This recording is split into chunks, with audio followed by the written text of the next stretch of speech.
Okay, good stuff.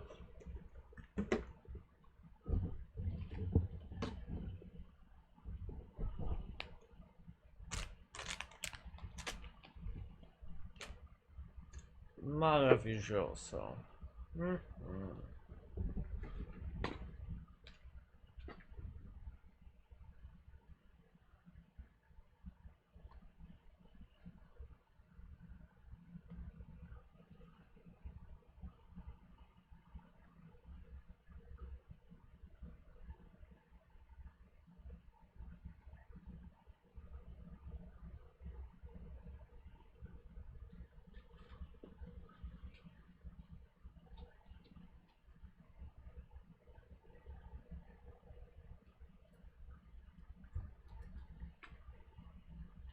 Do do do do do do do do do do.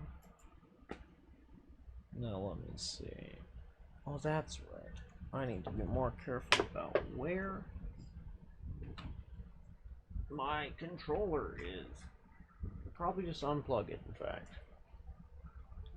Yeah, there we are. Unplug the controller.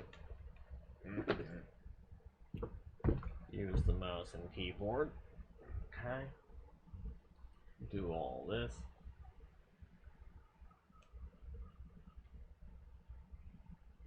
Oh goodness. Excuse me.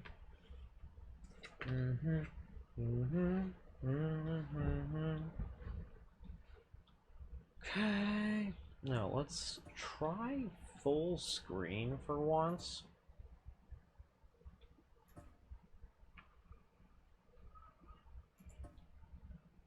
I would like to see if my performance improves at all.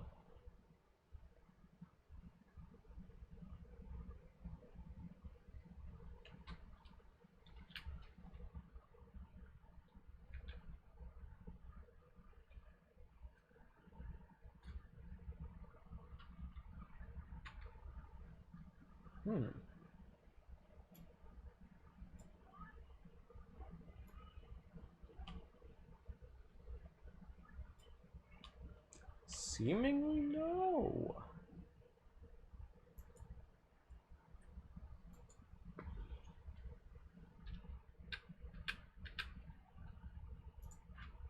Interesting. So trying to do Noita in the full screen makes it crash. Huh. That's fucked up and absolutely weird. Whatevs.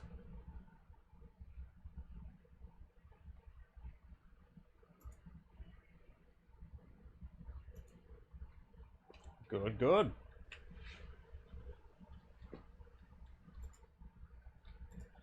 Rock and roll.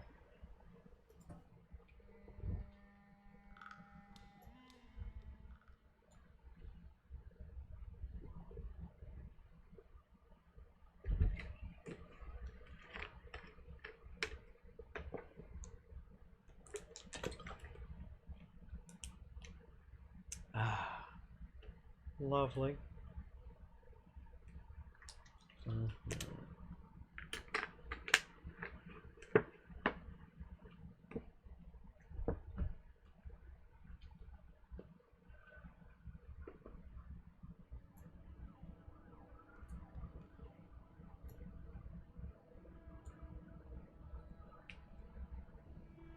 Alrighty. What do we got here?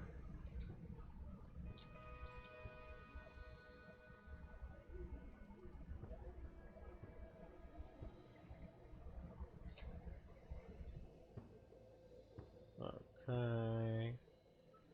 Do do do da do da do do do. Da da da da da da da. Yeah.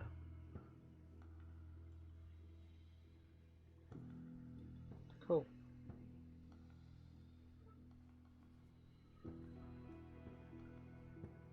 Alrighty, do do do do do do do.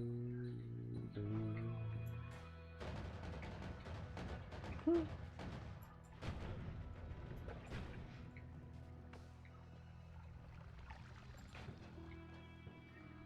cool.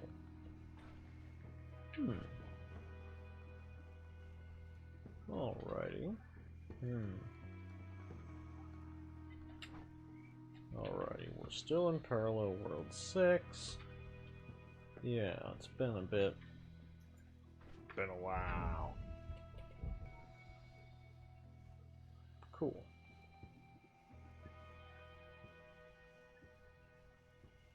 Trying to think, what exactly? Oh, I remember now.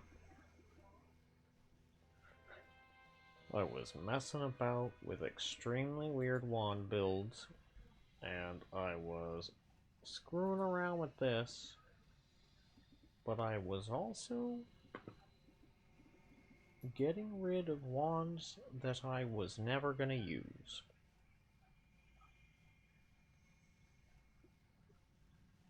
Ah, yes, yes. And this one is what? It's which type of black hole? Giga black hole, okay.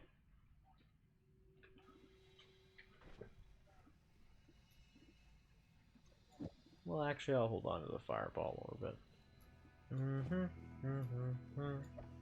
Doo-doo, da-doo-doo, yeah. Doo-doo, doo-doo-doo-doo-doo-doo, doo-doo-doo. Okay. Oh, yeah, and then we had this really very peculiar wand, I remember. But I really couldn't quite bring myself to get rid of because it was just so damn wacky. Now this guy. I feel like I'll just use that later and then toss it when I'm done messing about.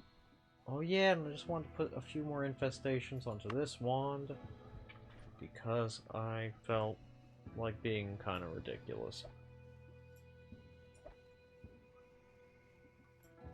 Yeah, because what we're doing is waking up and choosing violence with this particular wand build.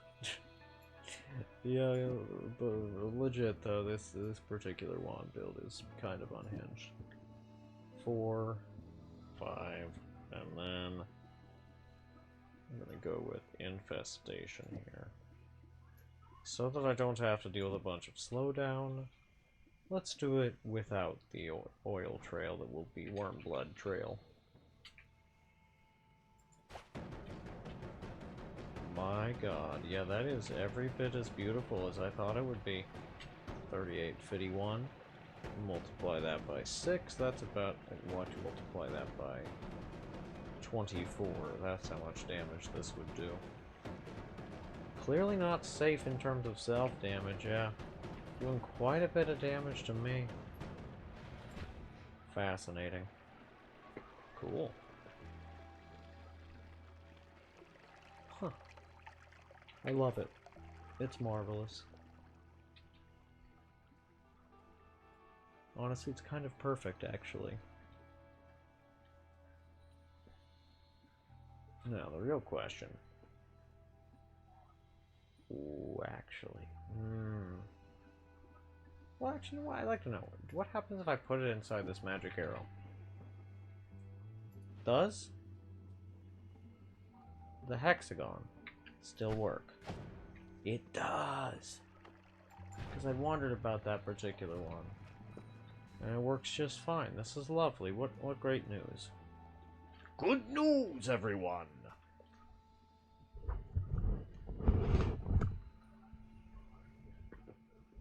Okay. Meaning, actually, this particular wand, I might as well actually invest some resources onto it. Let's start with a heavy shot.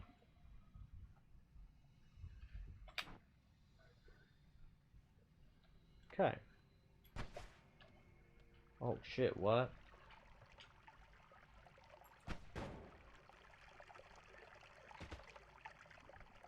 I don't know that I fully grasp. Oh, okay, yeah, I understand again now. There it is, wait. But why does...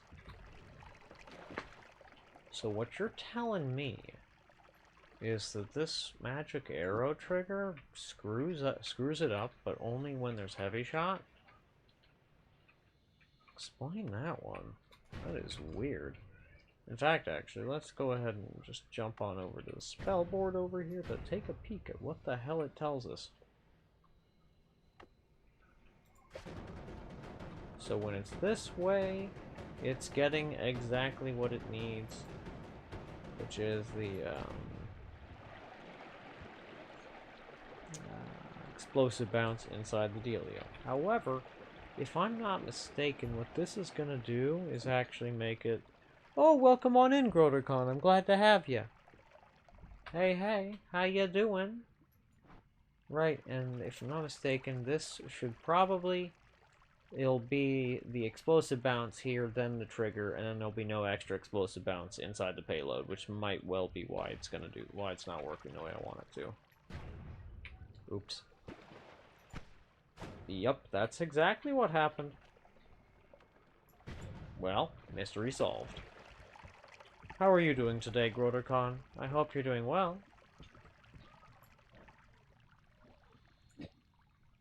Yeah, and let me see. Yeah, right here. Okay, so that'll work much better because this is, of course, an always cast of this dealio, which is marvelous, actually.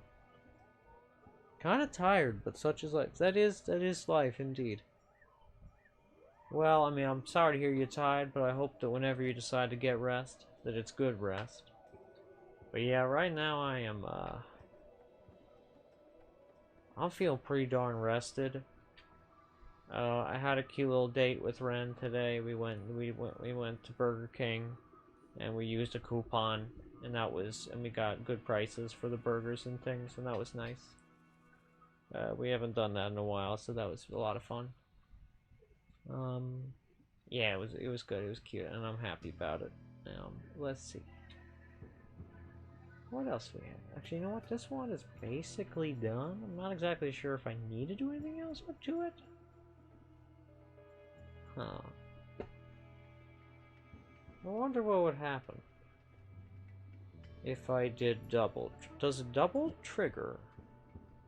Does it possibly change this at all? I doubt it, but let's check. Nah, I didn't think so. Oh well. You just gotta deal with it this way then, that's fine.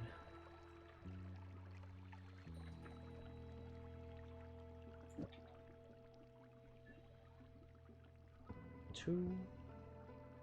1 and 2.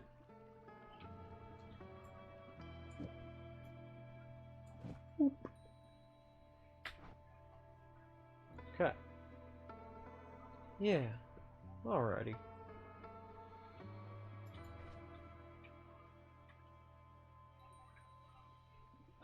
So yeah, that particular one seems about done. And I wonder, was this a backpack wand, or was I doing something with this thing? Let's find out.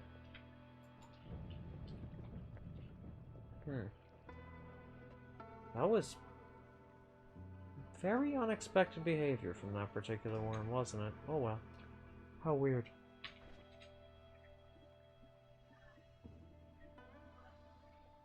Huh. Yeah, actually, I'm not exactly sure what the hell I was cooking with this guy.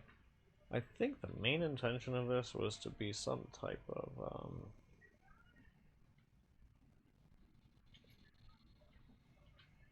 maybe this was some kind of... Or was this part of it? Hey, that's kind of funny, actually. Yeah. No, I can only assume that this was meant to be more of a backpack. Okay.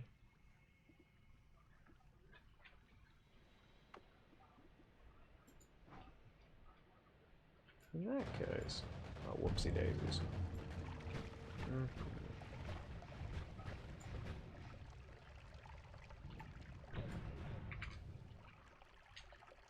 Now let's go ahead and fire this one to see. It's very funny. I'm thoroughly amused with that shit. That's good stuff. Okay. I see what it's doing. So, I guess I'll just go ahead and move this stuff over to here. I really don't need this petrify on here and this rock.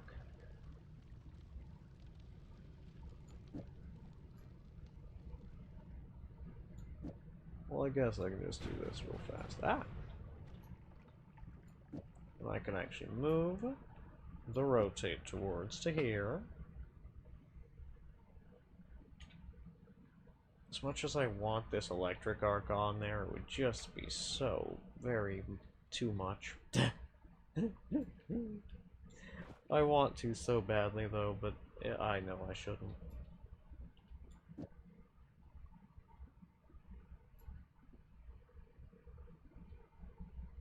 Okay, well actually the spread might be a fine fit here.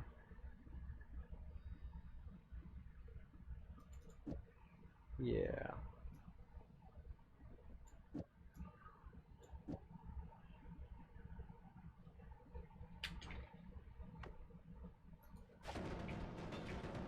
Oh damn, yeah. I love that. Just mass destruction. Marvelous. Art. Okay. This one can go away just for a little while. Now this one... And then, well, what I'll do actually is let's just go to here. I remember this guy. 233 and 990.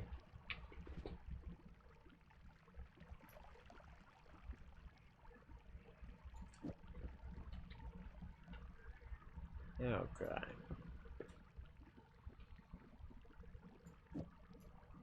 I do not need either of those.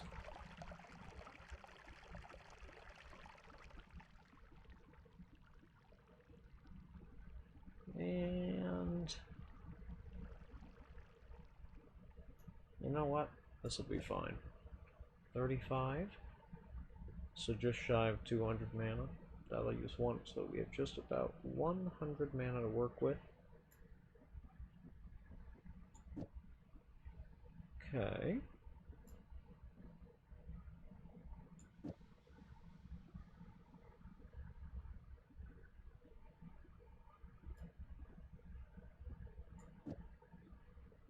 That'll be in the trigger. And so will that.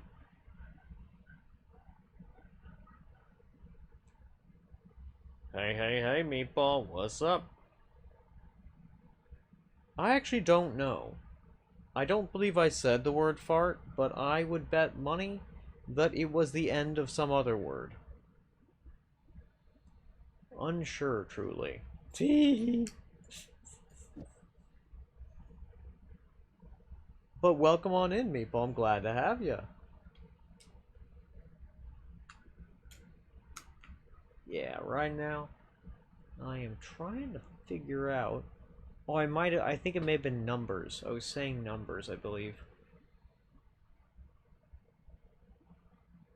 Okay. Oh yeah, I also wanted to try out Orbit LARPA on the worm launcher.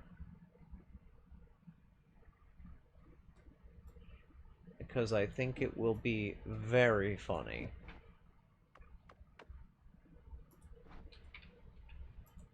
Yeah, I was right. It was pretty funny. It's a little bit less funny than I thought it would be, though. That's okay. Huh. Now. Certain or uncertain? You said uncertain, but if you're certain, who knows? Oh, yeah, that makes sense, actually. Yeah, something like that. That would make sense. I think it was for the most part. So I would be entirely unsurprised if there was a bit of like a loading stutter right as between the "f" and the "or" For the most part, indeed. Yep. Everybody knows that that's definitely what certain very real people say for the most part. Of course, it's. Wait, what just happened there? Wait, what? What? Copy Trail does that? What? Excuse me? That is so weird, man. That is so weird.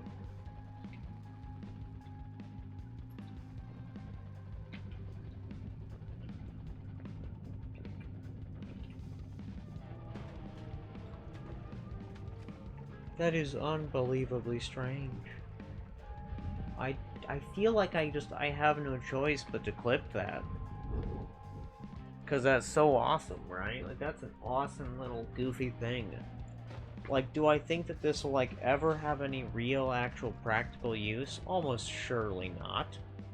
But, you know, that's not the point. The point is that it's funny. And excellent. And delightful. Okay.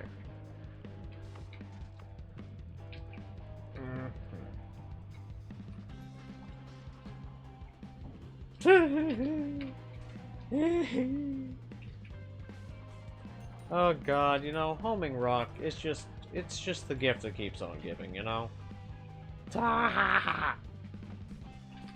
Like, even when it's just got a short range homing, it's just the gift that keeps on giving. You know, you gotta love it. It's a beautiful thing.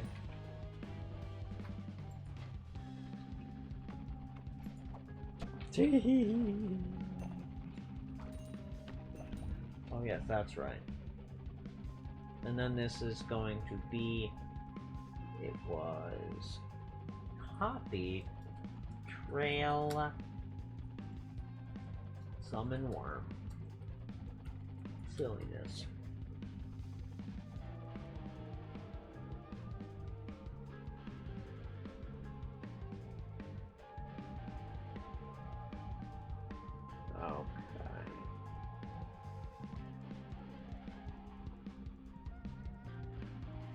Yeah.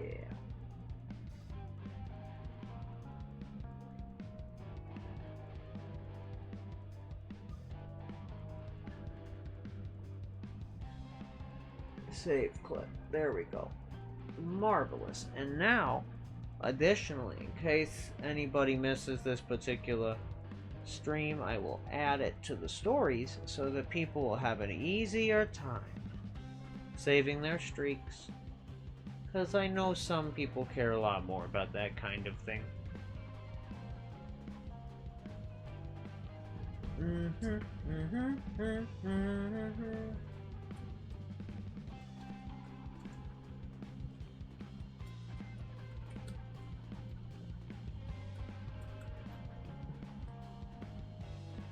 There we go. Lovely. Excellent. Good, good, good.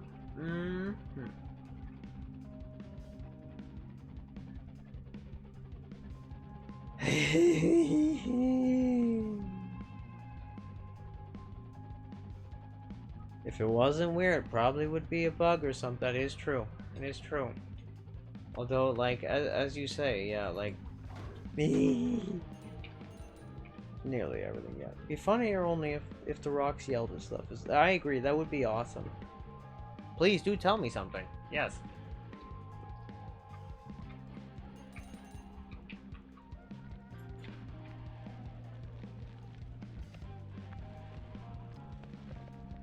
Yes, yes, what is it?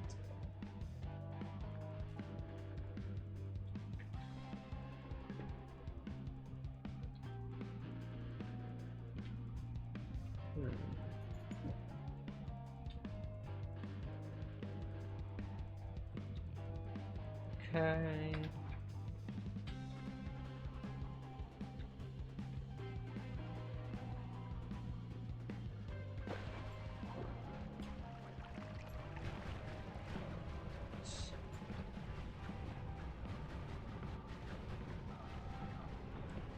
Wait.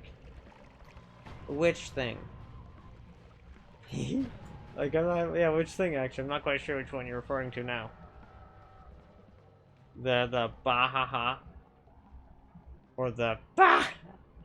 Or the, yeah, wait, yeah, that one? Like the one that sounds like a crow? Yeah, it is. Welcome on in. Theron Keen. Oh, yes, no, the Baha, the Ba, that is laughter, yes. I have a great many unusual laughters. But, yes. But yes, well, it's welcome on in. Nice to see you, Theron Keen. Much appreciated for dropping on the stream. It's going quite well. I am in the hyper late game, I would say, because this is Parallel World 6. 6 West. If the screen will go. There we go. And yeah, it's been going on for quite a long time. If you are interested, um, here are all of these perks. Oh, wait. I've got the thing. Wands. Yeah. So it's going quite well. And right now I was just testing something very silly. Copy Trail Worm Launcher. It's stupid. Very dangerous, too. I do not recommend it, you see. Because each of these worms now boomerangs back to me. However, I actually, you know what? Let me find out here with the spell inventory mod, which I am using. I am going to grab chaotic transmutation, and I'm going to put it on the worm. Hey, come on. I guess this mod does not work with the double-click function. That's fine. So that just means that I need to scooch you over. Now, I want to know what these worms choose to do with their lives if I add chaotic transmutation. Because if you didn't know, chaotic transmutation has a strange additional effect that it does not tell you about in the spell. Big surprise. Noita didn't tell you about an effect. What it does is it shuts down the first Lua component that is in the spell it's attached to. And in the case of Worm Launcher, I'm fairly certain that is specifically its homing effect. Or pardon me, the boomerang. Indeed. Or maybe the but the copy trail retained it. Oh, that's weird.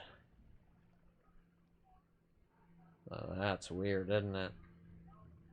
Now, what happens? I don't know actually what happens if you put chaotic transmutation on copy trail. Let's find out. It must not have attached properly to it, or something. I'm not too sure what happened there. Huh. Whack. Huh. Now, that's bizarre, ain't it?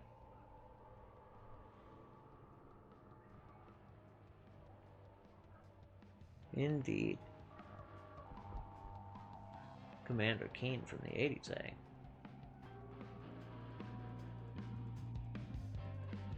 And the bot one, which is slightly raspy. Yes, that is in fact laughter.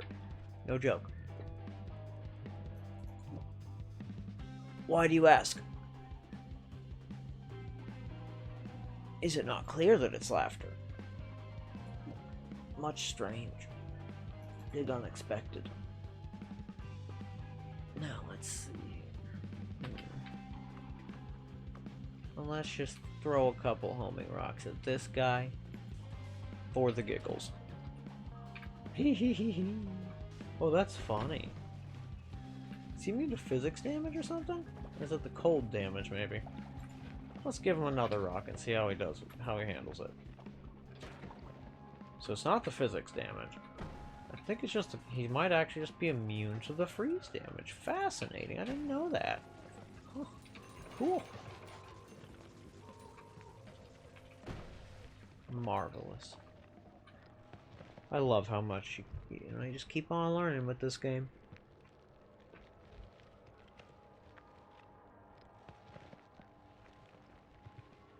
Scrolling algorithm that Carmack figured out.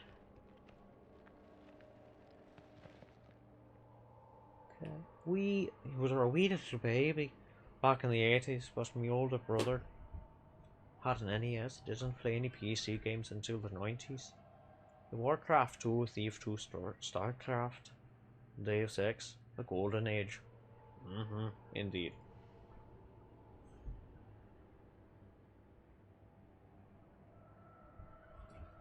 Very few console games you played. Nice. Yeah. Which of those have I played? There was a Warcraft demo I played, or maybe it was a different one. Oh, fuck. Actually, I don't know which one it was, but it reminded me more of an RTS than any other genre. I know that doesn't help. I've wondered what the game I was playing was for years is also. I have yet to have figured it out. Put that guy there. Yeah, that should be fine. Got two, now it means I have 2 chainsaws in here. For 1 projectile God, I have hardly any projectile gravity fields. It's actually a little bit of a travesty. And that makes sense. They're on keen. But yeah, a little bit about my channel. What I do generally, didn't get into anything adventure or RPG until the N64 and the PlayStation 1. Makes sense. That makes sense. But let's see. What is the deal with my channel? Well, I'm an Eldritch Slime, and I'm achieving world domination. One stream at a time. And, let's see. I'm just very silly, and I do goofy things, quite frankly. And that is most of what I do around here. We discuss philosophy. Yeah, that's true.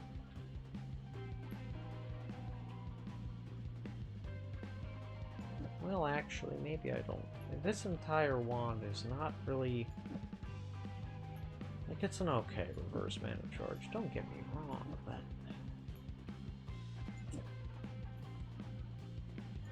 Okay, well, maybe... So, because it is 233, like, that's not actually bad. So what I'll do is I'll put it away for the time being. I'll figure something else out later about it. About what I want to test out and mess about with it. Wait a minute, but this one's gotta go, actually. This one's terrible. I have no earthly reason to hold on to this one. Just take the spells and move on.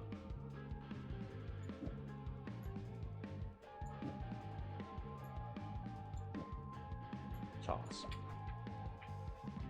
Okay. But yeah, I do a lot of messing around. I experiment a lot with wands to figure out the various bibbins and bobbins and the strange things they've got going on, funny little stuff, interesting use cases. I updated the wiki recently about one little thing about explosive projectile. It's true, we do love the Eldritch Slimes around these parts, it's very true. And you see, I'm a self-similar Eldritch Slime, and and actually because I have discovered that, okay, wait, no, personal tentacler simply has to go. I'm just gonna take the reduce recharge and be done with it, and then anything that picks it up can just explode because of the Giga Death Cross, yeah, and that's fine. But yeah, so yeah, I'm a self-similar Eldritch Fractal Slime, and that's just how it is, you know. And sometimes you just be chilling like that because that's how you be, and you know, such is the essence and nature of life. What is the deal with this wand? What the hell was that cooking? Okay, so the dormant Chris. Okay, this is utterly nothing about this makes sense. Or does it actually? Wait, what? Wait, what? That killed. Wait, what? That killed something over all the way over. What? Excuse me. What? Yeah. Say what now? Oh, it killed him through the wall. I get it. Oh, I think I understand now. I was testing limited. The not a number speed modifications to this spell. Okay, that's fucked up. how about I do something remotely normal with this thing?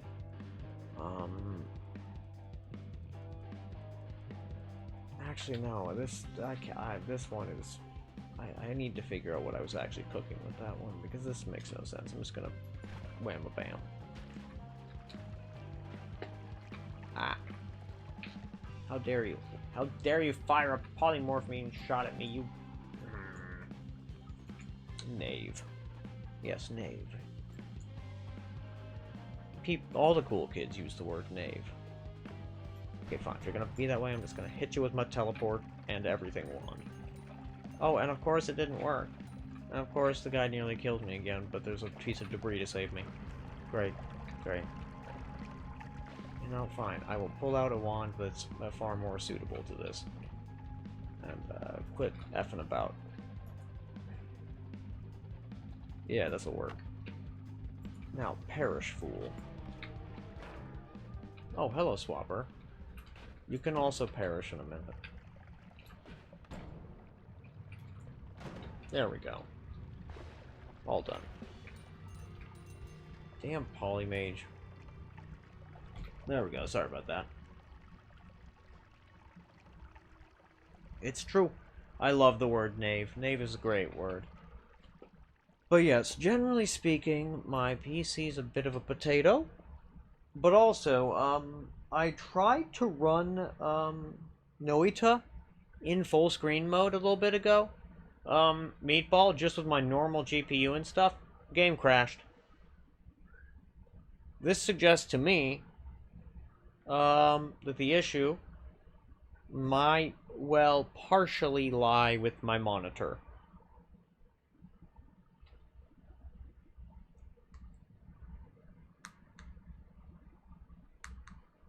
Yeah.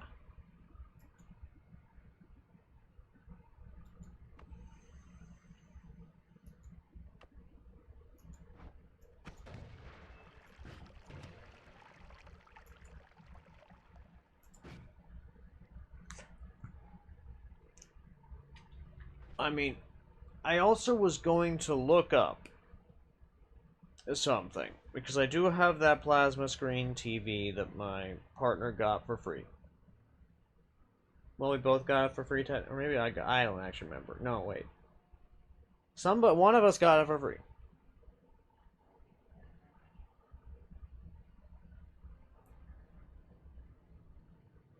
Oh, I absolutely love that kind of build. If you want, I have, I actually have one of those, sitting around. Give me a moment. Or actually, maybe, I was actually planning to build one of them, so I think I'm gonna do that. I can just build another one, it's not a big deal. Because that's actually why I love this particular mod. It just lets me carry around a bunch of junk. I don't have to decide. You don't know how to process that, you say.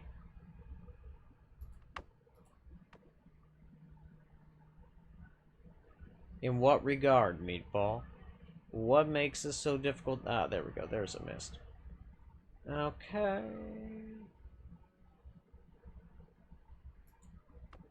Alright. So what we'll start with is we'll grab the little mist. And in case I can't easily find another one of those, I'll grab that guy. And let's see. Well, actually, a much smarter idea would be to put it on the backpack wand, silly. I'm being a little goof here. The scatter spell. A chainsaw.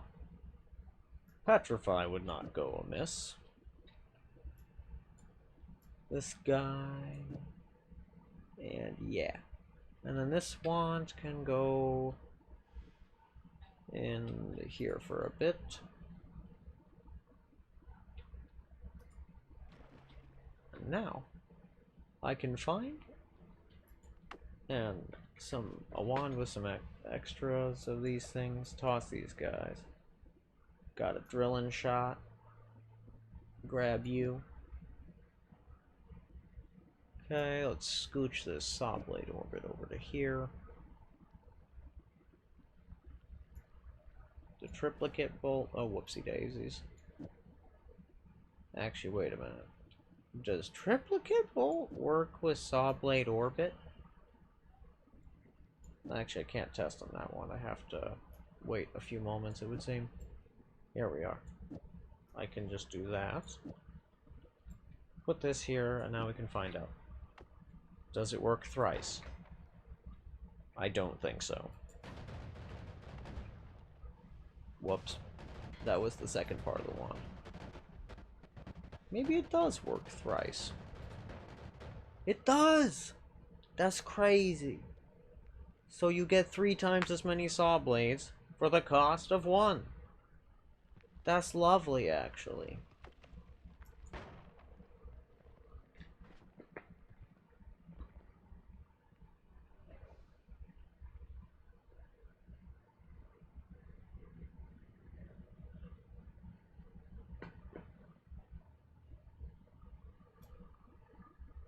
Okay.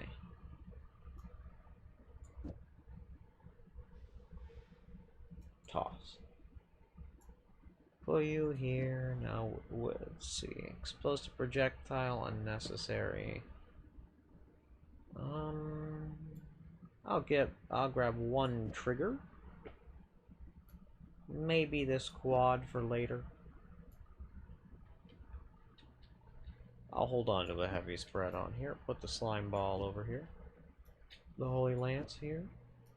Pollen. And we're going to be figuring out pollen engines one of these days to like really understand them.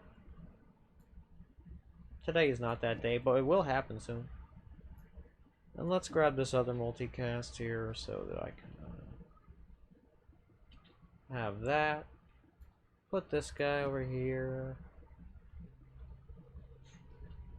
Firebolt, Orbit on Triplicate Bolt is your favorite early game super weapon. Saw Blade is too dangerous. That's a totally understandable perspective. Frankly, it's both valid and correct. Yeah, about the Saw Blades.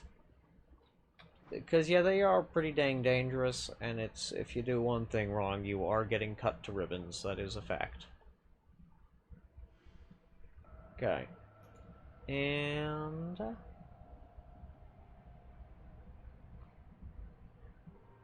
take it apart from the top. Compose the CPU RAM in input-output devices physically.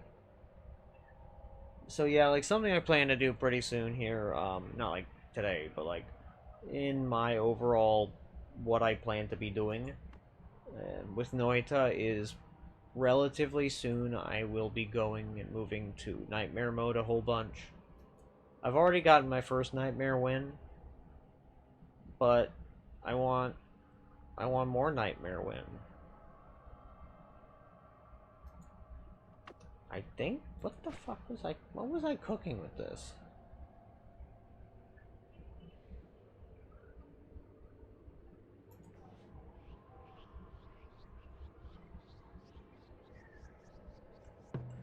Okay. Yeah, I got nothing. I'm not sure why I set this particular wand up this way.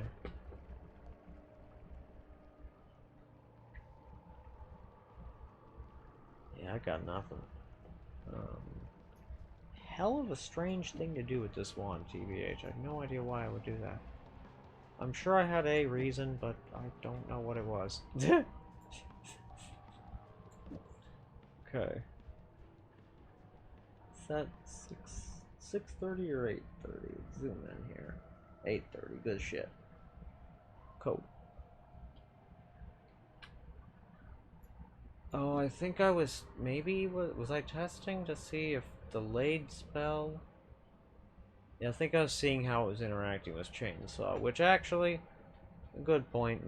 Let's figure out if I can just get rid of the thing by, the Castellate by putting a chainsaw in there. I doubt it.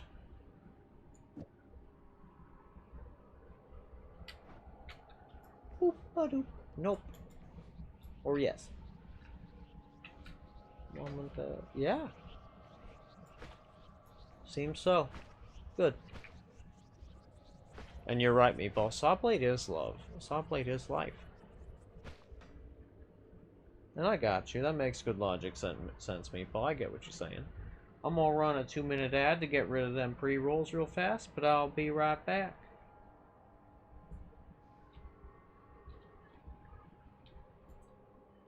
Okay.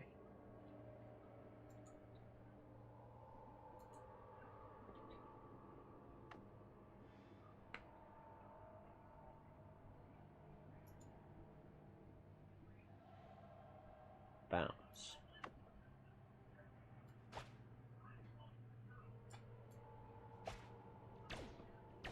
Interessant.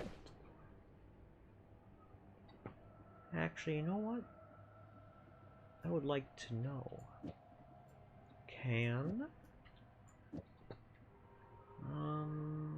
Well, actually, here's a solid point. Does firing projectiles together impart any of their bounce to one another?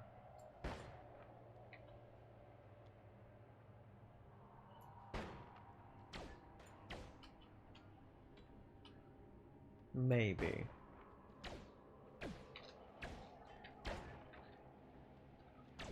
I think I may need to find some type of bouncy chamber of like a bunch, something. I guess I could make one here.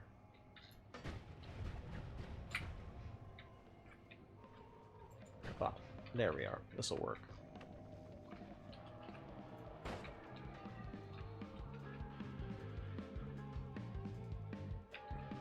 Okay, now let's see what happens with that chain bolt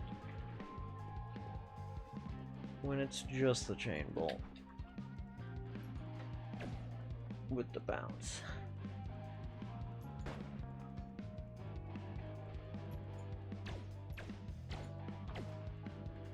It does get quite a bit out of adding bounce to it.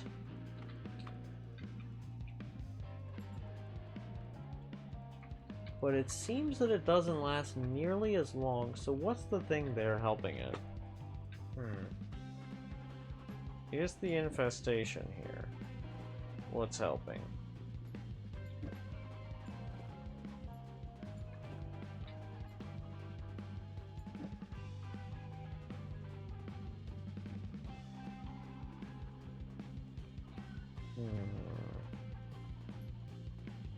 Yeah, let's try this.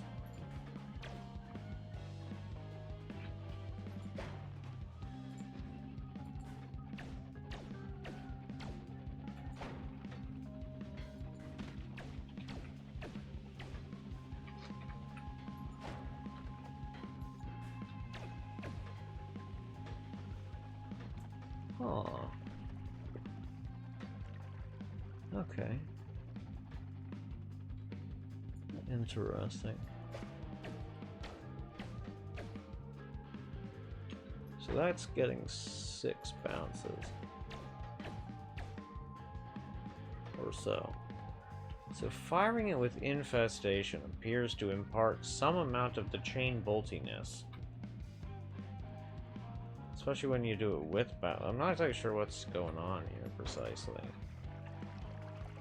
Why is it behaving quite like this? Because this is just an always cast bounce, right? Sure is. Why does it do that? Ooh, interesting. Maybe it has... I think it might have to do with the speed? Let's find out. 550. Yes, it has everything to do with the speed, and also, holy shit, I just realized I can cast Tentacle with Chain Bolt. Because it's only got twice the speed. This is excellent. This is fantastic. This is a huge breakthrough, actually. Oh man, this is great news.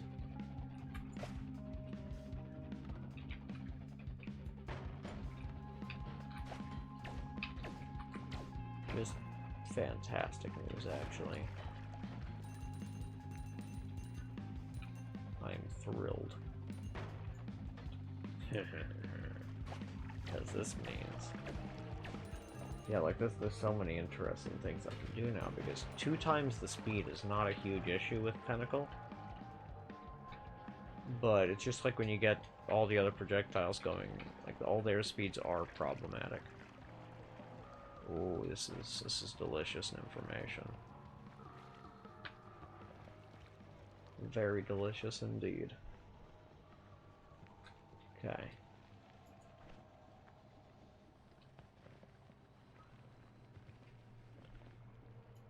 And you get to go to the 5 category, because that build is fantastic, weirdly. And this one, I just made it because it's kind of pretty.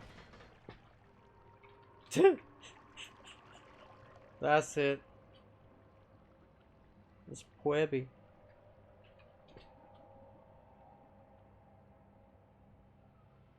Now this one, what do I guess, yeah, this one is just basically an empty wand I can put over into the 3 category for putting stuff on it.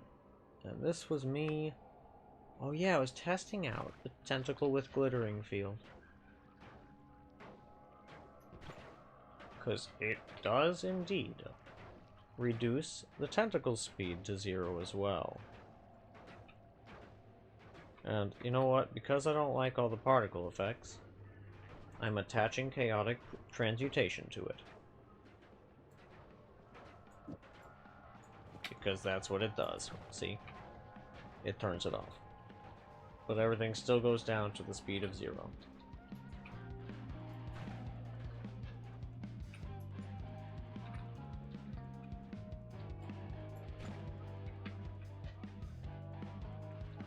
Interesting. I cannot drag the tentacle easily onto the bad guys.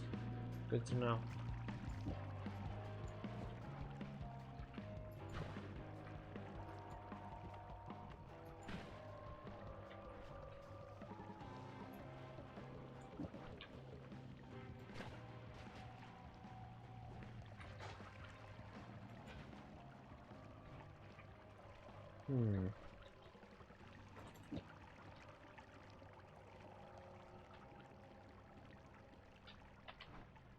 Yeah, honestly, I learned most of what I was looking to learn there, but there is probably a bit more to screw around with, but in the meantime, let's finish these guys off real fast. With a very simple bouncing burst build, really the simplest it can possibly get.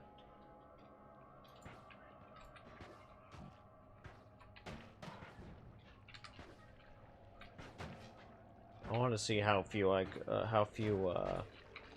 spells I could use to make a functional bouncing burst wand in New Game Plus Plus. And the answer is a pretty small number of spells. It's just not the best wand.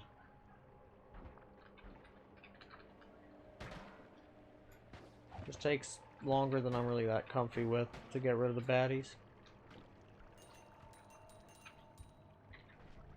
But it does only use 3 spells, so that's good. Although I think what I need to do actually is I need to do that. That'll make it work better. Yeah.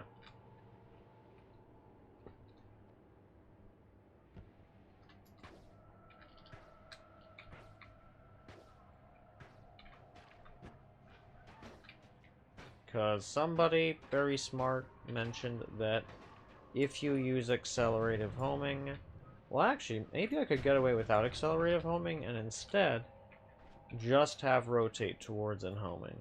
That might actually work even better. Let's give it a go. It does.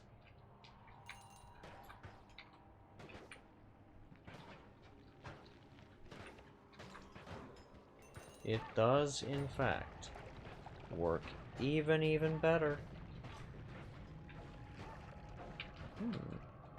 So realistically, all it would need left is chainsaw, or not chainsaw.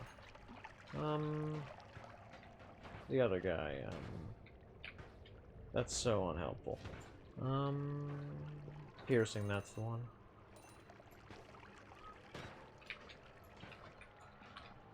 Yeah, if I had piercing, it would be way the hell better.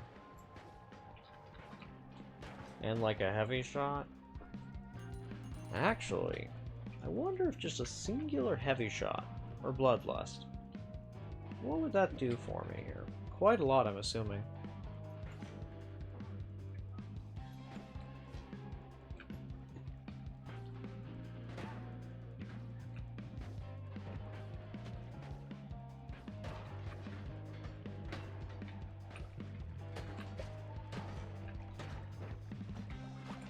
Not as much as I was expecting, but not a small amount either. Nice.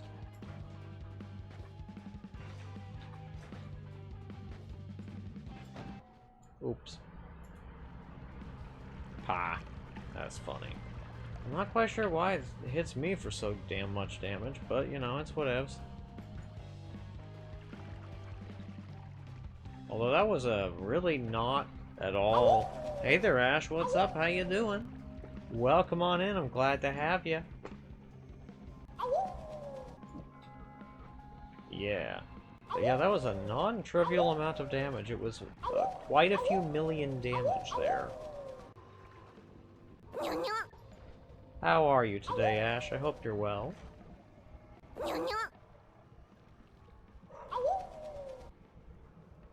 Oh, hey there, Photo Electron. Welcome on in. I'm glad to have you.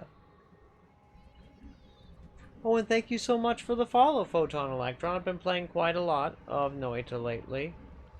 And, indeed. And I agree, also, Lizard. Also Gigaputty, in case you didn't know.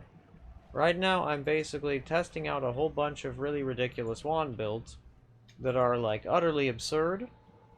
And, very silly, frankly. For example, like, we've got this guy.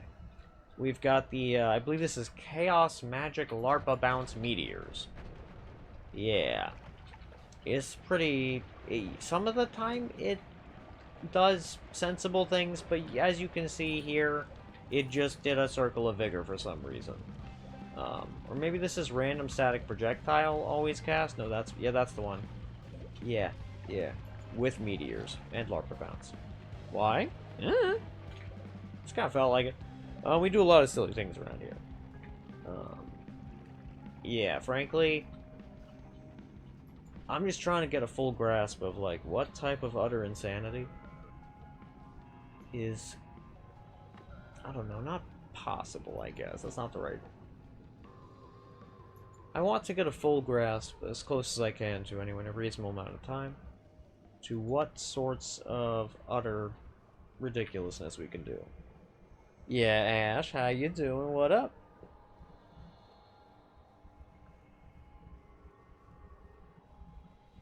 It's an electron. It shoots out of an atom. After the atom absorbs a photon, a specific wavelength. It's what Einstein got his Nobel Peace Prize. Oh, the photoelectric effect. I see.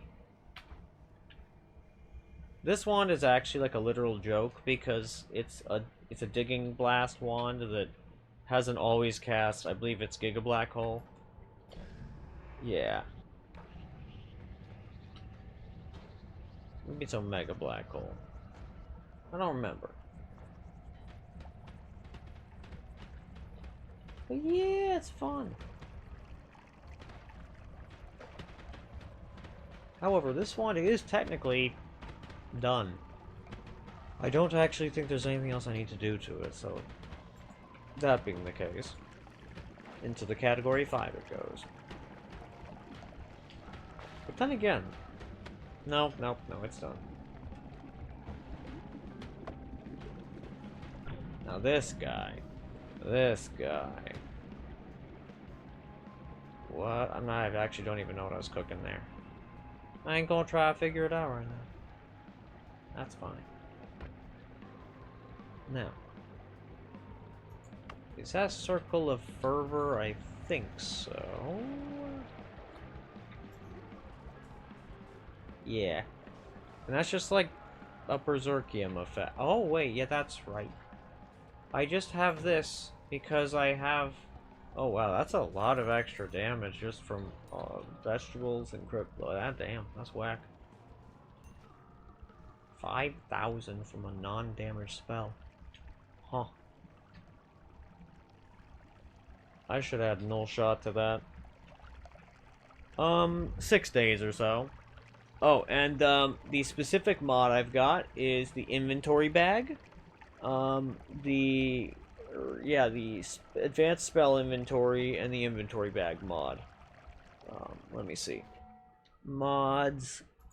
Yeah, I've got streamer wands, inventory bags. This is the one you're looking for. Advanced spell inventory. I'll show you what that does in a sec. Tweakaroo, so that my potato of a PC can run this game at all. Quality of life mod. Faster fires and no smoke, so that my potato of a PC can run at all. Respawn version 2, because I'm washed. And extra life to start, because I'm a noob. And I know it. Simple. Indeed. How long's it been going? 6 days of in-game time. As in, like, yeah, one sec. Also, unequivocally Ash did an Astolfo sway, and I hope you all respect that. Because we love Astolfo sway here. Now, let's see, what else do we have here? What did you find out, Ash? Fuck, yeah, wands is what I was going to type. Yeah! That actually has the exact amount of time. If you click the little, like, something and map and other stats, I think is what it is. Yeah. I just think it's so wacky that just fucking casting the thing, like, ripping the shred. That's crazy. I need to grab a null shot from one of my storage wands. But yeah, basically what I'm doing is I'm just testing out a whole bunch of different crap, and at this specific moment I'm also like... Oh dear, okay, thank God. I thought I did a thing that would be bad. I did not do the thing that would be bad. That is to say, I thought for a second there that I accidentally put my tele wand into the storage bin, in which case it was going to be bad. Null shot. There we are. Fantastic. And let's see, is there anything here that I... Oh yeah, that's right, I can do the goofy explosion on slimy build with that one. And that'll be ridiculous. And here's a second drilling shot. Fantastic. And I don't need the chaos bounce right now. A real question. To chaos trail, or to copy trail, or not to copy trail? To copy trail. And also to tentacler. Because, you know, I mean, just sometimes you gotta tentacler. Why? Well, I mean, when a man and a woman love each other very much.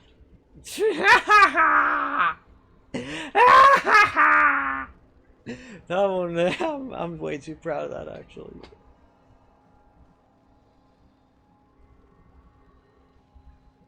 And that's really valid, Photo Electron. Personally, wait, that one? Oh yeah, that's real laughter. That's me cackling wildly. That is a genuine. For me, you can always tell that I'm especially pleased with myself, and think something's very hilarious if I do that kind of laugh. Yeah. 100% of the time, you can conclude that. They get a bear and a big... You went horse riding, Ash? That's amazing. The Pathfinder cackle, that's actually really quite funny. That's clever. But yeah, I have often been told that I have evil laughter. You see, and it's of course because I'm an Eldritch Slime. I'm trying to achieve world domination, you see. And thusly, my laughter is, of course, evil. All my Eldritch Slime self is full of Oh, well, welcome on in, Oshinova. Well, I'm glad to have you. Well, let me just get viewer count of 1. That's okay. I understand. I'm just glad to have you here. Let's do a raid, not raid. God damn it! I do this all the time. I say the thing and I start typing and I'm like, but that's not right at all. Shout out, cause it's the polite thing and nice thing to do. And because this person probably doesn't have very many followers, consider once we've heard from them, we know they are not a bot. We should all consider giving them a little follow because the early follows make a big difference for small streamers. Let's see. Oh shit. Nova. Lovely, lovely, lovely. You can run shaders on low settings at like 8. That's fantastic. And don't you worry. And yeah, let's all join together in giving Oshinova a little follow. Because indeed, they just tired. They a sleepy little guy. But, you know, you gotta love it. A father. There we go. Lovely. Oh, you are super duper correct. The screen is cluttered. Let me help you out here. There you go. I've gotten rid of the projectiles. But that also does not help those things.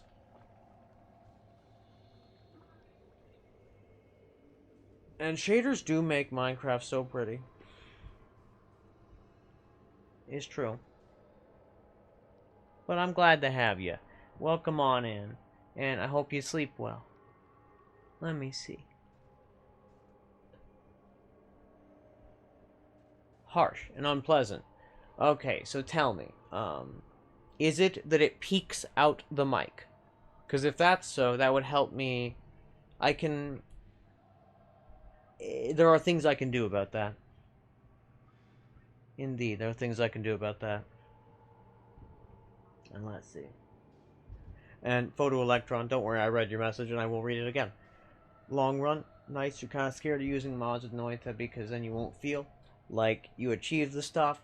And that's really valid. I can understand why a person would feel that way. Personally, I don't suffer from such issues. You know how many people will say that because I use various mods, I have skill issue? I say most people have skill issue with enjoy game with mod. Right? That's just actually me talking needless shit. I don't actually feel that way. But right. Like, basically the way I actually feel about it is that everybody enjoys the same game differently, right? We all love Noita. And I think that a marvelous thing about this game is actually all of the fun wand interactions.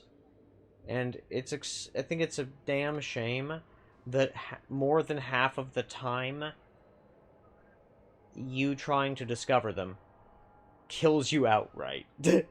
I think that sucks. So I like to have things going so that that doesn't happen always.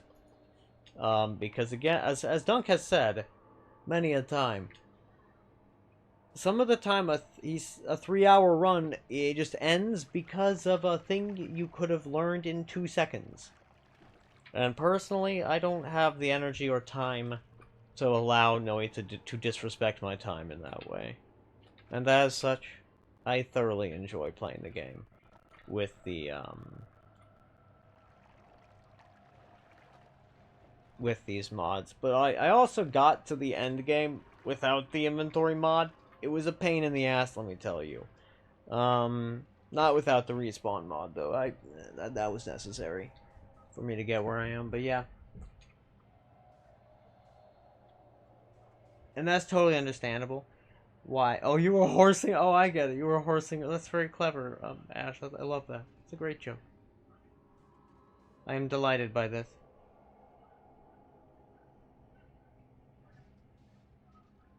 Minecraft. Complimentary Reimagine P for sure something. A complimentary series. And yes, Sweet Dreams, Oshinova.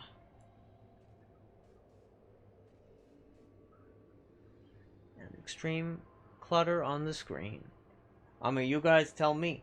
How much of a problem is screen clutter in your opinion? I think it's a medium problem. Because theoretically, I might be able to make mods. Mod settings. Let's see.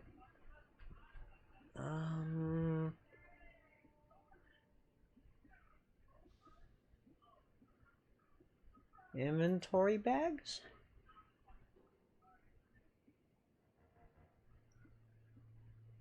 Let's see. Can I make it smaller? Nope. Oh well. Realistically, next time I do, actually, you know what I could, theoretically, I can make it smaller, but I'll have to do it another time, probably off stream. Yeah.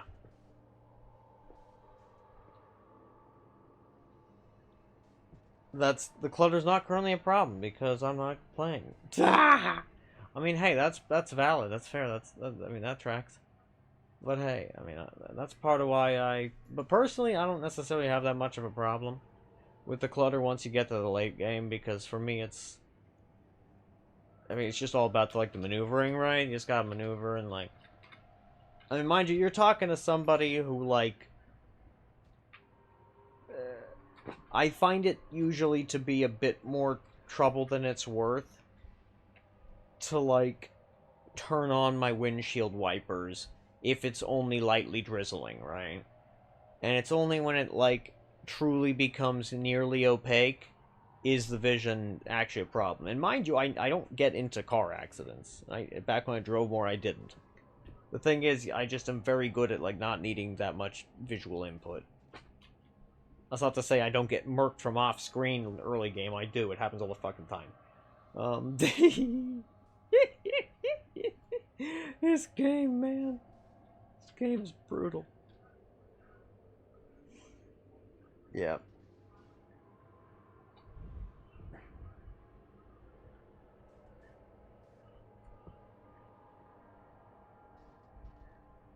Let's see.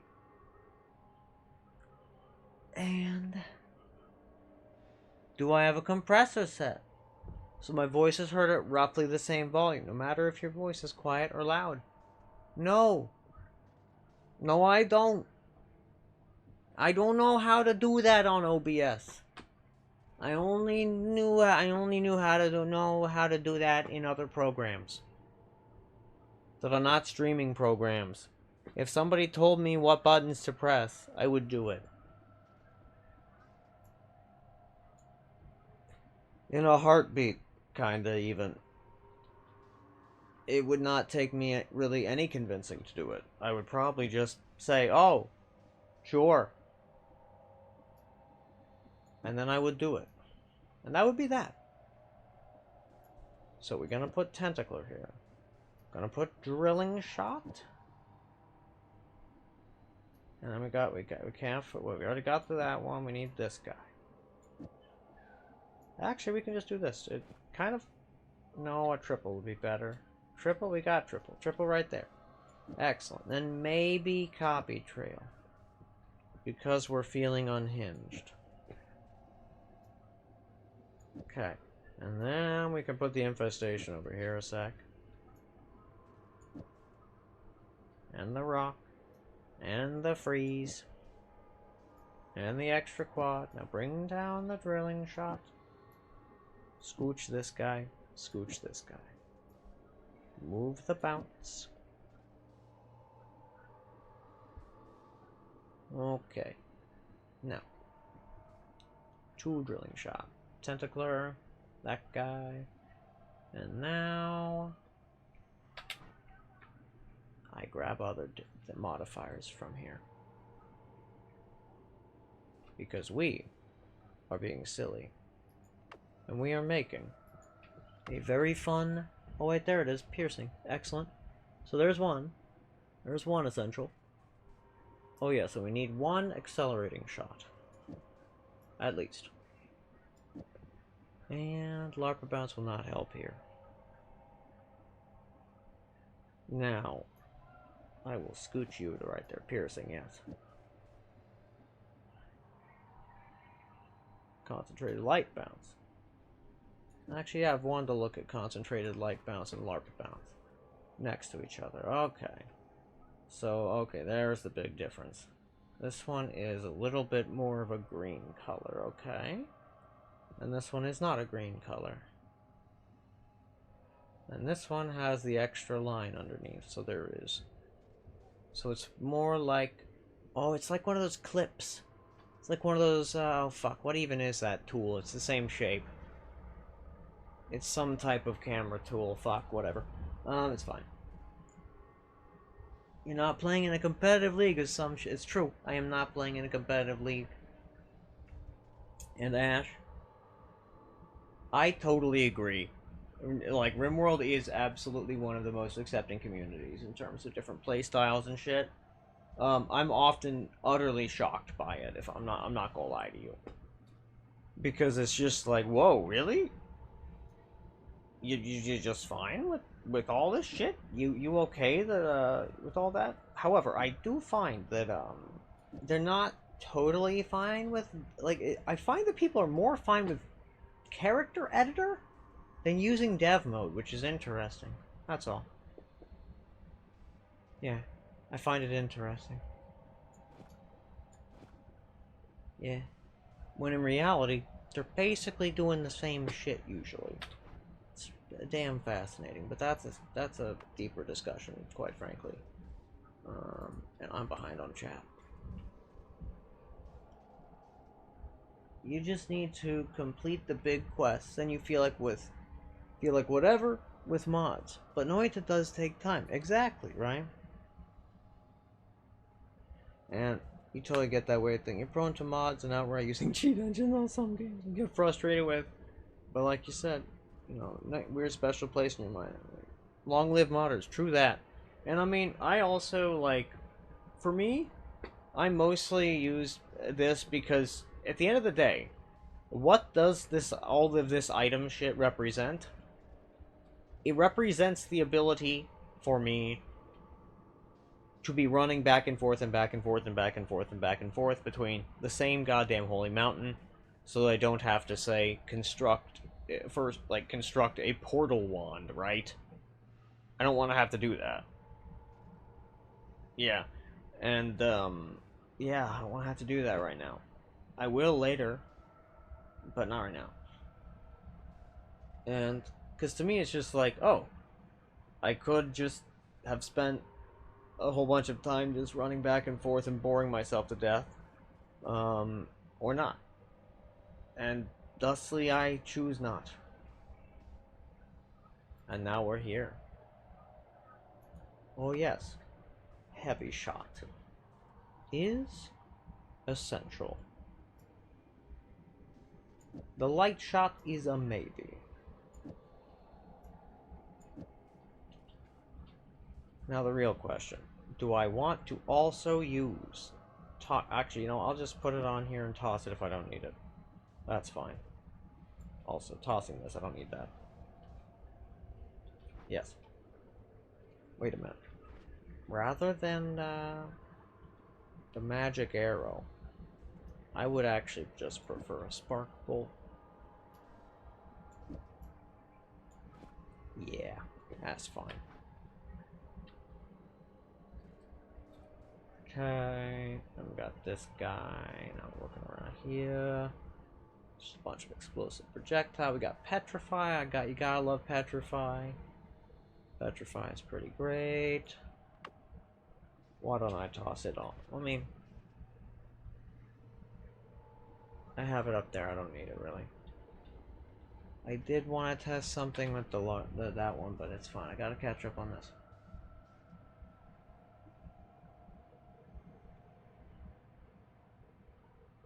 You don't think it's a oh my goodness, we got a new person? 6-7 hand juggling motion? You receive my immediate approval for such a silly name. Bravo, I am pleased. Oh my goodness, it is Happy Pride Month, isn't it? Happy Pride Month, everybody. Be proud of Pride. And be proud. There's many gays. And we all love, and they all love each other. Except the ones that don't. That is ridiculous, but hey. Um, in my mind, everybody's, at least a little bit, Well, actually, the number of people I've met who are, like, extremely straight is actually not that many. Like, okay, that's not true. The ones who I feel in my heart, like, are, like, very, truly, extremely straight and will, like, never have, like, um, any sort of, like, unusual sort of anythings. Not that many. But maybe that's just because I am, an agender, gender fluid slime. Who could say? And I agree. Enjoying games with or without mods be big ballads. And ever since Photo Electron realized they could cheat in AoE 2 back in late or 90s or 2000, you knew you were going to be a cheating, exploiting kind of gamer. Valid.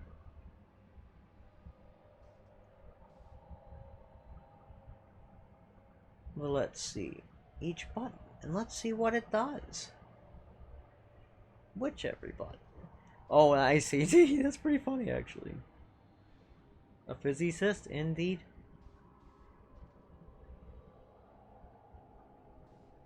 Yeah, it's true. It did, yeah, it's true that, yeah, like, Rimroll did have a sex update, and yes, it still has a sex mod. It's very silly. I am thoroughly amused. And you're totally right. Every Rimworld screenshot is, like, drastically different. It's kind of shocking. No doubt about it. And all caught up on chat.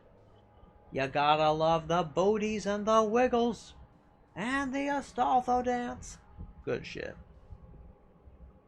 And I strongly agree, Meatball. You're totally right about that. Because, yeah, like, it doesn't have very much application in real life. Because to me, like, I think that most people are at minimum slightly, like there is somebody, like, even most straight people, there is somebody of like a non-straight or, like, or non opposite gender, I suppose, identity.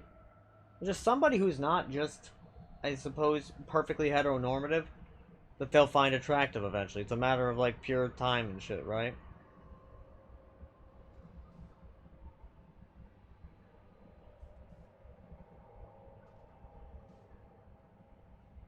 Don't pop any balloons. That'll make a loud sound. And if Meatball's the balloon, that's no good.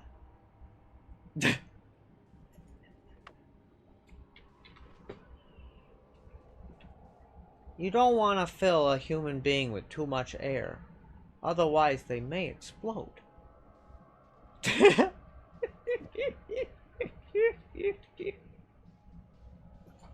That's really fucking goofy. Okay. What else we got here? Ah, yes. Speed up. Why not? And one homing will probably do the trick.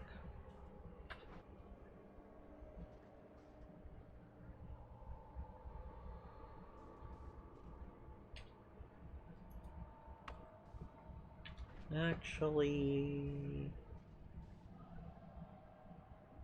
oh, scooch, scooch, scooch, scooch, and scooch. Two more modifiers. I don't want short range homing. I'd like the normal homing, and I know for a fact I have it, damn it.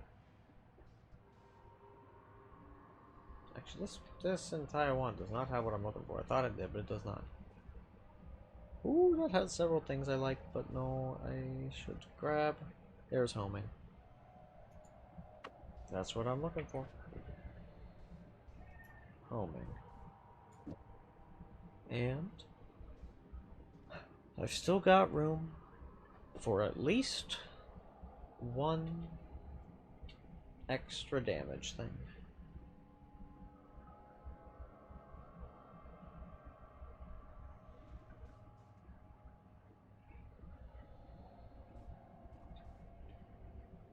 actually. How much cast delay will this thing have? Even without it triggering the shotgun. Or the chainsaw shotgun. I see, it uses up all of the dang mana. Did it cast once correctly? I cannot even tell. Well, I gotta go find some enemies and figure it out. There we go.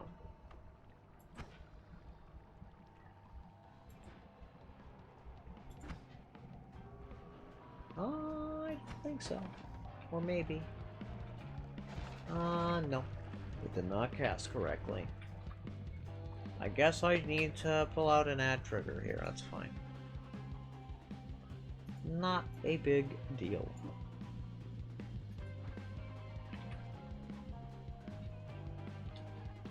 Okay.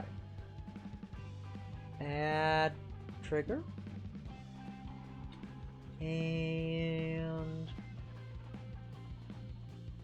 remove this. Add trigger. And remove the slime mist. Toss the bomb. And just scooch. Actually, wait, no. I got this. I know what to do. This will be what's in the trigger.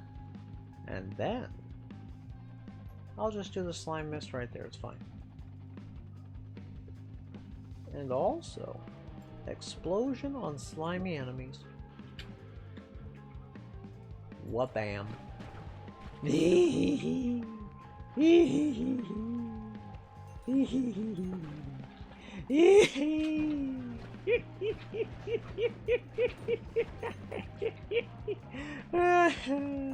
love this game. This game is so much fun. Such a silly game, it's marvelous.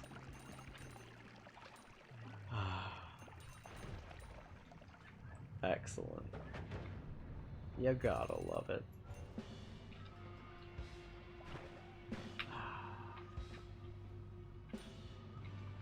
Ooh. Much gold. I will take. And let's see. It's true. It's true. I do giggle.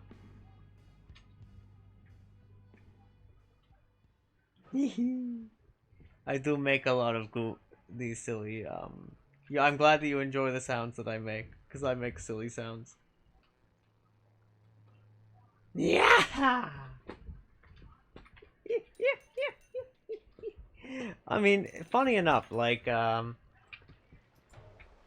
be quite frank, before the mines, or pardon me, no, before Snowy Depths and before the vault, usually my frames per second, I get something like 10 or 15 or 30, right? So, yeah. And I mean, I'm not gonna pretend like, yeah, it doesn't slow shit down, but like, the real reason is just kind of because I, so just so you're aware, like, my PC is like 13 years old, be nice to it, it's doing its best.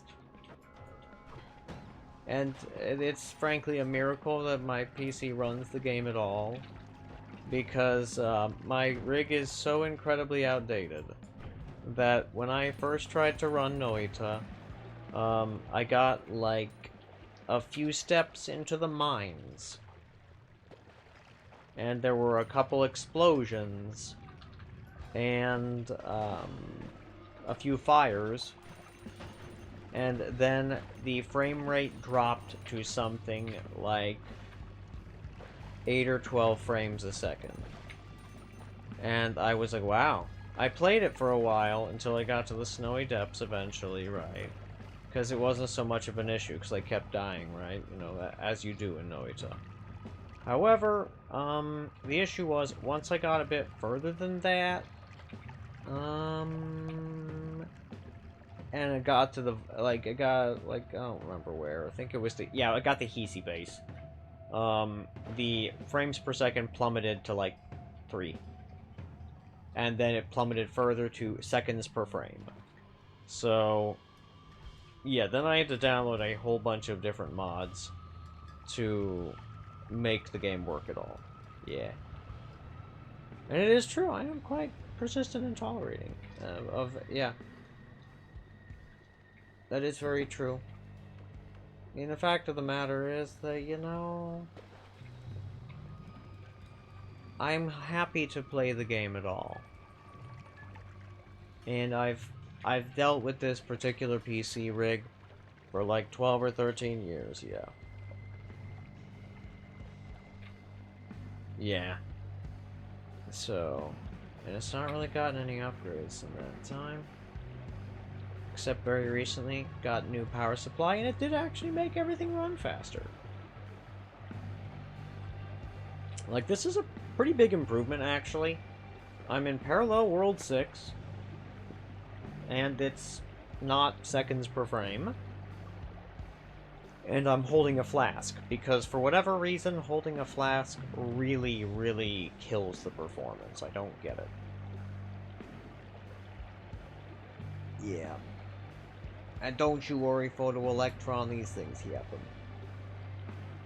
Yeah. Close to a month, something like that, yeah. That sounds about right. Whee! Go get them. Go get them, slime, slime tentacle friend. Go get him. See, it's got tentacles, so obviously he big good friend. He slime friend. He slime friend. Everyone know that. The thing with, that if they have tentacle, they slime friend. But this even better than that. They are slime friend with tentacle. Mm-hmm. The power cable? Oh, you mean I replaced the power supply? I think it's just that, like, yeah. X2 for duration of the run. Yeah, that's actually kind of fair, yeah. Yeah. Yeah. Yeah.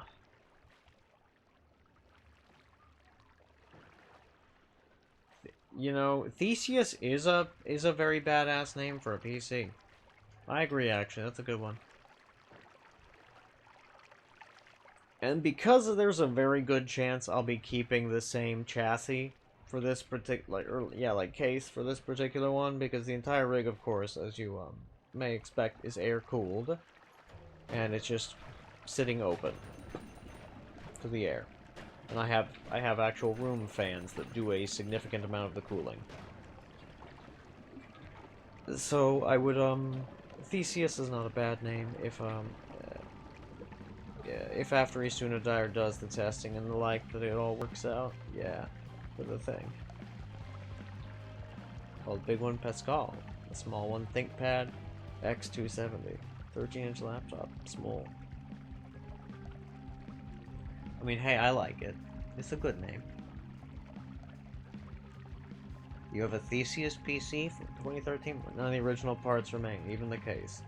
So it's still your PC from 2013. Yeah, this particular... Yeah, mine is, yeah, mine is I guess a 2013 PC from through and through, in the sense that all of the parts are that way. I replaced the graphics card less than a year into having it, so yeah, maybe you could say it's a 2014 PC that was middle of the road in performance when I got the thing. Very, like, dollar to performance efficient, though.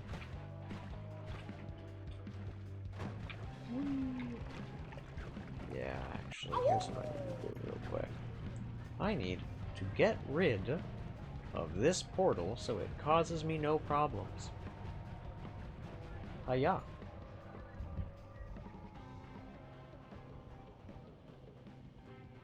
Rock and roll. Let's see.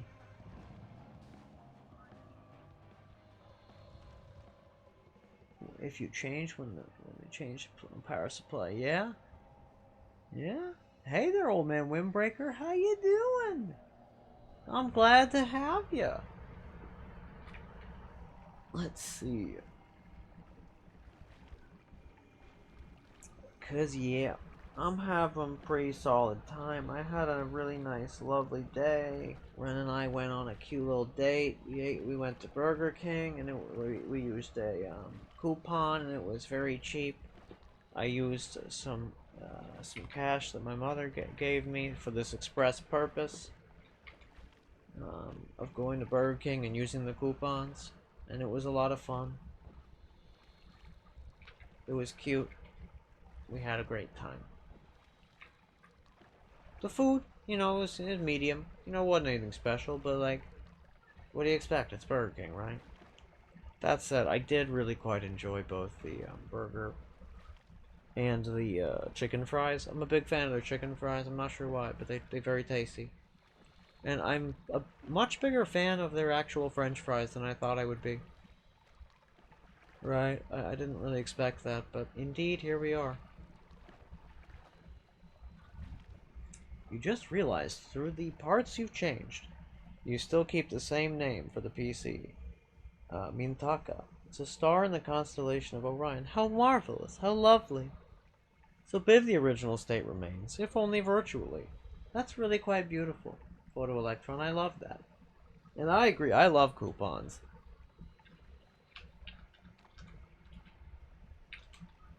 And let's see.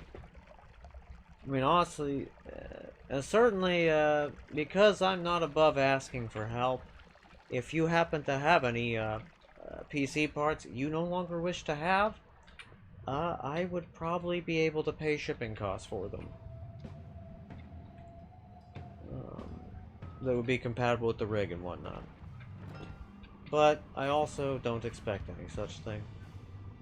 But hey, as my grandmother once said, one of the only good pieces of wisdom this particular grandmother offered, because the grandmother I speak of, well, let's just say they, most of the things said at her eulogy were either just not very nice or not true. I'll leave it at that. But yes, this particular one said one thing that was correct. You never get anything if you don't ask.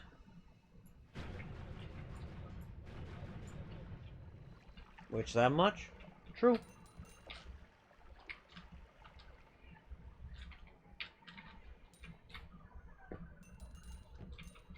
Such is how life is. And I agree. Hell yeah. Coupons. Because coupons, my man, they great. What is not to love about coupons? And honestly, this wand build, I am really liking it. And honestly, I could probably get rid of the copy trail to improve the performance even more. Of the wand, that is. Let's see how that works. Oh, no wands near, or no enemies nearby, you say? Fascinating. Let's find a couple. Here we are. Hiya. Okay. It's beautiful. I love it. It doesn't really even cause hardly any stuttering. What a fantastic thing. So the copy trail really was one of the major, what do you call it? Perpetrators in this situation of reducing the frame rate. I mean, yeah, it's a pretty great story for your PC, honestly. I love it. It's beautiful. Dare I even say, art. I dare. For it is art.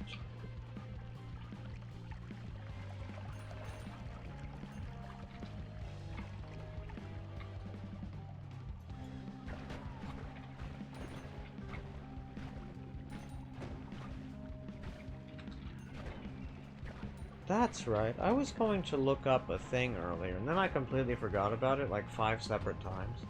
So just give me a brief moment while I look up the specific... Oh, that's cute. I'm looking at a very cute little selfie that I took with Ren at the place. It was nice. Yes, I am going... Oh, interesting. You know, Guy, Little Mr. Slime Mist, you know you can just go after the other guy, right? Poor little guy. Too dumb. There we go. There you go. He figured it out. Well, not really. But it's fine. But now, I can look and scroll and find the camera.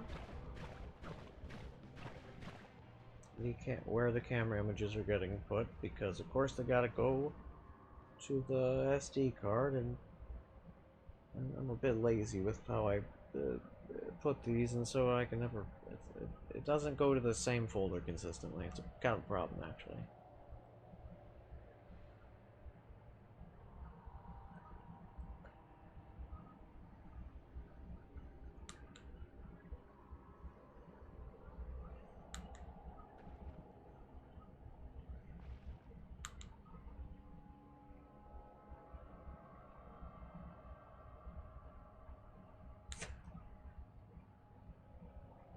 Let's see. There it is. Good ship. Cool. Now I gotta zoom in here. We're looking. Good. I found the model number.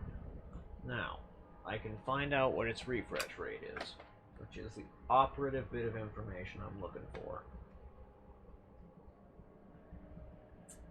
LG 47 LB 44 00 hyphen UA.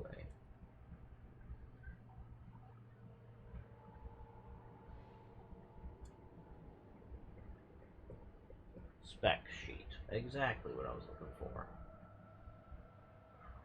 Oh! This is actually the you know what? It's an LED thingamajig, but it's got 120 hertz refresh rate, which is actually the thing I was looking for. Because that means that I could theoretically, I could actually test out to see if one of the suspected issues with using the graphics card that I have, or also just with several other things, is related to the fact that I am using I think it might be a 20-year-old TV as a monitor. Yeah, something like that. Yeah, I think so. 20? Yeah, 20 years old. I was thinking about it, and then I was like, wait, that can't be right. I've been telling you that! I've been telling you that! For this whole time, Meatball!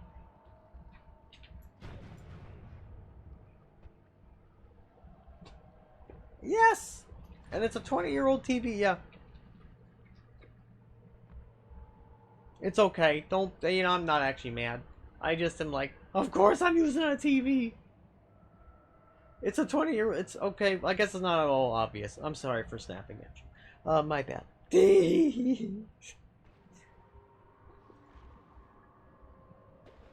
Remember that I've said it, but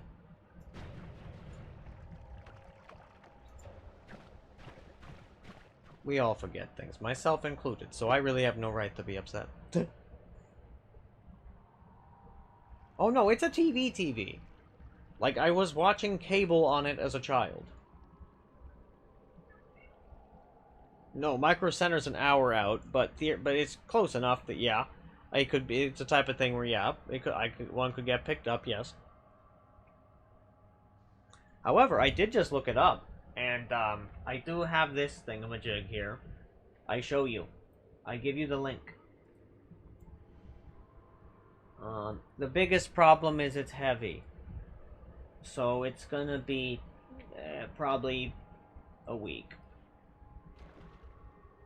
You have all your right to be upset. Crash out, go crazy. Fair. I mean, and yeah, I do cackle like an absolute madman, so it works. Yes. You're going to give me a monitor? It may not be awesome, but it will be heaps and bounds better than what I have. Is that so? I mean, I would certainly not say no to such a thing at any stage. Yeah, like, cause this, and if it's available on Amazon, it's actually even easier, because what I could do is I could put it on the Throne, right? It is a website called Throne that Liquid Cake told me all about. I mean, I agree. Fuck Amazon, right? I'm not, but like, yeah, you gotta think about my position, right? I'm super disabled, right?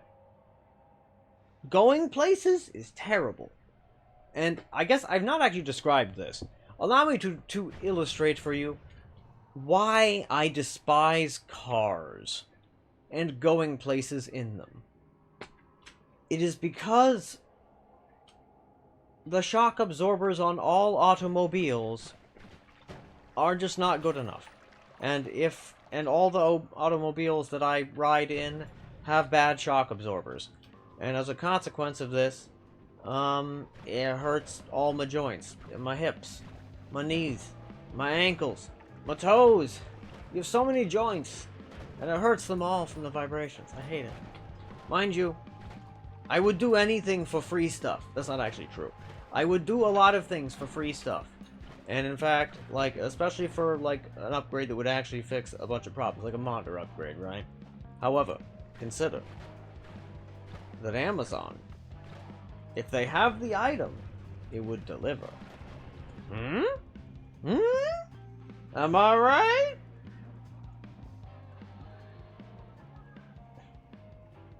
Oh yeah, absolutely, Meatball, you got it. Give me a sec. I can do it right this sec. Oh yeah, I do remember riding in my father's Mercedes-Benz before he crashed it, because he is horrible at driving. He's always been bad at it. He's also one of the many reasons why I'm in a bad financial situation I'm in, because, you know, he was terrible with money, but, you know. Whisper. Here you go. That's the area code. There you go. And I appreciate it that you won't do the thing. Yes. I am no sort of... I mean, first off, I never leave... I so infrequently leave my home that it's like, oh no, they know my area code. I'm so scared. And plus, I have a spear and a bolt-action rifle. I'm fine. Well, I mean, and like technically, like also revolver, but you know, like, it's fine.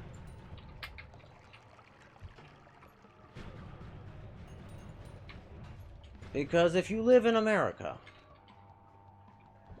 it's not a bad idea to own a firearm as it happens, because, you know.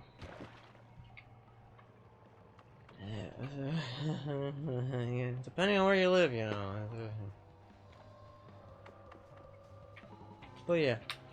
I mean, you all have heard, like, remember that one time on Dunk's stream that we all heard a fucking gunshot? Yeah. That does happen in places from time to time. Doesn't happen as much where I live, but it does happen from time to time. That always cracks me up about just like, Dunk was so concerned, but like I knew the moment it went off that was like it was a small caliber bullet, like a 22 or something, and it was probably like if I had to guess, like, you know, 3 to 5 blocks away, right? So like there would be no purpose in him looking, and then of course he gets up and he looks. And that is, of course, if it wasn't just like a car's. I got this. Because actually, I don't think it was a car's. What's that thing that can happen where like it goes what pap, goes like it's a big crack sound, right? Shit, I don't know, man. I don't know why it's escaping me at this particular moment in time.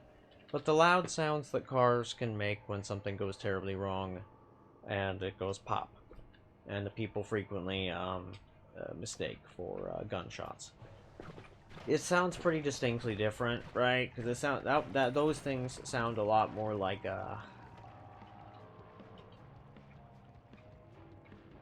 they're omnidirectional, right? So, yeah, that's the biggest difference, is that the sound is omnidirectional.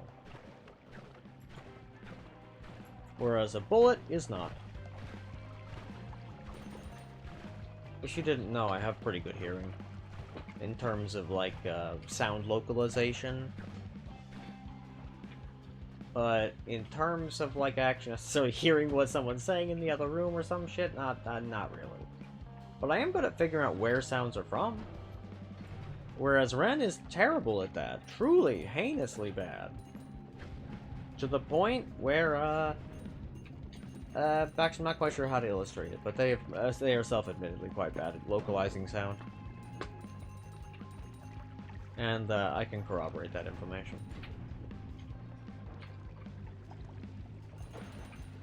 But that's okay. Ren's got pretty bad hearing for a lot of reasons. And you know, these things happen.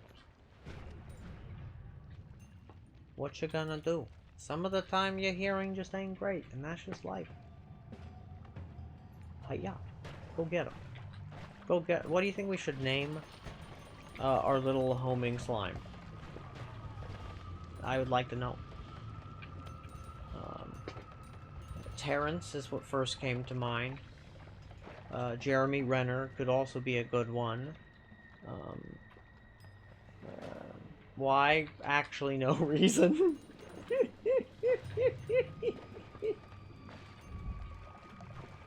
Let's see. Boop da bop bop ya pop. It is like, and that place is about like a 30-45 minute drive, yeah.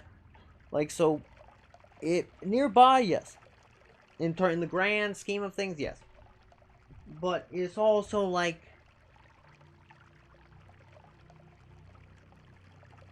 if you hate Amazon that much, sure, fine by me. Yeah. Backfiring, Dodgy. Thank you so much. Thank you so much, Dodgy. That's exactly what I was looking for. A car backfiring. That produces an omnidirectional sound, right? Well, not like truly omnidirectional, right, in the truest sense of the word, but like, you know, the way the sound goes is in every direction. And then the car, of course, you know, usually above the damn thing, is gonna, that sound doesn't matter quite as much, because it's probably not gonna be the way that the sound is propagating towards you through the air. And so, just based on the difference between your right and left ear, you can generally get a sense and a vibe for how far the thing was, and the character and, like, timbre, I think is how you pronounce it, of the sound. And then you can generally make a few, like, reasoning and judgments based on that. And then, of course, and I would say it's through a very similar means to, like, you know, doing it for lightning, right? To figure out how far away lightning is by, like, reasoning the thunder, right? Reasoning about, like, how far the thunder is away based on the length of time. And you can also kind of get a good vibe about where the lightning came from. I mean, of course, if you couldn't see, right? But yeah. But usually you can see, so it's fine. But yeah. Honestly, I learned a few things about that and, like, the Doppler effect and stuff in my atmospheric science class that I took in college. I loved that class, frankly. It was so much fun. It was a great class. I really loved it.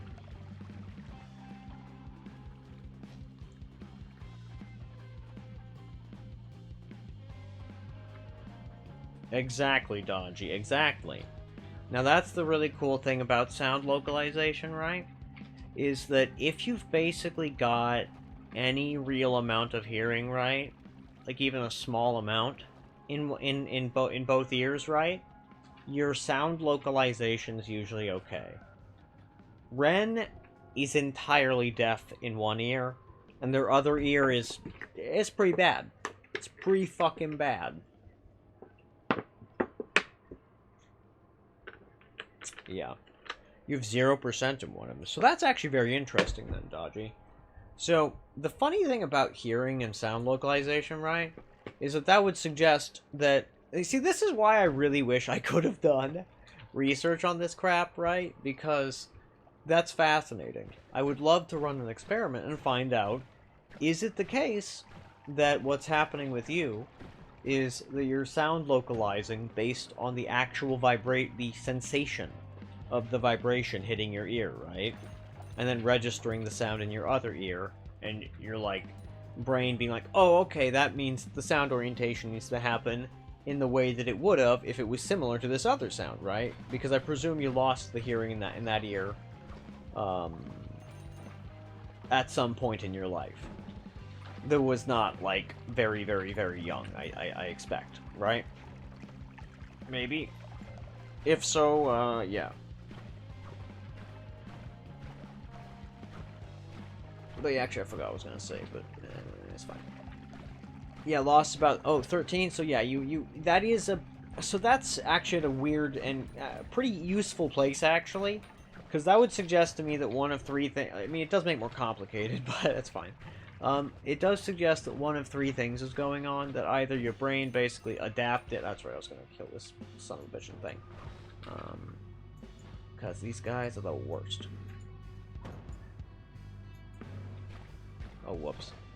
I guess that means there's no more enemies nearby, so that means I just gotta cast it right there. Here you go. Now perish, fool. Or not. Yeah, I guess it's fine. I can just detonate them. There we go. Good shit. But yes. So, don't worry about it, dodgy. These things happen. But yeah, and indeed, it is like... I'll get to depth perception in a minute, because that's a very fascinating topic. Actually, you know what? Here's what I'm gonna do. I'm gonna run a 2-minute ad, go to the bathroom, return with my thoughts collected about both depth perception and losing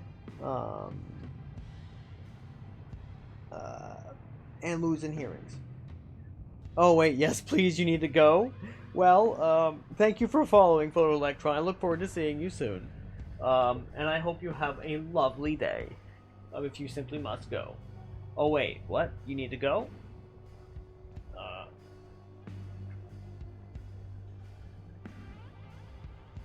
Oh, I see. Well, in which case, be right back. If anybody else needs to go to the bathroom, do so.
Very good. Very good. Maravilhoso.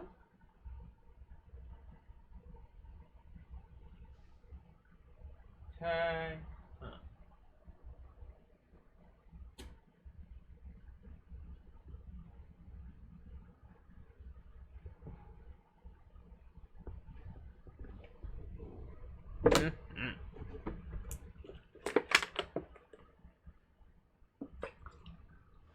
There we go. Had a bit of Adderall. Good. good stuff. An Adderall at 3 a.m. in the morning. Don't worry, this is fine. It is actually fine, but you know. Yeah. I mean, in short, Meatball, no. Graphics to me have long been optional. And where my brother cared a great deal about IMAX 3D, I was all like, yeah, that's nice. With little enthusiasm. It's not that I don't notice it, right?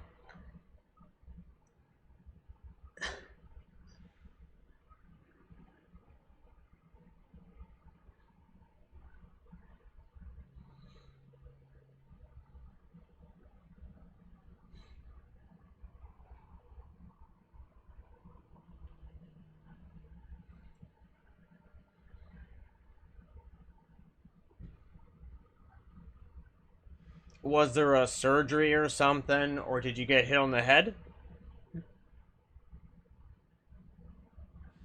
You did not get hit on the head. Really? I mean, I suppose it could have been something, and like, wait, did you get like an MRI, I take it? Because personally, I would expect that you would have a lesion if that's the case, right? Because like that would make me expect that you had like a burst blood vessel, like in the brain, in the specific area, like where one of your ears be, right? MRIs. So in that case, actually, what I would then suspect is that, you know, actually, here's an interesting one. Do you get tinnitus in that ear if you massage either your temple, the muscle just above your bad ear, above and or in front of, which is generally synonymous with your temple, and or, wait, yes?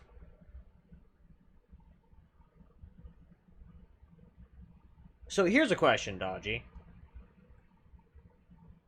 So wait, do you have Meniere's? Give me a sec. You do know what that is, right? Meniere's disease?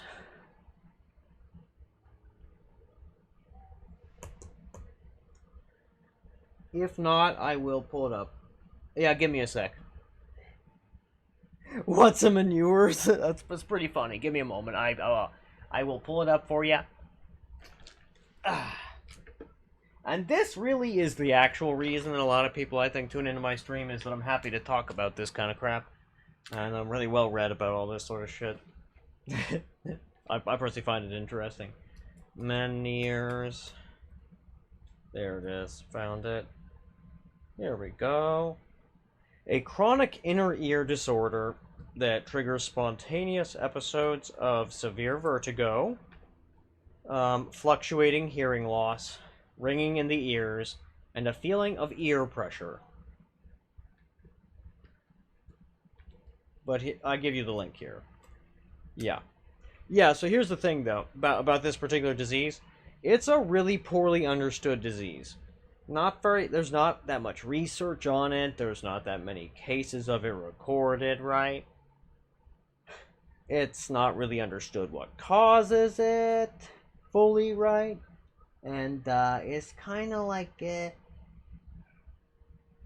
it's really not one of those things that is what's the right word for it, really?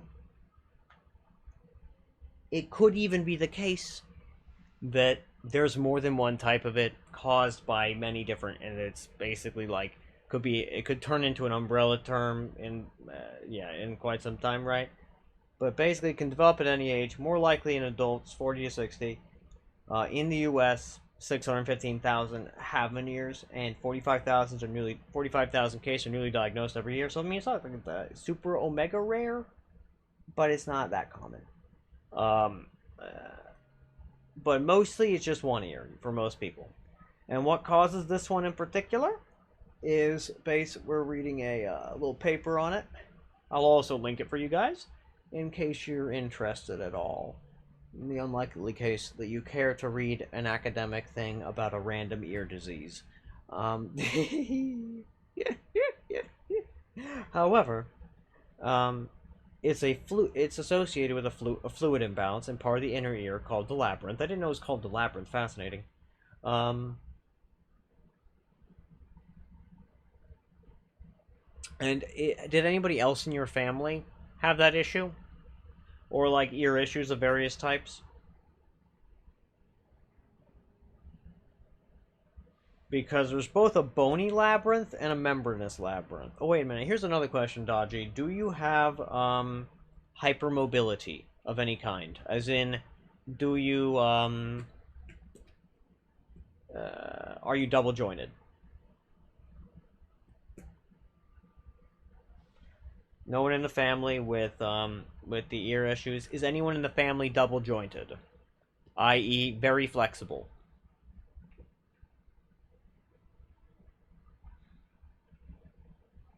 In other words, do you fold surprise? Oh, that's a good one, Meatball. That's a good one. They thought it could have been an acoustic neuroma, but not even some follow-up scans later showed any signs. But you had many of the symptoms. Give me a moment. Let me look up acoustic neuroma and find out more. Because I love looking into... Oh. Give me a sec, actually. I'm gonna just go to Google Scholar here and see if anybody's done research on this yet. I think they have, but I might also be wrong. Let me first type in acoustic neuroma tumor. Okay, I get it. I got you. Makes sense. Now we're gonna go to scholar.google.com. Okay. Now we're gonna type in EDS and hearing loss.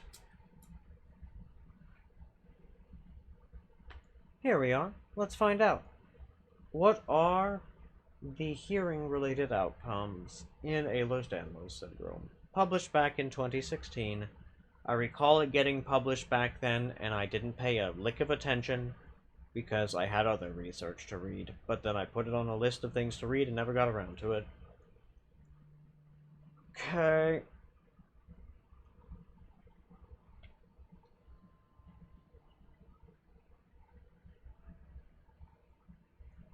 Oh wow, this is what I actually I expected. But yeah, this is kind of striking actually. So, out of 109 patients, or rather 109 patients had normal hearing. And then basically, let's see, this is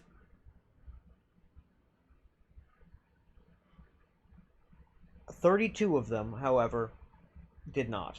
They had hearing loss, which that's a pretty high prevalence, more so than you would really expect, especially given the ages at which they were diagnosed.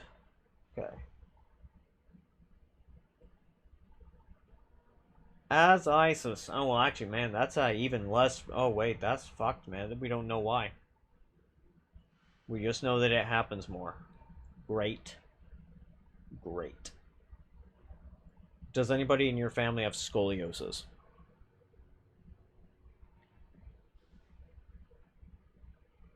Oh, shit. Oh, shit. Somebody... we just got a donation? Holy fuck. This, let me check out. This sounds amazing. Thank you to whomever did this. This is a big deal. Much appreciated. It mean big, because, you know, we struggle here. We have what we call struggle bus times at times. You don't think so. That's actually very helpful information to know. Okay, so that means that I don't need to look at that particular one. Ear anomalies. Interesting, interesting. Hearing loss there, okay, no, not that one. That's not what we're looking for. And then we're gonna... Oh, by the way, if you guys didn't know, when doing a search in Google, I mean, it used to be a thing in Google, but on most search engines, but more so in database things, but even more so on things like Google Scholar, doing an capital and, like doing like it's EDS, Ehlers-Danlos syndrome, and then space, capital AND, space, and then the second term, hearing loss. Basically, it's a good way to figure this shit out. Or pardon me, to search for crap, like when you need two different things, and you can do it multiple times. You can also do or. So like I'm gonna do EDS or Ehlers-Danlos, and then and hearing loss. Yeah, and you can also do this for things like not, amongst other things. I highly recommend that you look into such things for giggles and for fun, for just looking up crap. Like, it's fun to look shit up some of the time, right? And once you get a decent handle on the nature, you know, this is so frustrating, actually, that they don't seem to have. Ooh. Oh? This rather demure looking, rather cute little article titled Autosclerosis, Ehlers-Danlos syndrome, and Melkerson-Rosenthal syndrome. What the fuck does any of that mean is what I have to say, right? However, the answer to that is that that first word, autosclerosis, is the most common cause of deafness in adult Caucasian populations, and it has an autosomal dominant inheritance. Fascinating. And a lot of crap exists about it. This particular case report seems to have been chosen because this person did not have any of the typical issues. However, I do not currently have access to it. I'll need to Sci-Hub it. If you've never heard of Sci-Hub, you can use it to find articles. Definitely very, very legally, for free. And I agree, much appreciated. Has a few models in the price range? Really? Oh shit? Oh shit! That's for the... Oh goddamn. Okay, then I will do just that. I will do precisely that then, Meatball. I will thank you so much for the money. I appreciate that a whole bunch. Let me just check the amount so that I can be utterly flabbergasted by your incredible generosity.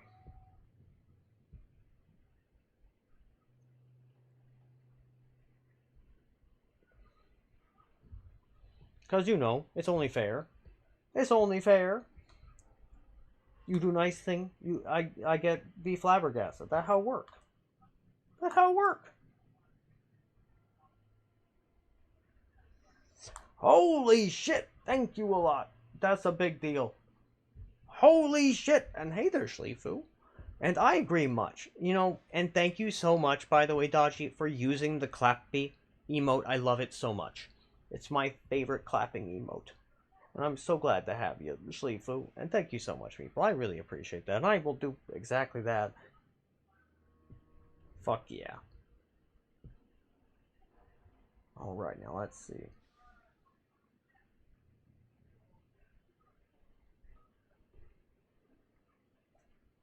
Aww. That's so sweet. And I agree. I'm all for Theseusing up the PC to make it to, as I like to say, to, you know, gooder up the PC, to gooder it up. Oh, that's right. Oh, wait a minute. Has the 45-minute mark passed since I had... I don't know. I don't know because I did not start a timer like a fool. However, I can check something. Okay, it's been 20 minutes. Excellent. I am surprised. Frankly, the ad thing actually helped me figure that out there because it's like how much longer is the pre-rolls off, and that answered the question. So I think it turns it off for like 45 minutes or some shit when I do a 2-minute ad. Something like that. I don't recall. And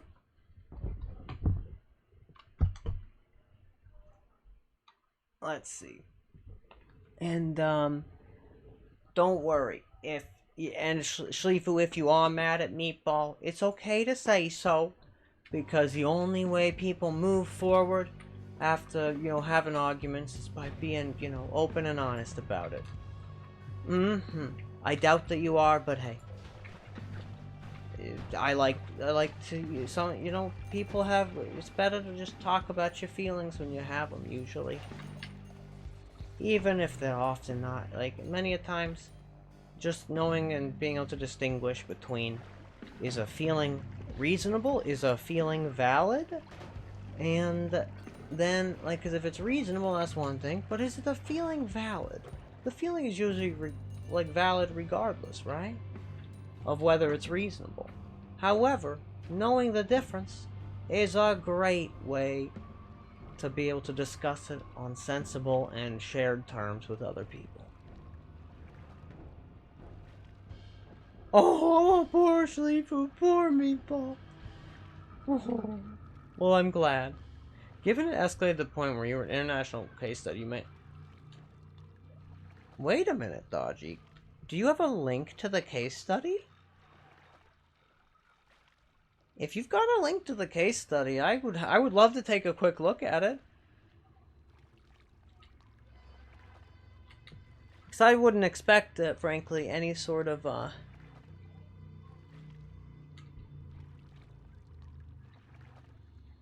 wouldn't expect any kind of, what do you call it, simple solution. I'd expect a complicated one. But I'm no less interested in it just because it's complicated, right? In fact, if anything, something being complicated tends to just increase how interested I am in it as a rule, but not always. It's needlessly complicated, then nah. But because I've already, although then again, like, I'll be real. The human body is needlessly complicated, but I've already put in the large amount of, like, upfront work to actually learn about that shit. So, the amount of actual work it is to, like, learn about, like, another system of the human body to, like, figure out something complicated about a particular case study is not actually as high as you may think. You wish you did?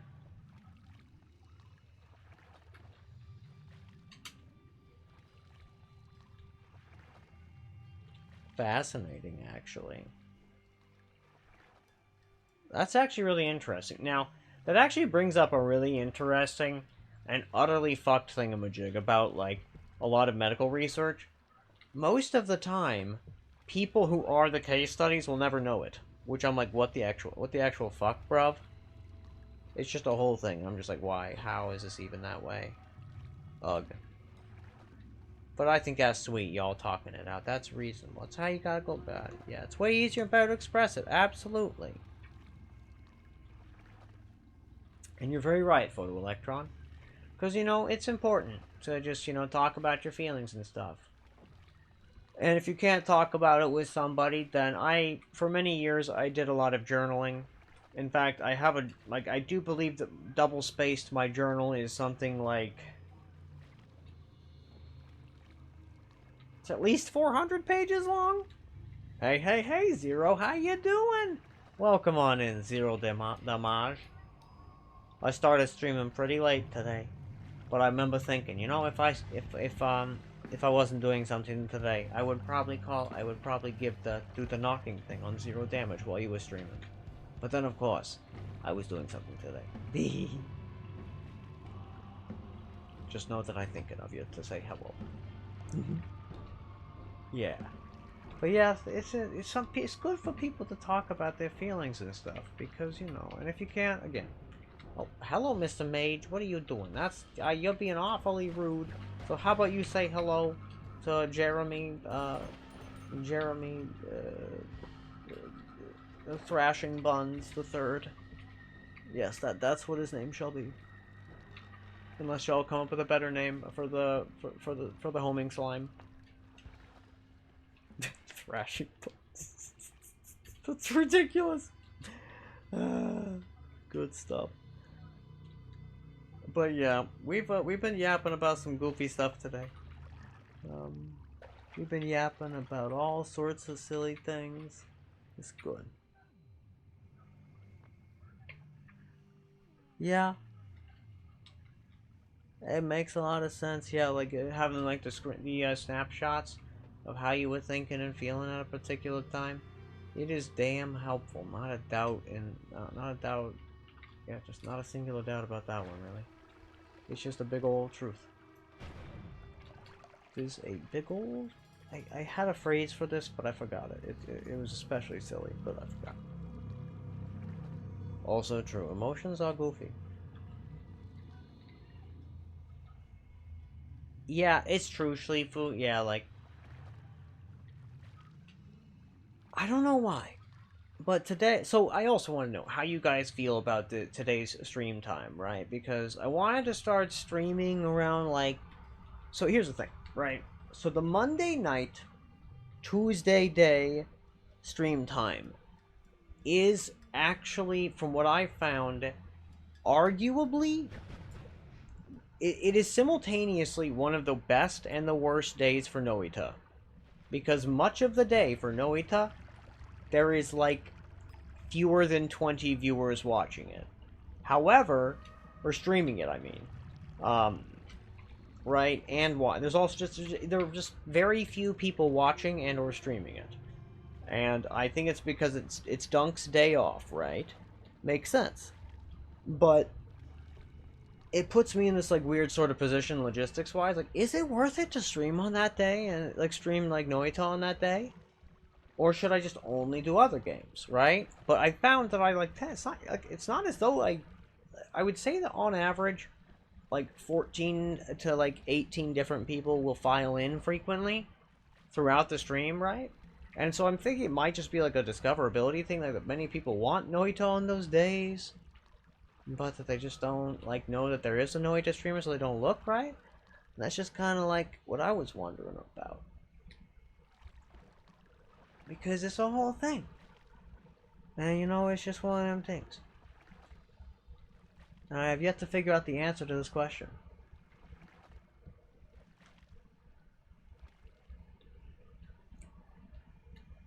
That is true, yeah. You see, exactly, right? Now, Photoelectron, don't you worry about it.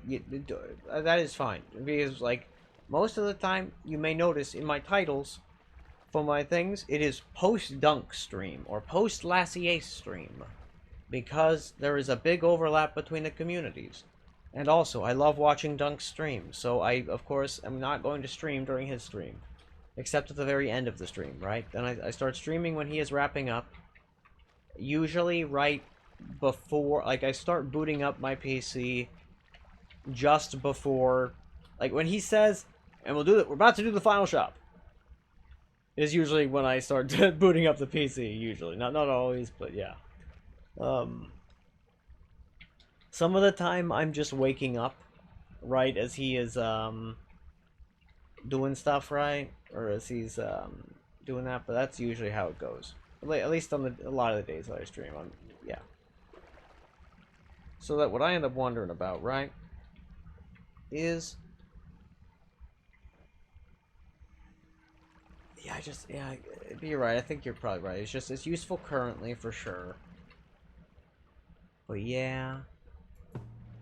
There we go. I didn't know what this particular wand was gonna do, but I figured it would be fine. I was right. I just wanted it to make more liquids. It did. Marvelous.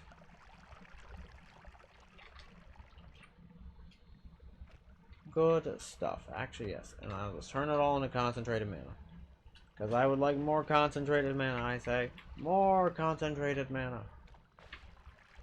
I will drink more concentrated mana. It will be mine. But yes. The funny squeak sound was me rubbing my eye very slightly. Which is very, very funny to me. My eye squeaked like, I don't know, like something odd that squeaks. It was a funny sound. It hasn't done that in a few years. I'm not sure why it does that. Something like that, but yeah. And now let's see. What ridiculous wand builds do I have going? Oh, that's right. I finished building this. This is not exactly a build, but I was doing something here. Oh yeah! I have 4 gore. I have Sea of Water on this. Fantastic. Which of course makes oil, because, well, why wouldn't it? Well, it's just the natural way of things, because things are no longer as they used to be, you know? So does that mean the children, in the, like, are there people in this world now who, like, don't, like, do you stop remembering the old material, right? Like, that's what I want to know. Do you forget what water used to be like? Or is it just that you now know that some son of a bitch called Mina, like, got rid of all of the water in the world and now everybody's going to die from, like, dehydration in 3 days?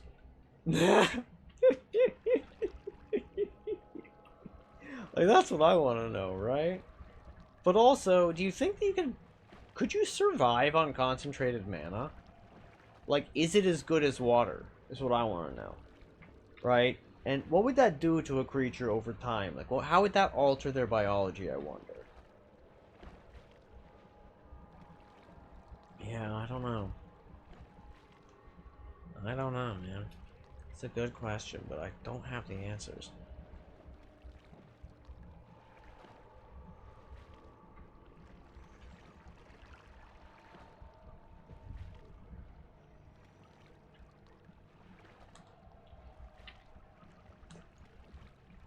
But yeah. I do definitely think that the Meniere's is an interesting thing. The Meniere's disease, as well as other such ear issues and the like, because the reason I know about Meniere's disease in the first place is because one of the people that I worked with for my non-profit that I used to run, advocating for people with chronic pain, was about, and the last stream we talked about that comic you liked, and thinking about reading audiobooks. I do remember that, yes. I believe it was like some broccoli soup. Yes, that's the one. I still have the tab to read it open.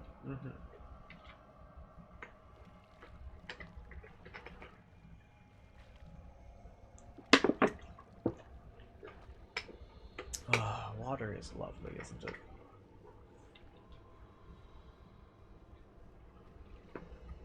There we go. I think I have enough concentrated mana now.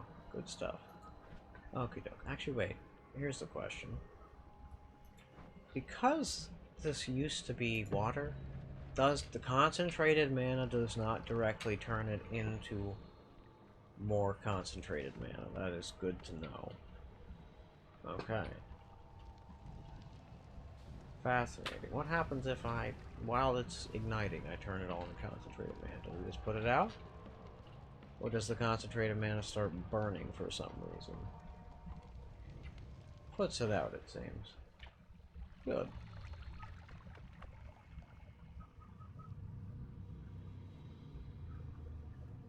I would, yes. Indisputably so. Because I love listening to random things, right? And I also like listening to 2 types of things at a time. Right? I like to listen to some type of, like, narrative information about, like, some, like, audiobooks or something. Like, if I can manage it, right, in the sense of, like, if I have 2 things I want to listen to during the same time frame, I'll try to listen to something that is slightly entertaining, but has a lot of technical information. And then also be listening to something that is narratively and, like, emotionally and thematically complex, also at the same time. Well, you see, the audiobook, you see, I would like, if the panels were on screen and the audiobook was narratively engaging, I would have that window focused and watch it with me eyeballs, right? And that's how. So the answer to your question is, obviously, a video. But you see, being able to, because, I mean, I don't know about y'all, but surely you all enjoyed being read to as kids? No doubt. Because frankly, if you had the good fortune to be read to as a child, it damn well probably should have been a pleasant experience, and if it wasn't, you have my sympathies. And so I think this, alongside the fact that humans have a long storytelling and like reading tradition, is a big part of why I believe that like being read to is generally just kind of pleasant. And yeah, so yeah, I think it just kind of intrinsically makes stuff better. It gooders up the stuff, man. It makes it all good. It gooders it up and makes it better. Gooders up the warm old water, I tell you. Mm-hmm. Gooder it up. Mm-hmm. Yep. Gooders up that warm old water, I tells you. Mm-hmm. What does it mean? It doesn't mean anything. Don't worry about it. And get rid of that. Put the freeze charge there. Good shit. Excellent. Flip-flop the piercing for that, and we are all good. Put that feller back away. Go over to the Goofy Wand builds. That's right. I recollect now. This guy had a very simple purpose. He was to be an extremely simple wand. So each of these is 30 mana, right? Okay. And this has... is that 620? I think it is. Which is patently insufficient. No, it's 820. Okay, that's not the worst, actually. So what we're gonna do...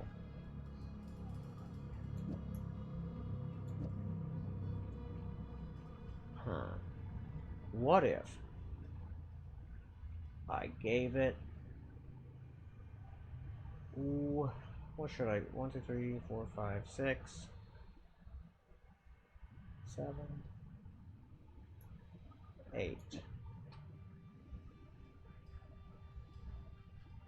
Or alternatively, I do that. And this way... Yeah, okay. And now, okay, now so 1, 2, 3, 4. Alright, so yeah, I just scooch you guys over. And this will be fucking amazing. I'm gonna do a divide by 10. Or something like that. On the heavy shot. Because it's concentrated light.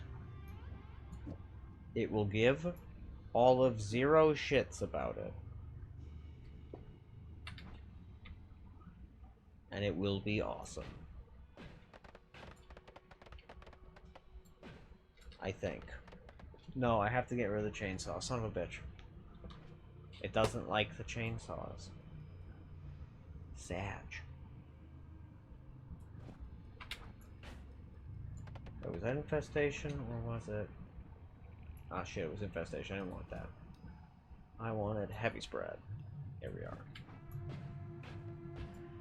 Fantastic. I am so proud of you, Schlifu. You go. That's fantastic. Doing things you're passionate about is always a good thing to be doing. Don't worry about the voice acting and the mic quality. I think it's fine. So here's the thing, Schlifu. You only ever learn by... That's entirely true. You mostly learn by making mistakes, right? If I actually shared with you the absurdly, ridiculously bad, like, videos that I made both as like a young child with my best friend at the time, as well as wait, what is this? Wait, why is the concentrated mana a different shade of blue there than it is down here, huh? I don't get it. I don't get it, man. Whatever, it's fine. But like, exactly. If you do bad, you can improve. But if you don't do it, yeah, exactly. The hardest part is doing it, right? And I'm proud of you for doing the thing, because doing things is consistently difficult in everything in life, right? So, like, I think you're doing fantastic. And I am proud of you. Because, yeah, you deserve to have somebody be proud of you. Everybody deserves to have somebody be proud of them, really. And I say if you do something you're passionate about, that is worthy of pride, certainly. And if everybody says otherwise, they can shut up!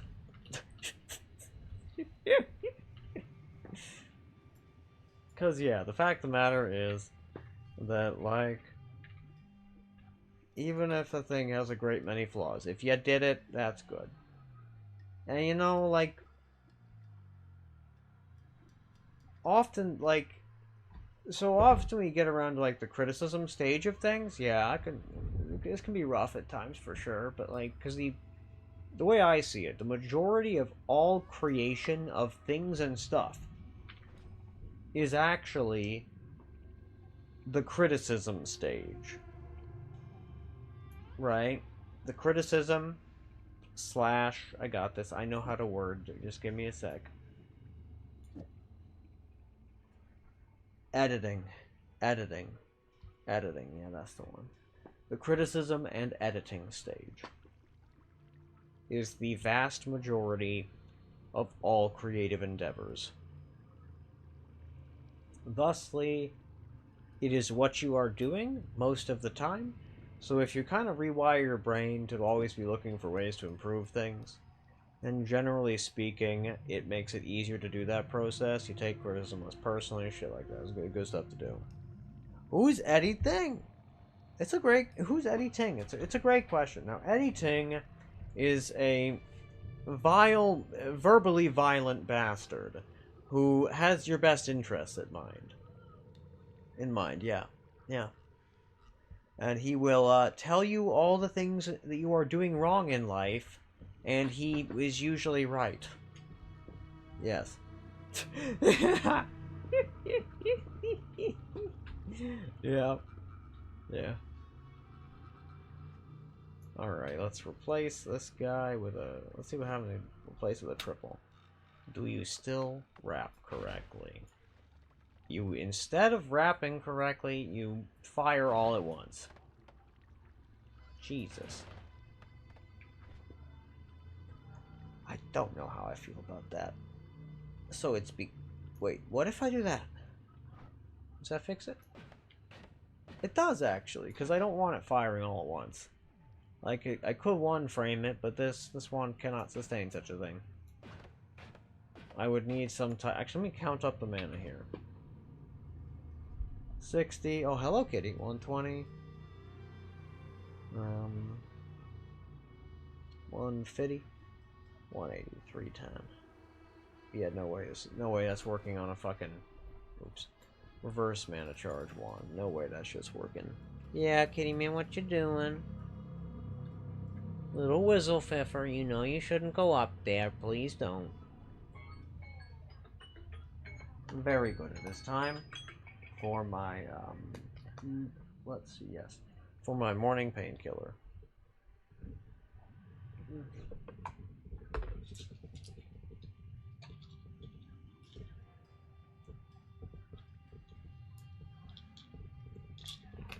And I agree with you that, like, that uploading such videos at some point, like is awesome, right?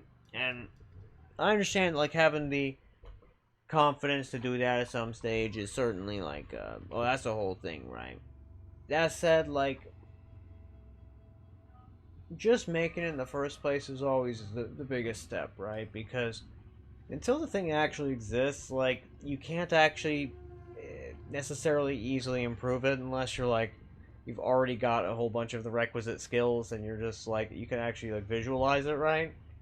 Like, for me, the moment that I felt that I had truly made it as a photographer and that I had reached the peak of my excellence as a photographer was the moment where I visualized and imagined a picture. I knew what I wanted. I knew where, like, I knew what type of photo I was gonna do, and, like, it was of gymnastics, right? And then Actually, give me a sec. I think I can find it in pretty short order.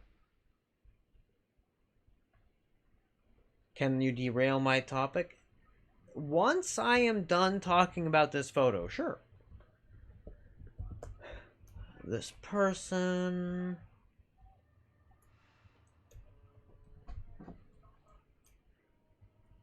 I even remember their name. Because this photo went so marvelously and incredibly to plan. Well, it's not there.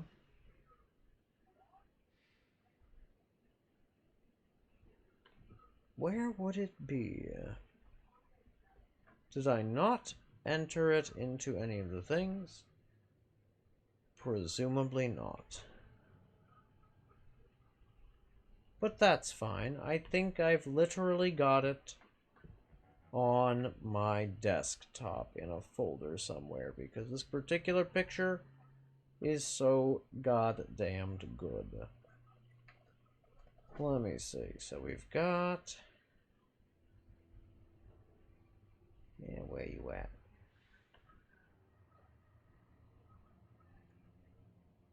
Or maybe it's...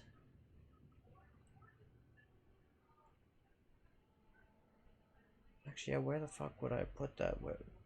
It's gotta be in a portfolio. Oh, I know where it would be. I know it. Sorry. It's just, either it's right here, or it's coming in a different spot.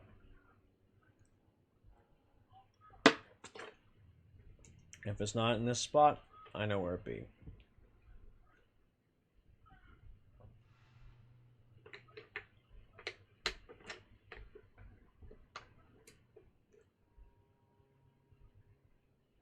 Okay.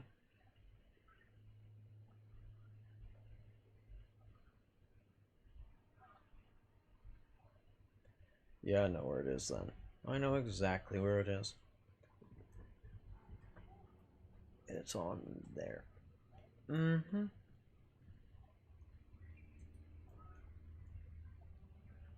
Okay. Excellent and excellent. Coco, it should be... There it is, found it. Good. Fuck yeah.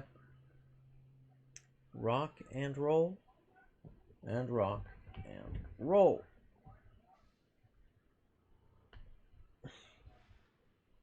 Ideally, this ought to do it. I think I should be able to simply paste the damn thing in the chat. That ought to work. Holy shit, that's a long link. Will that even work? Actually, you know what? If one of you guys is brave enough, you know, I'm gonna click on the link because I'm certainly I copied it, so it works. I am shocked that that works. But yes, that particular picture, I went into the gymnastics meet with that image in mind. Good. And then I took that picture, and I felt very satisfied and proud, and even to this day, I'm still quite satisfied and proud with how that particular picture went. Because it did exactly as I had hoped and expected. And I agree, an absolute unit of URL. I agree, like, holy fuck, like, what the hell, man? Unbelievable URL, that, right? Yeah, that's crazy.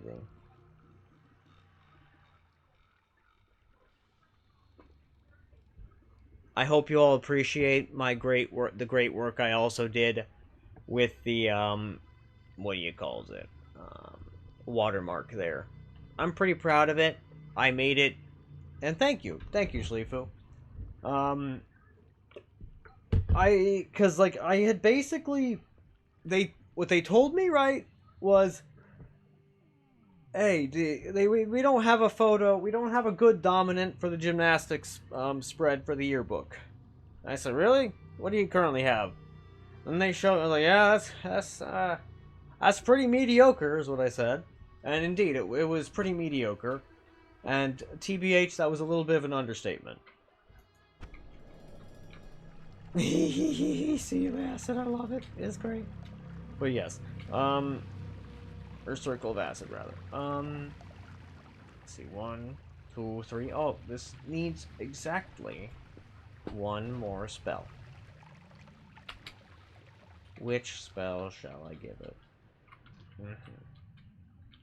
Well, one of you... Actually, yes, I would like to do Concentrated Light. I would like to hand this particular one the Concentrated Light that's on here. Yeah. Do that. Yes. This shall be excellent. But yes, they told me the thing. You went into Lassie's chat, magic carved and got eaten, and I have a 12-hour time. It's so brutal. Oh no. Oh no. Thank you for I didn't even know that Lassie was currently live. I am going to let me just pull it up so that I make sure that that Ren does not lose their watch streak while they are asleep. They would cry. Let's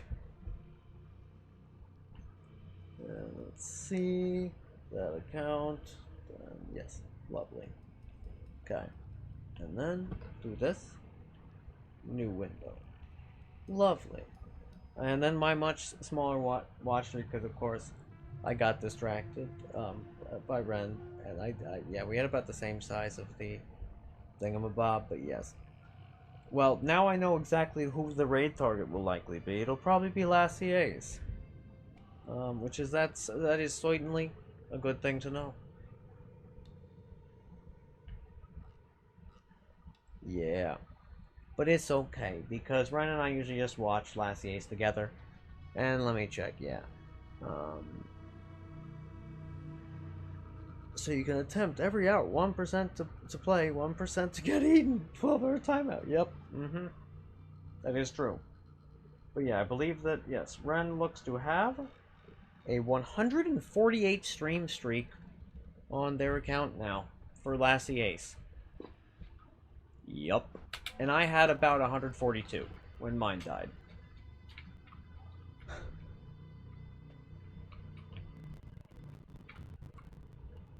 Yeet.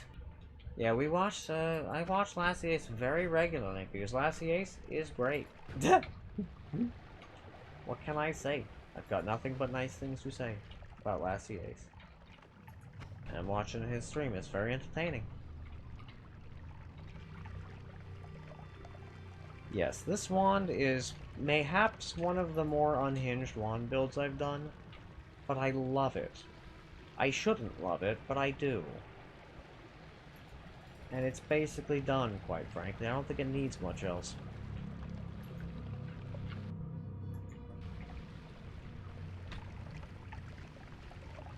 Oh, I feel that vibe. I feel that. Yep. Yep. I totally understand, Dodgy. Yeah, I get it. It gives you TI. That is so understandable, Shlifu. Yeah, the acid. It really.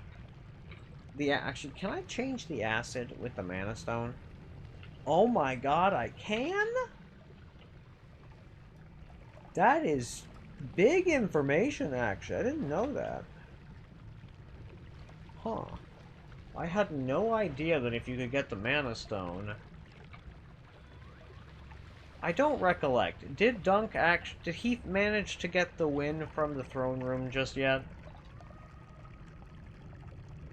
Because I don't think he did, right?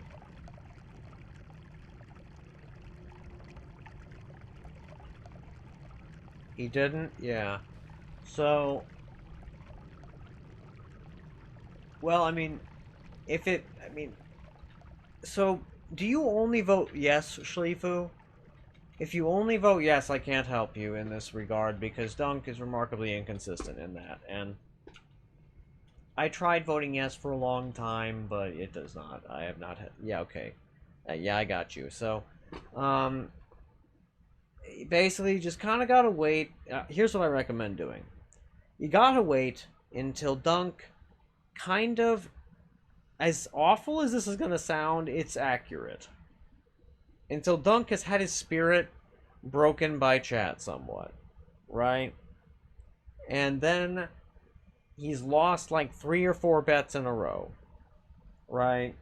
Then, and only then, he will open up Strim one time, and he'll have gotten lots of sleep, he'll be fresh, and he'll be doing great. But broken, I feel that vibe, Meatball. I can understand. I sympathize. Um, but yes, and once that has occurred, that stream, he will do a far more reasonable, ordinary bet, like this most recent Sun Quest, actually. And that will be where you will get your yes sign. Right? That's basically what you gotta do. But you also have to accept that there's the real possibility of some freak accident, like happens often with dunks. You know, not often, but not infrequently, right? And you're just gonna have to sit out on a whole lot of bets. Yeah, it's rough. I understand. I understand it's rough. But it do be like that.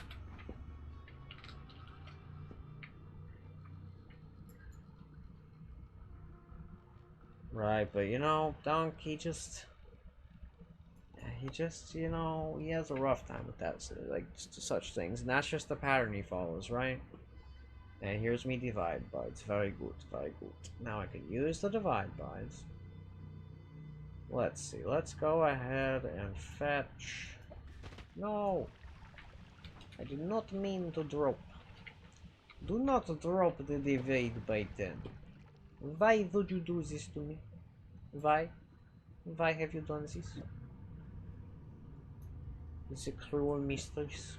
How could you do this to me? You did? How could you do this to me? How could you do this, Noita?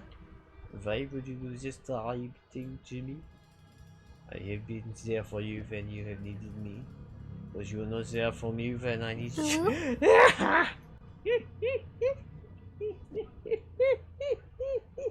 Hey, Coitus, welcome on in. I'm glad to have you. Excellent.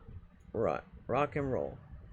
Yeah, right now I am basically, I am messing about with several wand builds. Much agreed, Ugu. But yes, frankly, I hope that that helps you with your yes sign. But also, yeah, the acid, I can understand why it would give you some flashbacks to the TI. And Dunk losing a bunch of streaks because of acid. Because acid is one of the most valuable tools chat actually has, in my opinion. Right? Because that circle of acid in TI is really strong. Right? I actually feel like it's one of the more balanced things in TI. Right? Because it requires a hell of a lot of good timing on the part of, like, chat, right? And making a kind of collective decision to, like, use that. So I do feel there's, like, a lot more strategy involved with it, whereas with a lot of others, assuredly not. Right? Okay, now let's see. How much damage are we talking on this particular thing? Let's fire it at the barrel and see what it does. Damage-wise. Or actually this guy. Actually, you probably... Whoa. That was... pretty catastrophically gigantic damage, as I had hoped. Now, what about you? That's a big number. I like. Now, what happens? I think the iteration limit on divide by 10 is 1, but for divide by 2, it's not that number. So I can put it here. So, let's fire at this guy. Wow. What happened? I don't quite understand what happened there. Let's flip it around again. That worked, but why? Don't know. Well, that was a sizable number that looks smaller than the earlier number. I guess it might just be because not all the projectiles hit, maybe? Huh. Can't tell.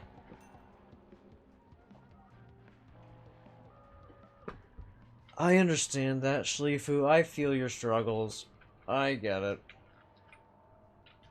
I find that Ren often ends up in that situation because they also like betting against the odds. Because the thing is, like, it's hard when Dunk is so overconfident about certain things. It's so difficult, right? He makes it difficult. Oh, why, hello, Mr. Kitty Man. How are you doing? You want me to give you scratches? Sure, Mr. Man. The kitty. So he does this adorable thing when he wants scratches, right? He'll lean his head back. If you right now he jumped up on the bed. He sat between my legs, and like made a space for himself, and then he leans his head back, as if to say, "The scritches you owe me. Give me the scritches, please." What about right now? Give me the scritches.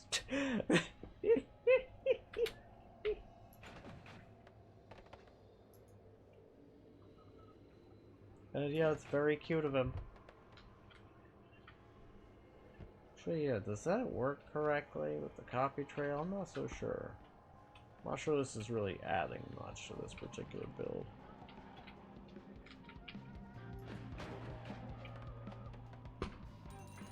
Yeah, not really. This is basically just a one target gigantic damage wand. Well, if I do warp cast, or teleporting cast rather, how does it work then? Can I do the catastrophic damage from far away? The answer appears to be yes, even though that guy's immune. Well, bam. Now, of course, it's going to go to him. And good. Now you're far further away.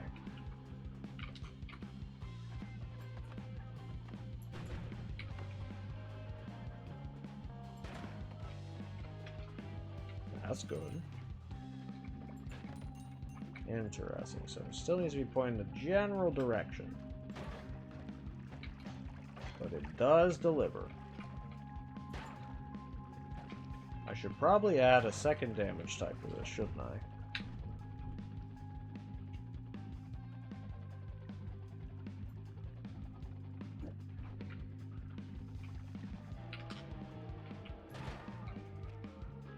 Yep, that did the trick, it seems.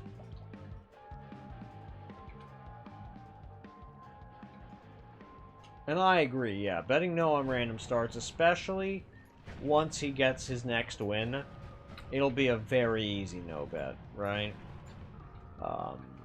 Yeah, it'll be a very easy way to get seven streaks, and I'm very pleased about that, actually, because Ren, even more so than I, but both of us have been very frustrated with how hard it is to get 7 streaks of late.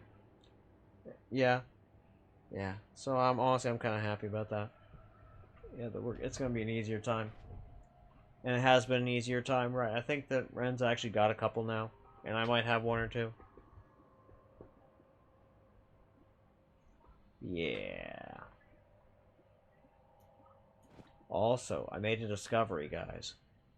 Chain Bolt is only twice as fast as Tentacle's base speed, meaning it's perfect. Also, does anybody have reasonably easy access to the Peplicate PNG? Actually, wait, no. I think it should just be like immediately accessible via Google Images, right? Yeah, I should be able to get the PNG, or not, yeah, just whatever the small little file is. Noita Peplicate. Because I'm going to make an emote. And that emote is going to be Dr. Peplicate. And it is going to be beautiful. Son of a bitch. I cannot find it. Fuck. Son of a bitch. If somebody would find that for me, I would be very pleased. But, you know. Hey, Bob without a hat, how are you doing? Right, I wish to have the Peplicate spell so I can make my Dr. Peplicate logo.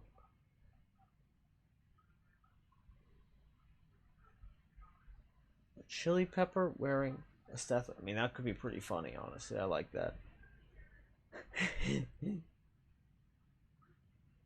Or, like, the Peplicate spell with, like, a pepper licking the number 8. That could also be good.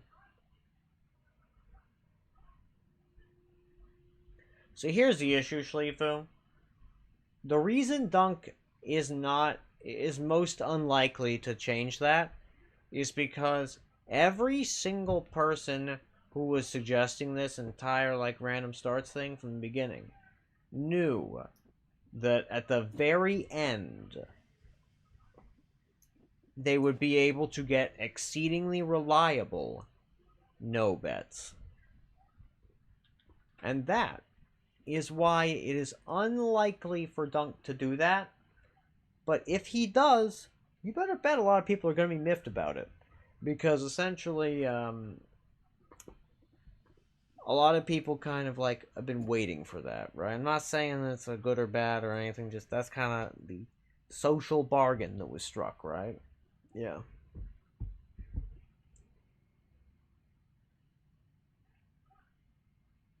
Now, that said,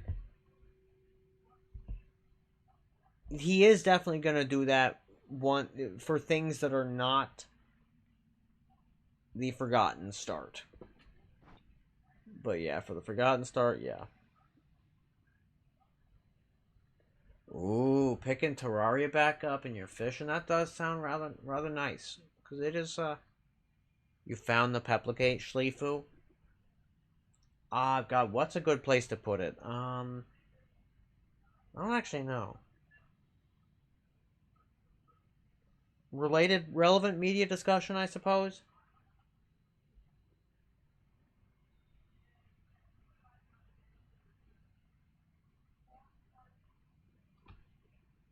And let me see.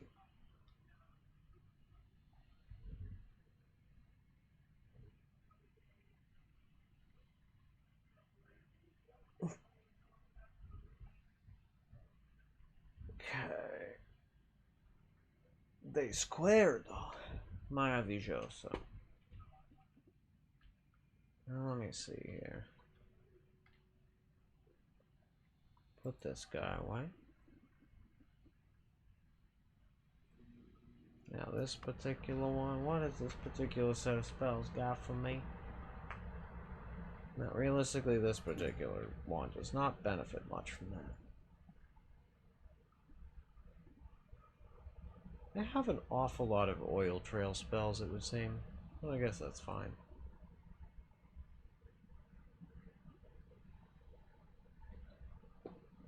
Okay.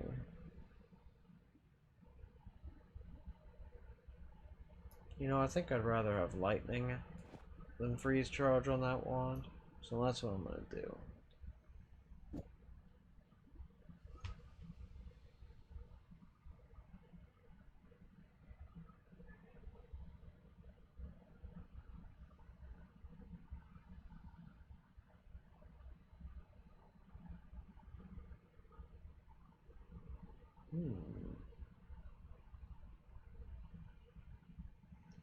Peplicate. Thank you so much. This is perfect. That's perfect. That is so excellent. Because now, this actually will also do a good job of giving me pixel scale that I can use for making emotes later. Because I'd actually like to just keep doing it in Adobe Illustrator, with which I am quite Oh, it's so small because it's just the pixels, right? But don't worry, I can. So Adobe Illustrator has a lot of nice features I can use to basically resample and upscale it, or at the worst comes to worst, I can basically just make a high resolution version of it if I really need to, right? By taking the clone stamp tool from Photoshop and clone stamping the color of each of these things, right? And then basically one pixel at a time at first, um, expanding out the bit, right? And then basically redoing the gradient. Yeah. It'll be a bit of a pain in the ass, but I think it'll be worth it, frankly. Um, but also just being able to see it up close means like depending on what I would estimate is more work, right? I may or may not like remake the entire damn thing, you know. But thank you. Your work is essential in making the new emote, so thank you very much for that. I appreciate it a lot because now I can actually see what the hell it looks like. Because quite frankly, I am never close up to my monitor enough to have a good look at it. You guys actually consistently have a better look at my screen than I do. Because I think my TV is like, what is that, maybe 7 or 8 feet away, something like that. Yeah.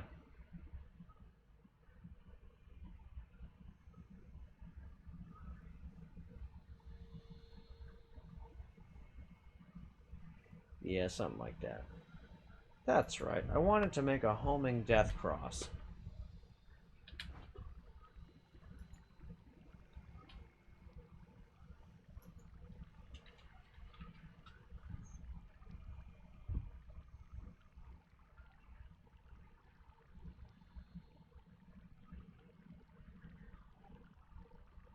Wait. You were one of the ones who suggested partially wanting to get a toxic no, and you still haven't gotten a toxic no? Oh, poor Dodgy, that's rough. That's a little rough, but yeah. So, like, there is really definitely the question of, like, what the... Wait a minute, what? This wand is producing fire, I see. Is that the fire arc on it that's making it do that? Or is it the magic missile?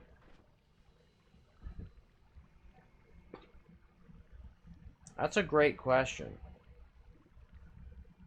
Let's find out.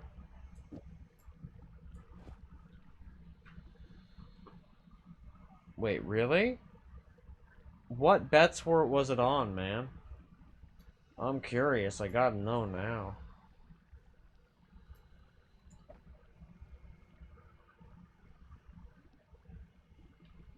Cause that's kind of crazy.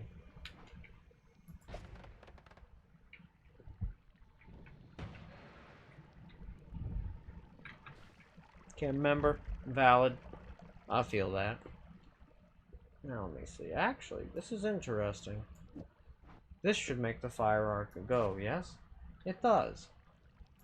So it does work on more than one spell per cast wands, so long as it can find a pair of projectile targets. So there's that one. And what about something two projectiles that travel at completely different speeds? How about, yeah, let's do this. Yeah, that did it. That's fucking awesome. Hell yes. So, that, in theory, would suggest on the Wand of Multitudes that if I threw on Gunpowder Arc and Gunpowder Arc Ping Pong and then two Lumi Drills, that I think that it would then do the Gunpowder Arc between them. And then if I did Electric Arc and then two more, it would do that even further, I think. Maybe. I hope. I think that's how that should work. I'm gonna run a 2-minute ad real quick, and I will be right back. So yeah. See y'all in a jiff.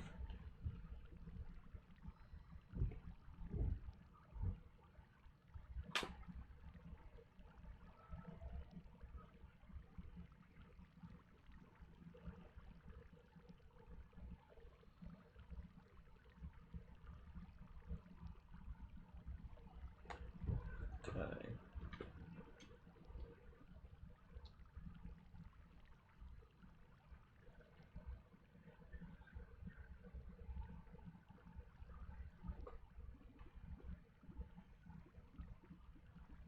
Okay.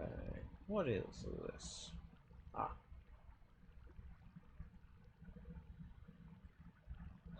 You know, duck experimentation is going to be a nightmare. It's gonna be a whole ass thing. Now, which vacuum field is this one? Is it powder or liquid? It's the entity vacuum field. Son of a bitch.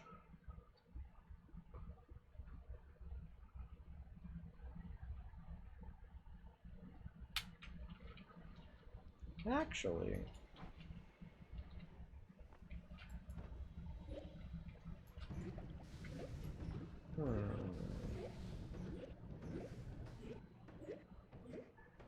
fun. Tea. Because I've tried this like a couple of times. That also makes me remember that basically Dunk also has another solid way to get out of the Forgotten Cave situation. I think? Because there are wand spawns, right? Nearby to it? Is that right? Because if there are, if he could get a single wand... Oh, there's not. Never mind. So it's probably... Because something that could really work well for him, for the other one, the Masters one. Okay, yeah, that's rough. That's rough. Yeah, that's very rough. In fact, that does mean that, yeah, that chaotic poly with the other bit is definitely going to be his best bet. But yeah, with the Master spawn, I do think he's got a very solid,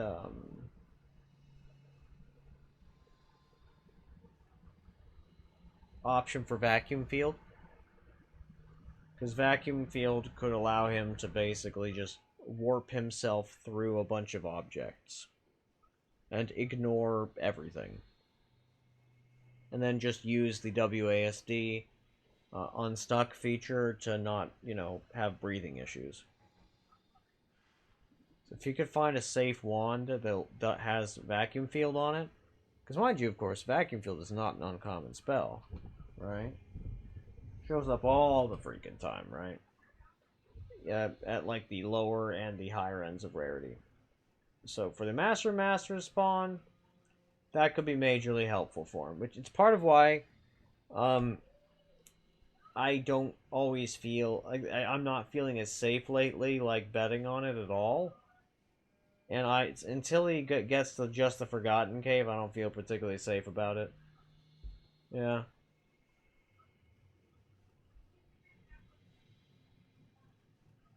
Oh, it is it? It's got. You're right. It's only got the 20 charges. So the thing is, realistically, at that stage, there are two major factors. Well, actually, I can demonstrate. Well, if I can find another copy of a Vacuum Field somewhere around here. One of the things that matters is the length of the wand, actually, quite a lot. But he's pretty likely to get a pretty long length one, right? At that, like, depth that he's at. So it shouldn't be a problem. However, yeah, I think you're right. I think this has Vacuum Field on it, yeah. Probably. Vacuum Field, yep. So, this is a 2 cast, but I guess it's fine. So, notice how much further we're gonna go by casting it with a longer wand. If it'll do the damn thing. Wrong one, son of a bitch.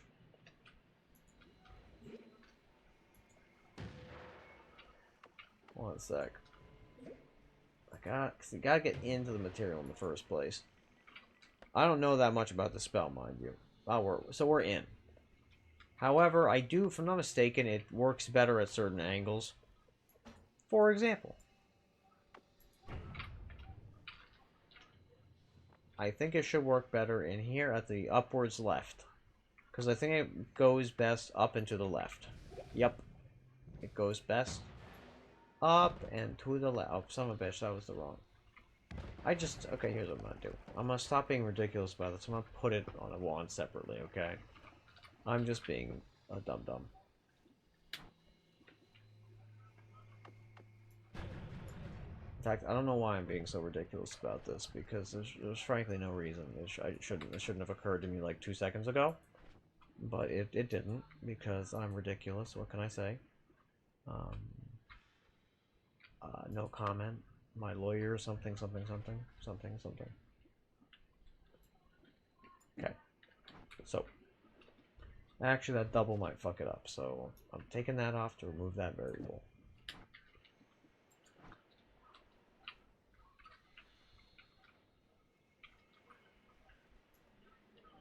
Look. See, this works exceedingly well to get through places, right? So it'll get you through solid objects. So if he can get fucking the vacuum field thing, right? Even 20 charges of that, unless of course it's only got 10 charges, in which case that's rough. That's rough, Zuko. Okay, so it doesn't go through the metal nearly as well. However, that's not what he needs to actually be worrying about much. He needs to be worrying more about the extremely dense rock. And if I'm not mistaken, it works peachy keen and dandy on extremely dense rock. No? Coincidence last time, then? Peculiar. I guess I'm plumb wrong.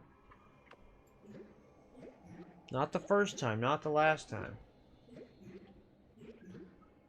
So at that stage, he'd be relying on like something with like long distance cast plus the vacuum field. And the odds of that are like 0.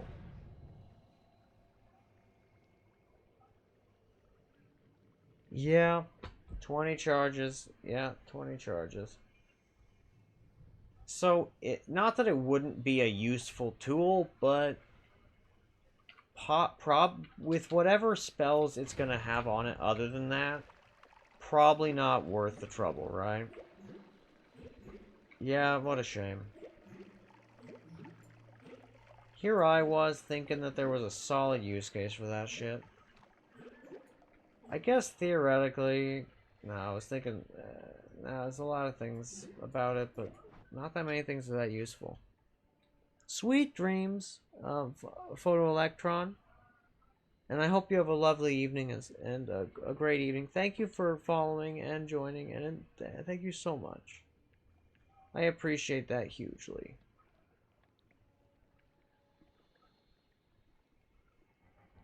How can I mess about with this guy? Oh, I see. The static projectile murderizes him. That's funny. Because of eat your vegetables. That's very goof. I'm amused. Okay.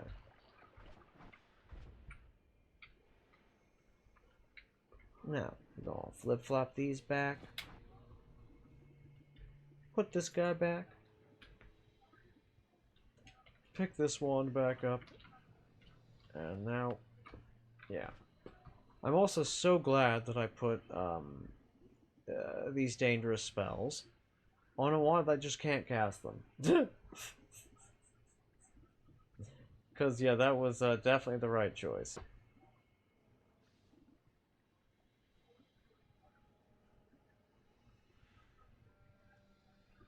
Now, where the hell did I put the gravity field again? I put it onto one of the wands, didn't I? Did I put it away or something? Am I just being blind? I'm probably just being blind. Yep, being blind.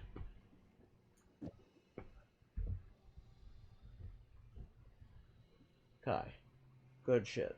Now, on the other hand, these two vacuum fields are amazing. Also, I'd like to show you guys fucking something just really it's so cool. It's a fan. In fact, I'm going to make a utility wand for this exact purpose.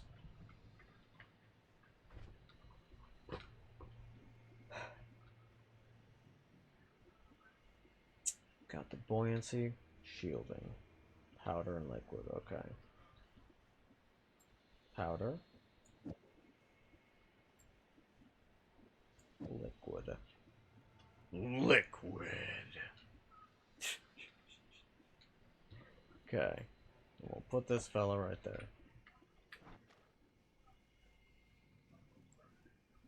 Now, let's grab something. You know, this guy will do just fine.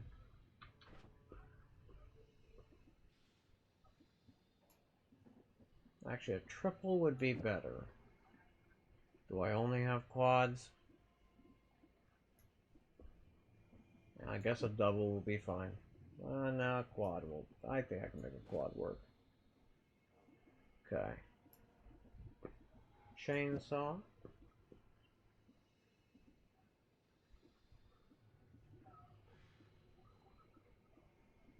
Let's see. These two guys. Sure, let's do a death cross. Why not? And then, chaotic transmutation. In theory, this should work on all of the, all the spells, really.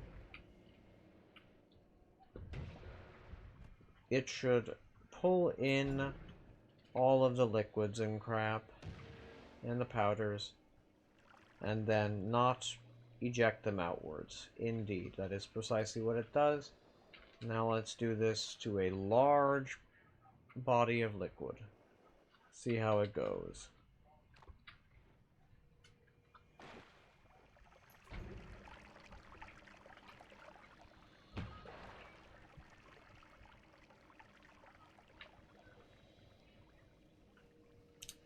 Let's see.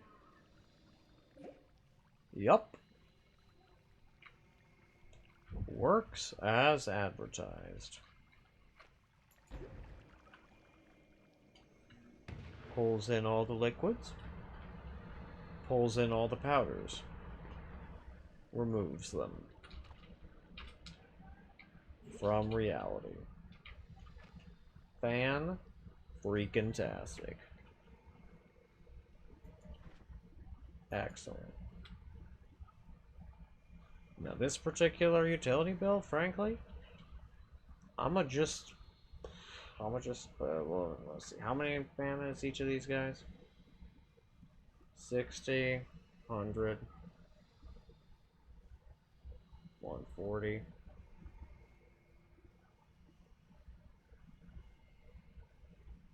Yeah, that should be fine. Good stuff. Yeah, I'm gonna put him away, he's done. Fuck yeah.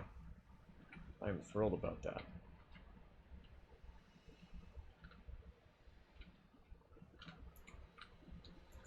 Tis a shame I don't think... I might only have the one copy of that spell. Of liquid vacuum field. Which is a bit... meh. I'm a little like grumble about that, but what you gonna do?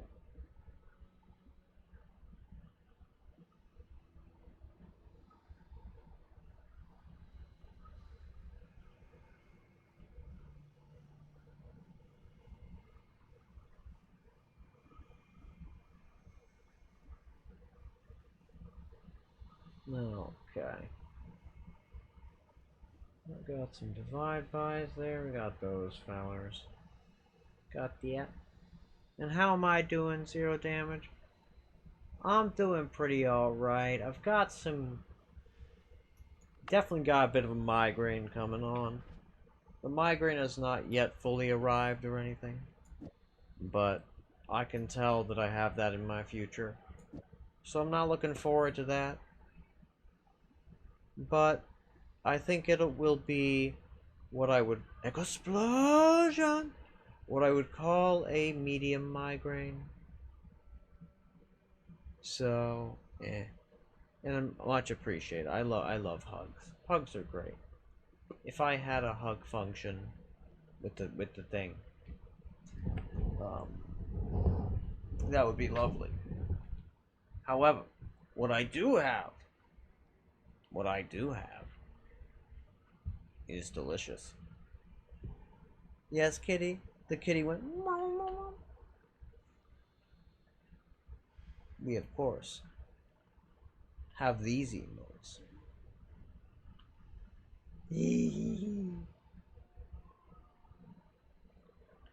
Oh my god, the kitty just made one of the strangest little sounds. It sounded like somebody giggling. I've never actually heard the kitty make a sound like that. It's true, we do have squish. And I now have 69 squish power. Nice. And you see, as my squish power grows, reality becomes more squishy. My eldritch influence expands.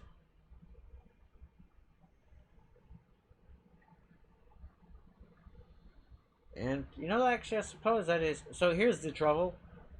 My migraines are caused primarily by, what is the word order to use? Neuromuscular constriction of the cranial nerve. That is to say, muscle spasms happen, and then those muscle spasms result in the compression of the cranial nerve. That's one or more cranial nerves.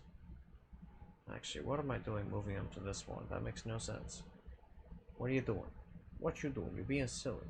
That's what you're doing. So in reality, let's just move these things over to here. Because that would be what a reasonable person would do. So, I'm just going to do that. Move that guy. I do not need you right in this particular moment. This guy, move this fella. Move this fella. Move that one. Knockback and petrifying explosive projectile. I have like 30,000 copies of you. Yeah, kitty man, hi. You're a very good little fluffer. You're a very good Will Pufflin. Full of fluff. I am sorry that you're grumpy. For inexplicable reasons, because you often just get grump like that because you're just a cute little guy. Okay, now this guy... Frankly, why am I holding on to this one? Always cast aiming arc. I remember why I'm doing it, because although I don't expect any peculiar interactions, I do need to try a few things.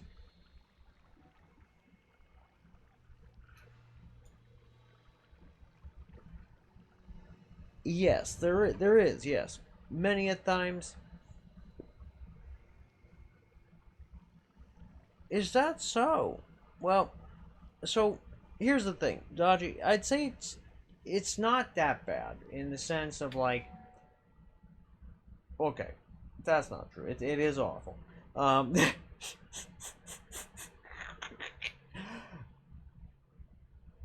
There are ways to help, right? And it's basically what it comes down to is massaging particular areas.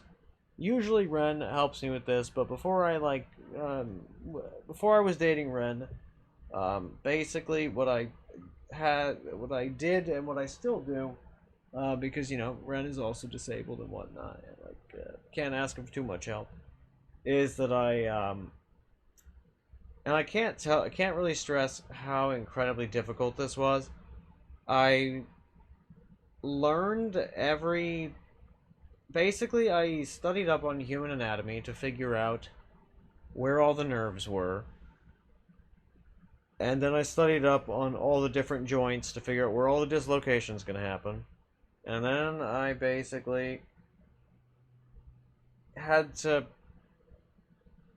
in the process of relearning how to move my muscles and crap for like physical therapy and whatnot, um, and to consciously control every muscle involved in walking during my physical therapy, um, so that I didn't accidentally like shift too much weight onto something.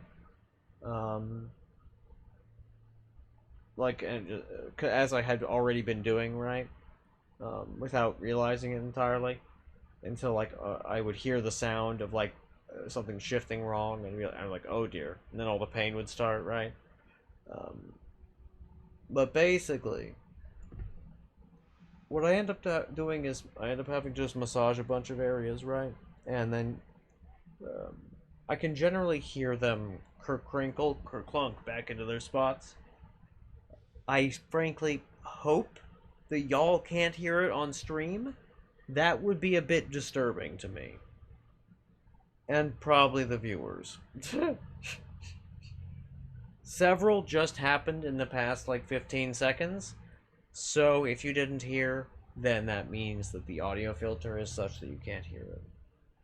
Which would be good. I don't suppose you heard any crinkling clunks. I hope you have good breakfast. But zero damage, say. One time, took a bite out of a boiga. Pinched your craniofacial nerve beneath the jaw that do suck. And paralyzed half me face for a month. Yay! Yeah, that one sounds terrible, yeah. That one sounds a lot... Yeah, that's... Let me think. How does that happen? Let me think.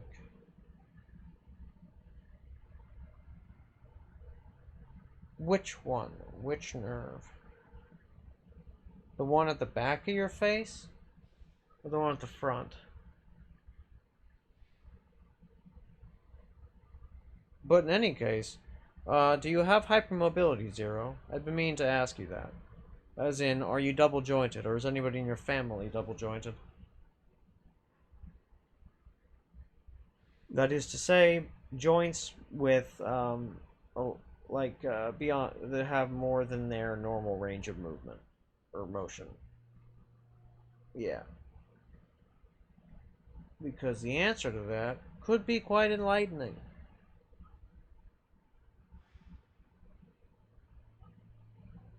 For quite a lot of reasons, because fun fact about joint hypermobility is that there's generally only a couple of things that cause it, and most of them are a set of genetic abnormalities that, when you meet the diagnostic criteria, is called Ehlers-Danlos syndrome. But even if you don't meet the diagnostic criteria, that doesn't mean you don't have the genetic abnormalities that cause the thing called Ehlers-Danlos syndrome.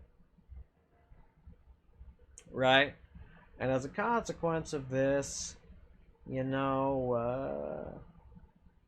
whether there's hypermobility in the family matters. Or whether you're just straight up hypermobile. Because quite frankly, you do. It does kind of seem as though you're probably hypermobile based on evidence I have already collected thus far. As in, certain things you've said make me suspect it.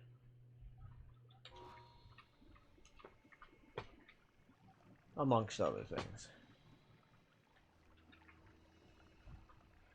The timbre of your voice, the essence and nature of the pain, the way you sound when you stretch, stuff like that. Some of the time I think to myself, it's a bit inconvenient being as perceptive as I am at times.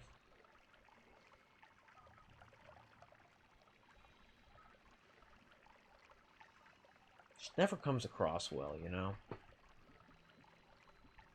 It's just like, oh yeah, I noticed a bunch of crap. And the person's like, oh wait, that's weird. And I'm like, I'm sorry, I was just paying attention, that's all.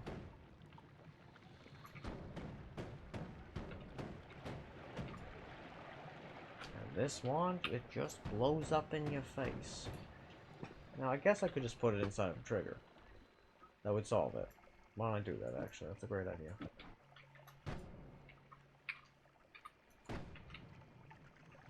It will still explode in my face. But can it it does manage to let the magic arrow escape. Fantastic. Oh, I agree. Jaws are not well designed. Jaws managed to just... Yeah.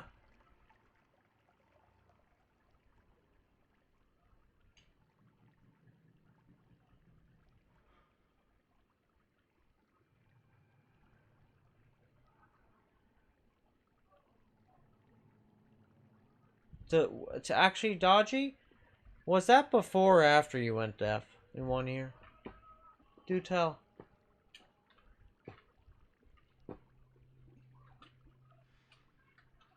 Because I agree that, yeah, they're badly designed for sure. Indubitably. Without question.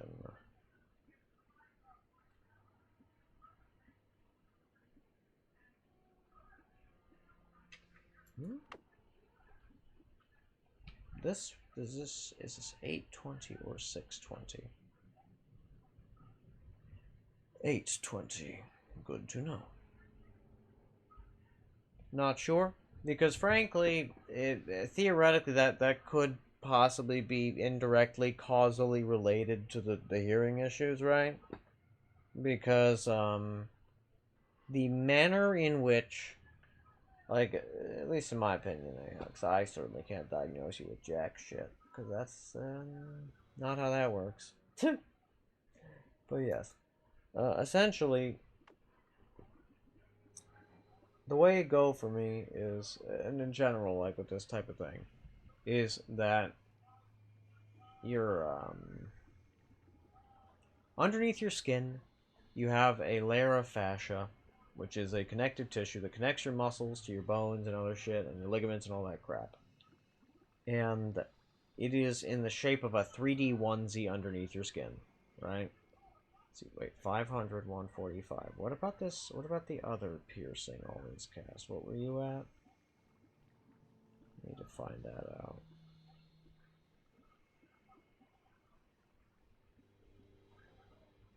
Regardless, grab this fella out. 1 sec. Yeah, you got a 3D onesie underneath your skin. And this 3D onesie connects a whole bunch of stuff.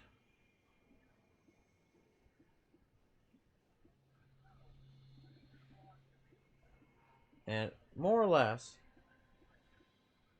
it distributes force throughout your body, right? Evenly. Is the idea.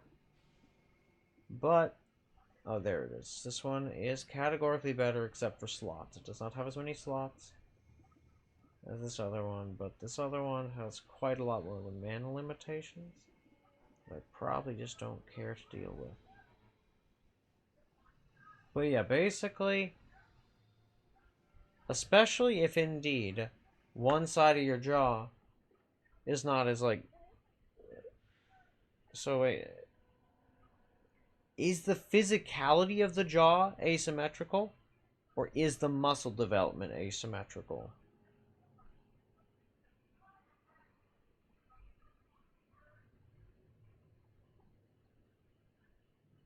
And also, is your skin stretchy?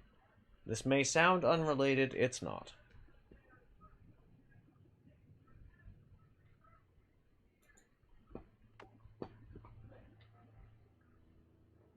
And or smooth / soft.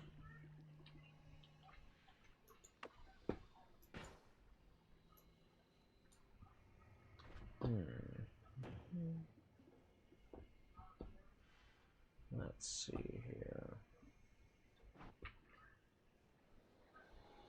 You know, I don't think I've made a good old proper explosive projectile infestation build yet. Might as well.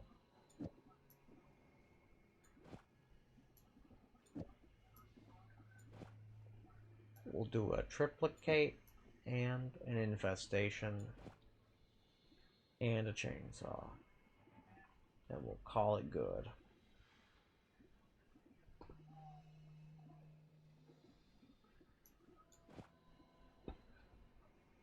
Let's see. Please, if I can find the damn chainsaw.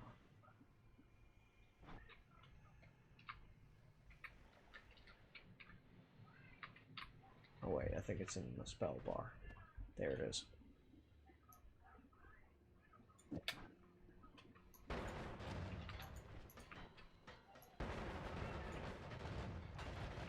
Yeah. Then again, actually, that's some terrible mana recharge. So never mind. We're not doing that wand. And that's fine. Well, is it stretchy at all? Most people's skin does not. So can it stretch half an inch? Like if you if you pinch your skin. You know what? Just give me a sec. I'll pull up an image. And I'll just give you a link.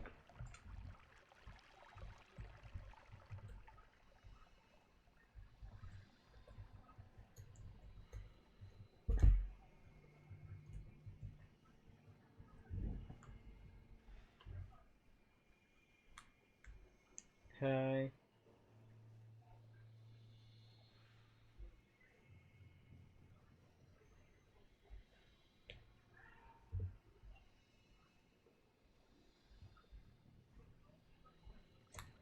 So if you're interested in measuring your hypermobility, I don't actually recommend you do this at all, but you know, if you're really oh, wait, oh, is this the one? No, it's not. Son of a bitch. Why you gotta be this way?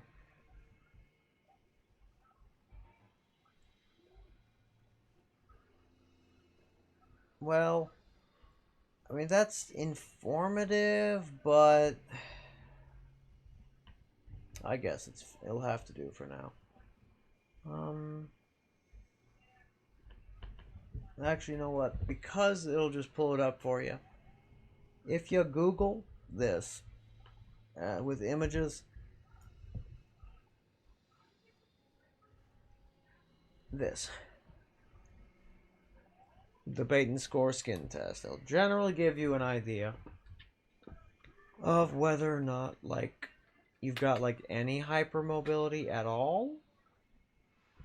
It's not like it won't give you, like, the ability to, like, diagnose yourself proper, naturally, but it would tell you, like, if you have anything close to substantial, like, amount of hypermobility based on that scale, you have at least some of the genes involved in the condition. Oh, you happen to know what the bait and like test is, the bait and scale. I'm rather impressed.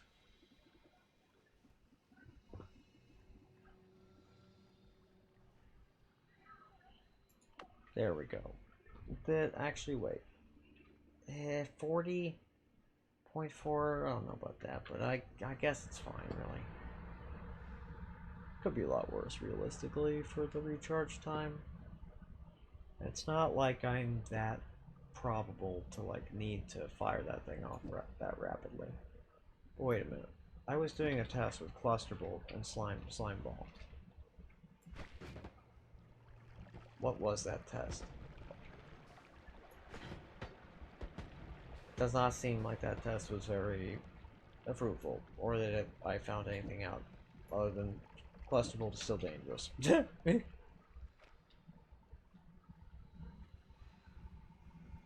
Okay, Dodgy, I need you to understand. So, how, like, are you in your 30s, 40s? What, how old are you? Yeah.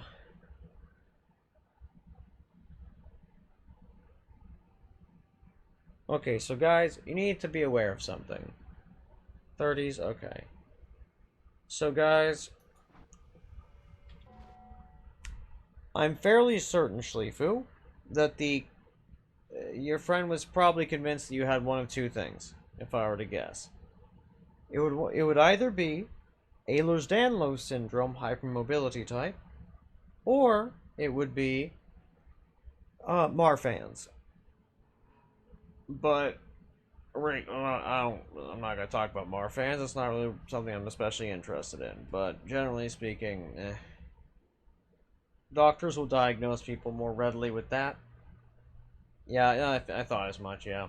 So the diagnostic criteria for this condition in the past 5 to 8 years, actually, yeah, around 2016 to 2018, somewhere in there, the diagnostic criteria were narrowed to make it harder to get diagnosed with that condition. I am not going to go into the politics and the lack of science behind why this happened, but I can give you a two-word answer. It's insurance companies wanted fewer people getting diagnosed for it. Yes. So, Schlifu, more accurately, although almost no doctors understand why, this condition, Ehlers-Danlos syndrome hypermobility type, everywhere, Dodgy, it changed everywhere. Yeah, the standard practice for, and like the standard like classification for the condition changed, right? Yeah. So, Schlifu? Oh yeah, I can absolutely do that for you, no problem at all. Ehlers Danlos. But I need you guys to understand something very important about this. After I type this up, mobility type. So, what I'm about to say is fucked up. It's really messed up. It's really fucked up. And it won't sound like you'll be confused as to why it's like if you take me at my word, you'll be confused as to why it's true. But you must simply accept it, or have a sad time reading a bunch of sad things if you want to reference, like if you want to verify what I'm saying. But doctors they don't believe that Ehlers-Danlos syndrome causes chronic pain, and are more likely to claim that both, and they also don't understand why most conditions cause chronic pain. Yes, Schlifu, and I'm not going to get into that right now. We're going to get into that a different time. Most doctors do not understand at all what causes any type of chronic pain. And then, yes, that is true.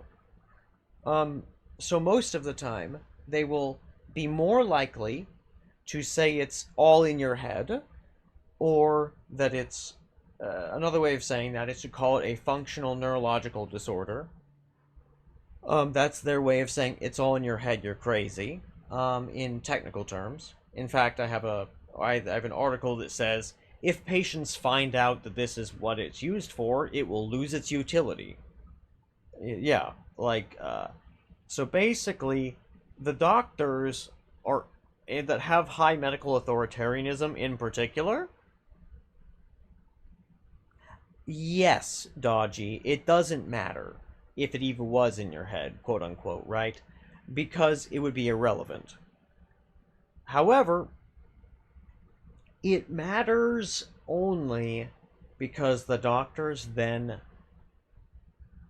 kind of label the person as crazy, and then they don't get decent medical care for any of their problems anymore. A lot of that happens with the diagnosis of things like fibromyalgia, amongst other things, especially amongst women. This happens most amongst people who are AFAB, assigned female at birth, right? Because of sexism. But it also happens amongst racial minorities as well. But again, I'm not going to get fully into all of that crap because I really can't understate the complexity. Or no, yeah, like, it's hard for me to really put into words just how hugely complex all of this is. But the long short of it is, if there was one thing I wanted to accomplish in my academic career, that I guess I did some of it right. I did a little bit.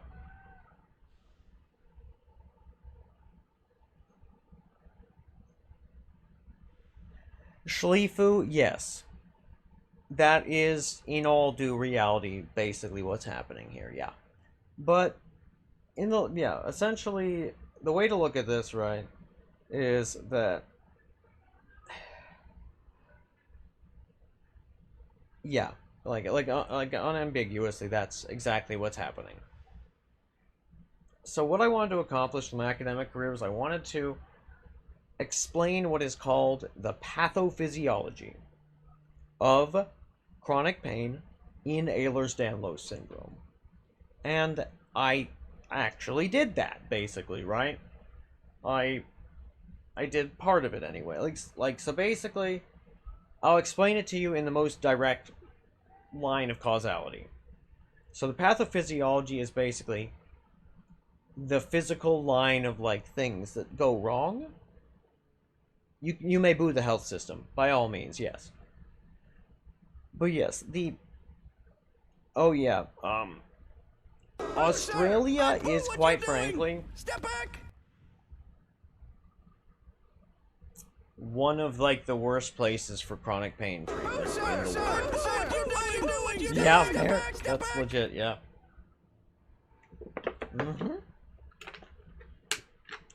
Exactly, Dodgy. And it is this type of discrimination, right? It is this type of bullshit that is why I both founded and was the CEO of a non-profit for a long time, right? And not just was it a non-profit, I never made any money doing this. It was all for activism, basically. Right? I was not paid to do any of the things. Nobody there was. We were all just doing this shit because there was just a lot of discrimination, and we were banding together to make it so that there was less.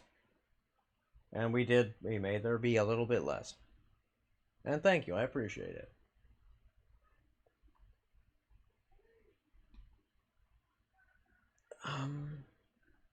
I don't want to talk about that right now, Schlifu.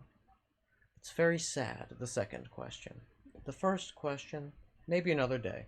Maybe another day. Maybe another day. But what was it? It was, functionally speaking, it was a way to distill academic literature about chronic pain and its negative outcomes into comprehensible 1 to 5 page briefs, but mostly about 1.5 to 2 pages, that an 8th grader and or a legislator. No, it's okay, Schlifu, don't worry about it. It's fine. But yeah, an 8th grader or like a legislator, they generally have about the same reading comprehension level, unfortunately, would understand. And then to help people get in touch with their legislators. So my job was read the research, understand the topics, have a bunch of canned responses, canned arguments, and highly proficient, bulletproof, academically sound arguments and citations, and a bunch of other stuff like that you can just, like, draw upon and deliver. And I did that. I did a lot of that, as well as spreading around a whole bunch of academic information for people, right? With, like, good, legit citations, right? As well as how you can basically dismantle the methodologically flawed studies that claim a bunch of bullshit, that of course turned out to much later be very, very fucked up and false. However, in many states, those studies were used to make as justification to make legislation. So Schlifu, the unfortunate reality is there is no avoiding reminding me of sad things in this life. This life has been a sad one, frankly. And just in general. That said, I am very content these days. And I've said it before. I will say it again. Ren is my sun and stars, my moon in the sky. And they bring me great joy and sincere happiness and satisfaction, simply by being near. But I can say very much that this life has been an unpleasant one. And not, yeah, it's just not been a great one. The fact of the matter is that back in 2016, during the quote-unquote opioid epidemic, I had very good reason to be concerned on a rather regular basis that I would be tapered off of the medication I was taking, which, given the medications, given the heart conditions in my family, there was a pretty good chance that I would just kill me, right? And, yeah. It is only because I was lucky that this did not happen. I was lucky, and my eloquence and ability, as well as the fact that, like, I sound smart when I talk, I guess, is why I am still around and certain other people are not. Why I am still receiving my medications and still able to live and function to the barest and minimum extent where I can, like, eat food and stuff, right? Yeah. I mean, well, thank you. I appreciate that. It is, but only for those reasons that I had, the luck in this particular area. And because I am so thoroughly academic and that I read so much and have written so much about these topics, that I was able to, at every stage, be like, well, really, do you want to, I understand you want to reduce your liability, right? However, there's a much more risk to reducing my dosage, given the fact that, well, for one in 3 people whose dosages are suddenly reduced just die. And furthermore, most of those are cardiac events. So, given the fact that my mother's has quite a few heart issues, and so is my grandfather, and as well as on my other side, there's several lung and heart issues. It seems very unwise, which is another way of saying, Doc, that would be violating your Hippocratic oath. Without saying that.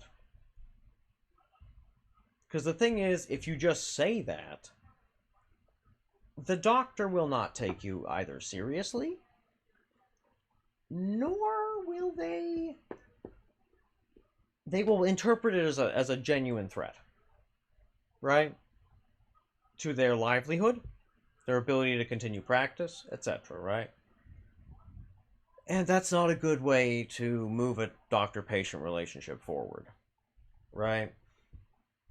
But it is only because I have read so much literature about the doctor-patient relationship, because I understand these things so well, and that because I was lucky with which doctor I had, what was documented in my chart, and the fact that I had my mother with me to help me get diagnosed and to be there with me in a lot of my appointments, that I am still here today. That is but one part of it, Dodgy, yes. But it's a big and important one, yeah. Quite frankly, if I had gotten the chance to be in academia, I would have written 3 to 12 page papers that would basically just, the discussion section would be 3 to 12 pages, right? Of of narrative reviews of basically people's experiences with doctors and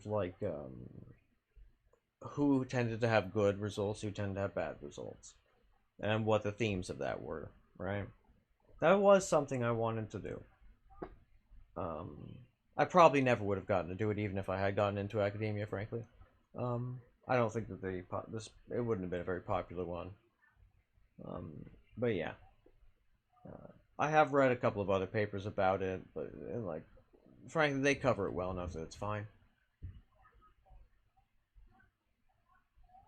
Well, it's not. It's not quite like that. I wouldn't say. It's a bit different, actually. It depends. It also depends on your doctor. Depends on the state you're in, and it depends on the insurance situation. But it also depends on what country you're in too, right? Because insurance has a pretty big part to play in all this. I really, like I said, I can't easily put into words the degree of complexity of this topic. And this topic, because of course it was a life and death matter to me, I learned basically everything there is to know about it that was relevant, right? And so I can say that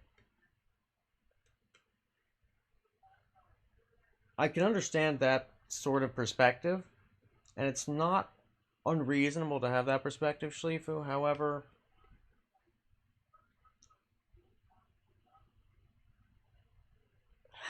God, how do I even put this one into words?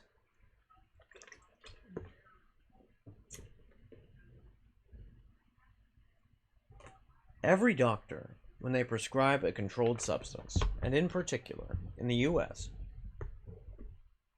when they prescribe opioids for chronic pain, they need to come to the conclusion that the risk factors and risks associated with you, like the likelihood of you dying from using the meds, and the likelihood of you selling your medications on the street, and the likelihood of you suffering from addiction are low enough to justify risking their entire career. Because if any of those things turn out to be true, the DEA can basically strip them, not just strip them of their license, but up until 2025, 24, something like that, when there was I'll type it in, I've mentioned it before, there was this Supreme Court decision, Ruan versus the United States. Until this happened,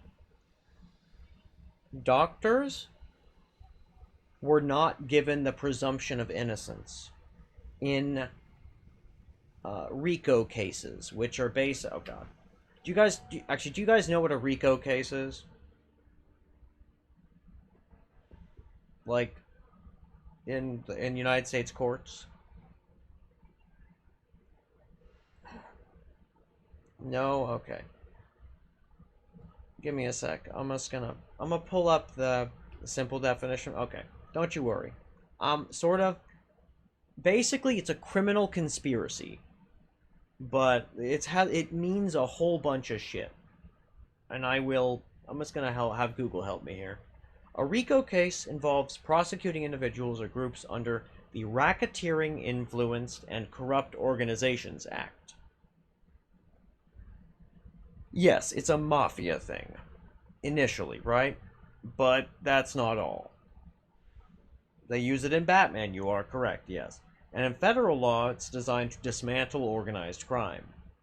Instead of charging individuals for isolated crimes, RICO allows prosecutors to connect multiple defendants and seemingly distinct crimes to a broader, ongoing criminal enterprise. So, you know how doctors make money from helping people, live lives and, help their, like medical illnesses get better, right? And that's a good thing, right? For capital, like in a capitalistic system, it's good that they are paid for doing things, right? Since that's the way it all works. And the insurance companies pay them for these things, you know, right? So, what if the government, the Drug Enforcement Agency, could go in and decide actually every single step of the people involved, because the DEA sent an agent who pretended, who either did have chronic pain or did have addiction, but in order to get out of a drug conviction themselves, so under duress, that is to say, were sent in to try to obtain pain medications from them. A sting operation, if as it were, if you will. Imagine then that this person gets prescribed a medication for their like what the doctor believes to be a genuine ailment. All of a sudden, that doctor, up until recently, up until that Supreme Court decision, was treated the same as a street drug dealer. And yes.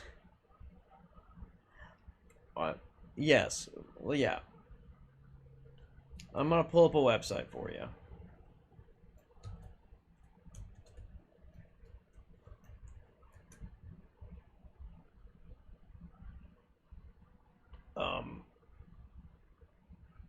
So this what fucking like extremely like old ass website made by a bunch of very old people is kind of about this stuff. But basically, it somewhere here on that website is a name of a bunch of the doctors who were sent to prison and like convicted under the like what are mostly RICO cases, where the person, the doctor treating people, was treated as if they were just a drug dealer. And what's worse is that in most of these cases, the media just calls it things like a pill mill, right? And that was sort of kind of a thing for a very short time in the very early 2000s. That's what the data points to. However, after that point, during which, mind you, the DEA came down hard and prosecuted a fuck ton of people there, many of whom turned out to be, like, I would argue innocent. Many would argue innocent. But because they were not given the presumption of innocence, they were never allowed to argue the case. Like, argue their case on fair terms, right? Which, mind you, Rwanda versus the United States, I want you to understand something about how crazy this particular Supreme Court case is, Rwanda versus the United States. Because even in the current political climate, it was a unanimous decision. Like, keep that in mind. There's like a fucking, what is it? Is it a 5-4 like split on the bench? Every single justice voted in favor of the fucking, like, of the defendant, Rwanda, right? The reason for that is, of course, because the United States justice system is based on the presumption of innocence. You are innocent until proven guilty. So, because the DEA didn't even give them a chance. Exactly, Schleifu. And that is, yes. Yeah, I mean, that's a great fucking question, right? And the answer is that, so Schleifu, something to keep in mind. As this is going to be probably one of the singularly most, what's the word? jaded and uncharitable thing I've probably ever said on stream, but I believe it, and I think I genuinely believe it's true as well.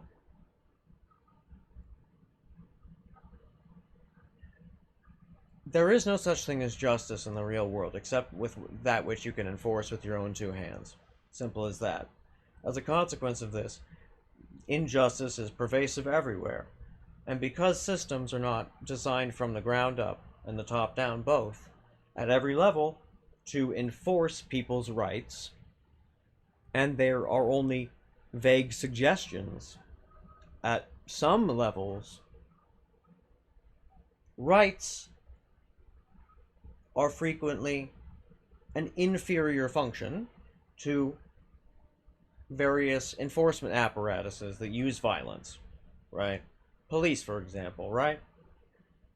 I don't think I need to tell you what minorities are not really granted their chance at life, liberty, the pursuit of freedom, because police officers don't feel like giving it to them, and instead feel like giving them a few rounds of lead, right? It's just how it is.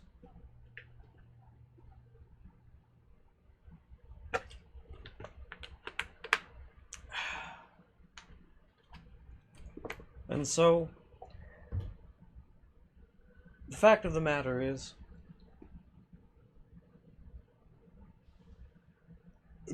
all rights must be given, in that sense, right? The system has to be designed to give them that right. However, poisoning the jury in cases like the quote-unquote pill mill cases was never made into like an issue, right? Like the fact, and what's worse is that these doctors had their assets frozen. So as soon as the doctors, like as soon as the DEA went after them, two things happened. One, civil asset forfeiture, meaning almost all of that doctor's assets were then claimed to have been be ill-gotten via illegal drug like earnings, basically, right? And then in addition to that, mind you, this is not just like a thing I'm saying, right? I've like known people who like were nurses, right, and involved in the RICO court cases, right? Like there was somebody I used to like talk to rather very frequently, who about this sort of stuff, where like they were a nurse and they basically had the choice: go to prison, or essentially testify against the doctor that you were working with. I won't say who it is, for their safety and for mine. You know, a lot of reasons, really. But that's how it was. Right?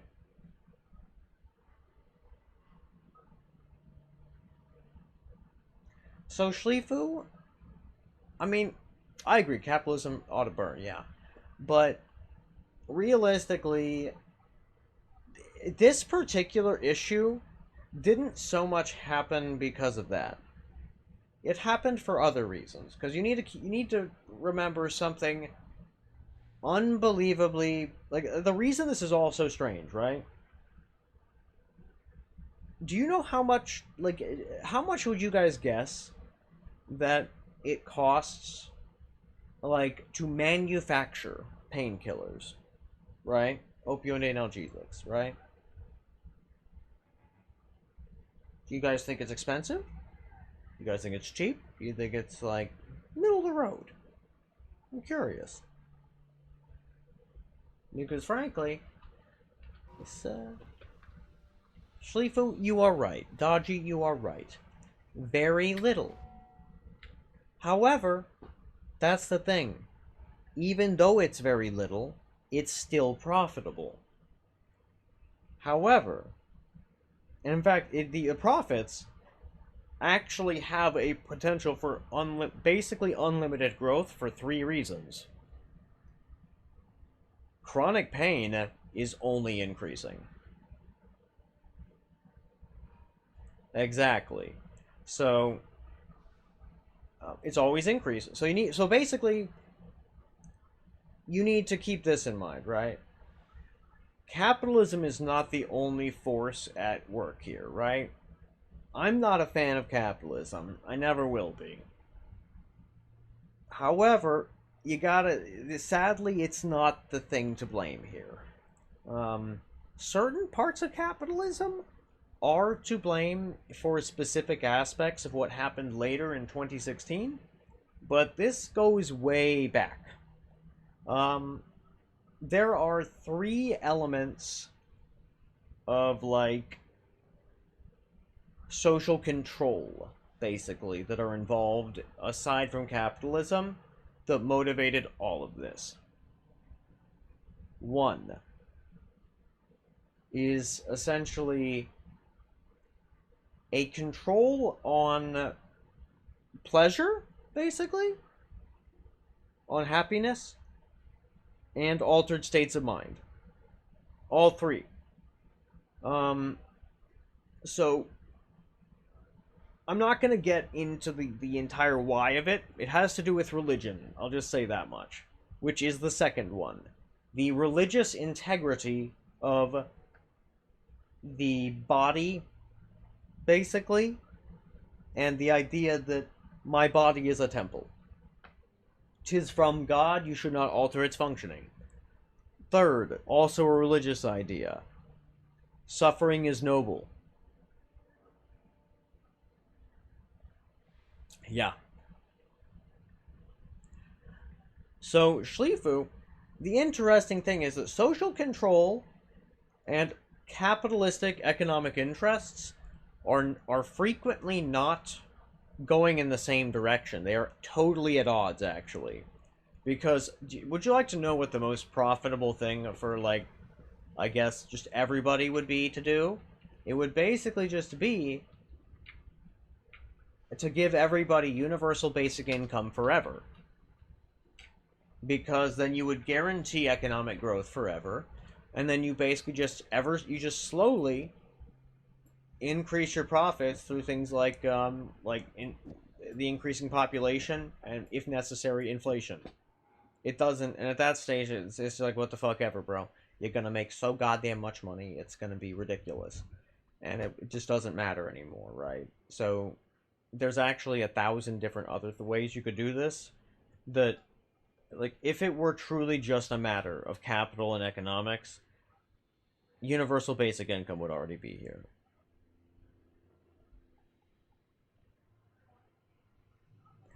Honest to God, dodgy, yeah. Yes. I mean, the number of problems it can cause are drastically overstated, but yes, I do know what you mean. I agree. There should also be a bunch of other services with that. But even so, just providing that service alone could solve so many different problems. Well, that, dodgy, isn't true. The evidence for that is basically non-existent, right? However, what does, in fact, it's all, in fact, I would go so far as to say, based on the readings I've done on this particular aspect of the economics of things, and the discussions I've had, because of how difficult it is to test something like that, it's pure speculation. Not in the, like, I'm speculating on stocks, just, it's guessing, right? That's what's happening there. With, like, why you might, like, why people have claimed that, and, like, why experts have claimed that. But I'm not going to get into the flawed bases of Keynesian, I believe it's Keynesian economics. I'm not getting into that one today, because, frankly, that's like a 4-stream discussion. I'm not gonna lie to you. Like, that's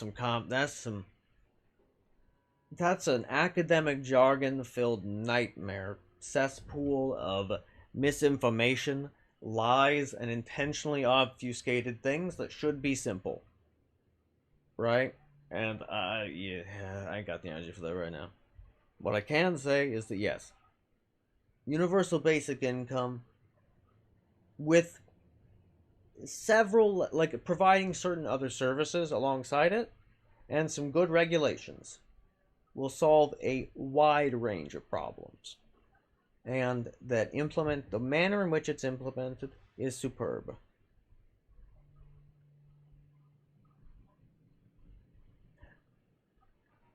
Right, Dodgy, but you're ignoring three things. The government did not legislate that they couldn't do that. One. That's one thing. I understand there are arguments against that, and I'm not going to get into those.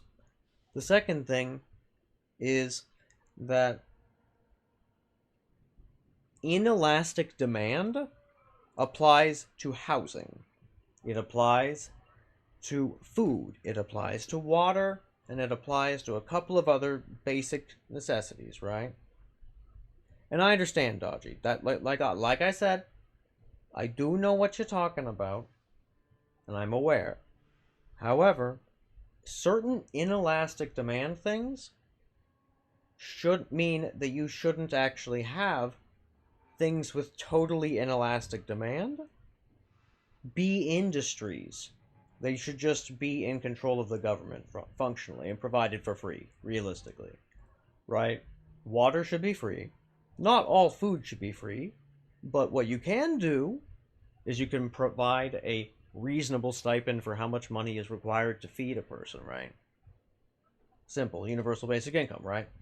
Now, again, and so, like, there's many ways to solve these problems, right? But it all is about those, yeah, exactly, like, they're not giving universal healthcare and shit, yeah. Yeah.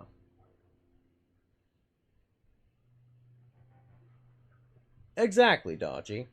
Right. And because medication, also, inelastic demand.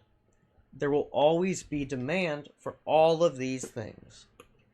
And as a consequence of that, you got to keep in mind that the prices ideally shouldn't change very much, right? And if the government actually just controls the prices, and in fact vertically integrates every part of the supply chain, it's fine. It doesn't matter anymore. Right? That said, I am not in control of the world. I am not emperor of reality, so I cannot make these things occur. Because, yeah, you are right, Dodgy. Yeah, like the dealio in Australia for affordable medication. Good example, government controlling prices, yeah. Right? And yeah. In Shifuse, in a world where anybody can get any medication, there would need to be something to prevent the price of medication to just be artificially inflated. And that would at some point shareholders and capitalists pursuits precisely so. Not emperor yet. I mean, true enough. Yes, that is true. Once I obtain enough squish power, it may happen. It may happen. I mean, and frankly, do you want to know the best part? It's that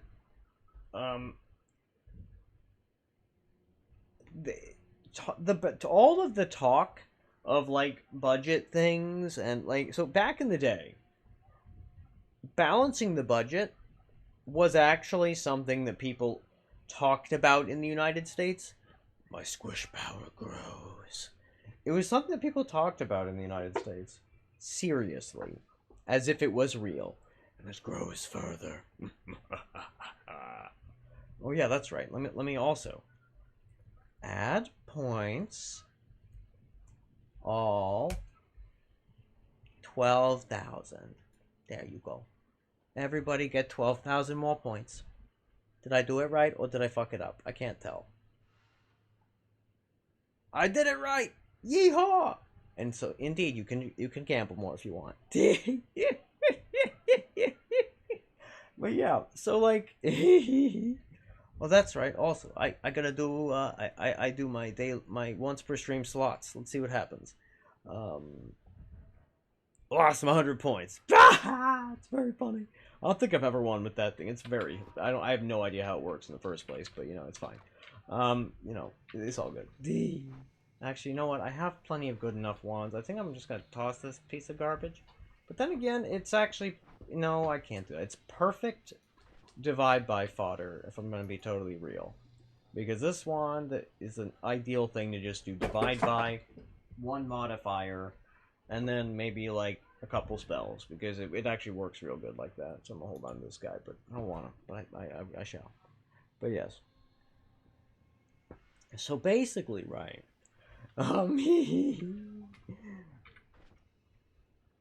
The essence of all of this comes back around to the fact that social control and the institutions of power are at odds with one another for many reasons, but not least of which is because many of them believe things that are just wrong. Have you ever heard supply side economics? By limiting the drug supply, you can somehow reduce drug use.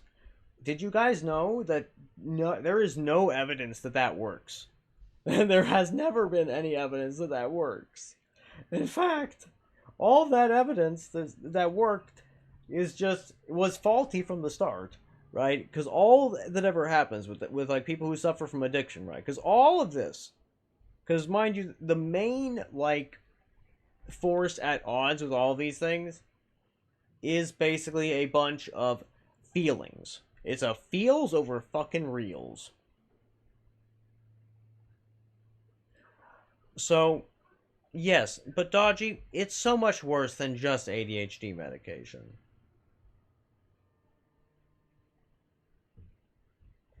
And I hate to break it to you, that Schlifu, there was a time when they did believe that. Supply side economics. And it was in my lifetime. I'm not even, I don't think I'm even 30. So, Schlifu, I once again hate to break it to you. A lot of the people who worked at the DEA, either believed that what they were doing was right. Exactly, right? Well, no, it was also how they justified it to themselves at night. You can't forget that, right? Because these are people who basically ruined a bunch of, like, normal people's lives and needed to feel. Right? They need to feel like that was fine and good. Right? And they needed to feel, as they were, like, doing a bunch of drug busts and whatnot, that it was worth it. Right? These days, it's not nearly as easy to do that because nowadays the evidence has piled up that supply side economics is fundamentally flawed. But back then, they had kept a pretty good lid on preventing. On, like, basically totally preventing. So, you gotta keep in mind, Schlifu. We're talking about we're talking about the people on, like, actually working at the DEA. Those people are not rich. They never were. Right? They weighed average income, basically. They were always middle class.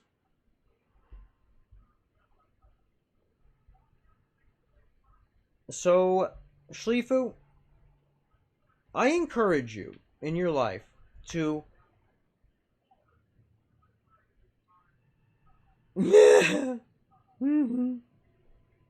That's pretty funny. Can't spell fundamentally flawed without fun. That's pretty good. Yeah, true. So, I encourage you to, instead of perceive, when you're able, mind you, this is hard for me too, but, the people at the legislature? Actually, yeah. So much of the time, yeah, malice and just fucking pure selfishness and, like, disregard for other people's well-being, for sure. However, you also need to keep in mind that legislators are poorly educated. Right? They're not smart on average. In fact, many of them don't even have a college degree.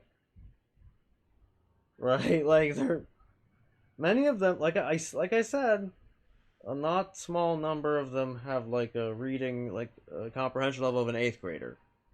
Right? So Occam's razor here, they're doing it because they're stupid and they don't understand the scale of the harm they're doing. And because they lack self-awareness enough to really analyze why they're doing the things they're doing and why it's wrong, right? Because furthermore, the people who are likely to end up in such positions are likely to have certain, like, mental pathologies that basically make them a lot... Oh yeah, don't get me started on lobbying. Fuck lobbying, needs to go away. End of story. So, yes, Schleifu, that is true. That is true. However, that is but one of the problems. But yes, it's a sizable one. And frankly, if that one could really be solved,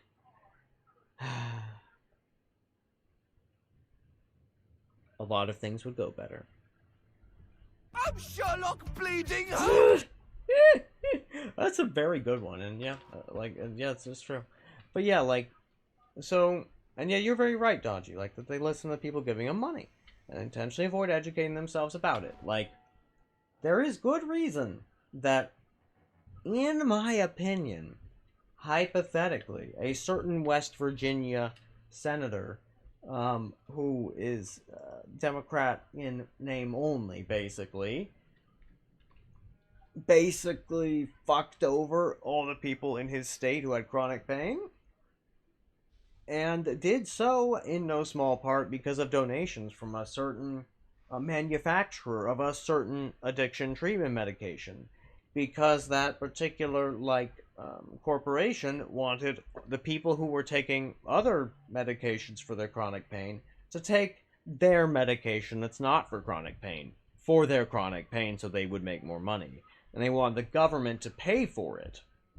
And so they, you know, hypothetically, even though I like I've said before, I have enough evidence of this that I could pretty just, like, I could lay it out for you. I don't feel like drowning in legal fees that I would never be able to afford. But in my opinion, hypothetically, this particular, you know, drug manufacturer had a marketing presentation where they even said exactly that about the chronic pain patients being in a market that they can do. And I agree with you, Dodgy. I agree entirely. Right? Because a lot of people, like, and in fact, they even, like, I even have the fucking, oh god, I really do wish that any of the evidence that I have against these people mattered, right?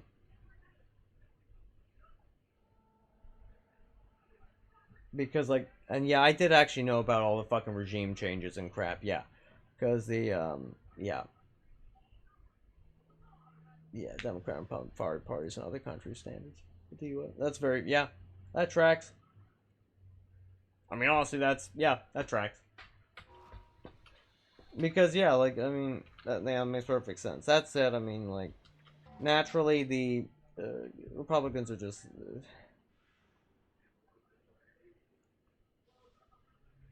certainly these days, they're not nearly as in contact with reality. Yeah, and certainly, a certain authoritarian leaning is present.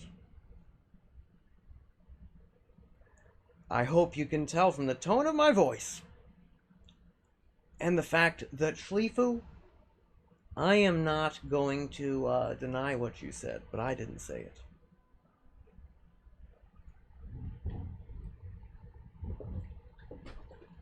I hope that the tone of my voice makes my opinion very clear.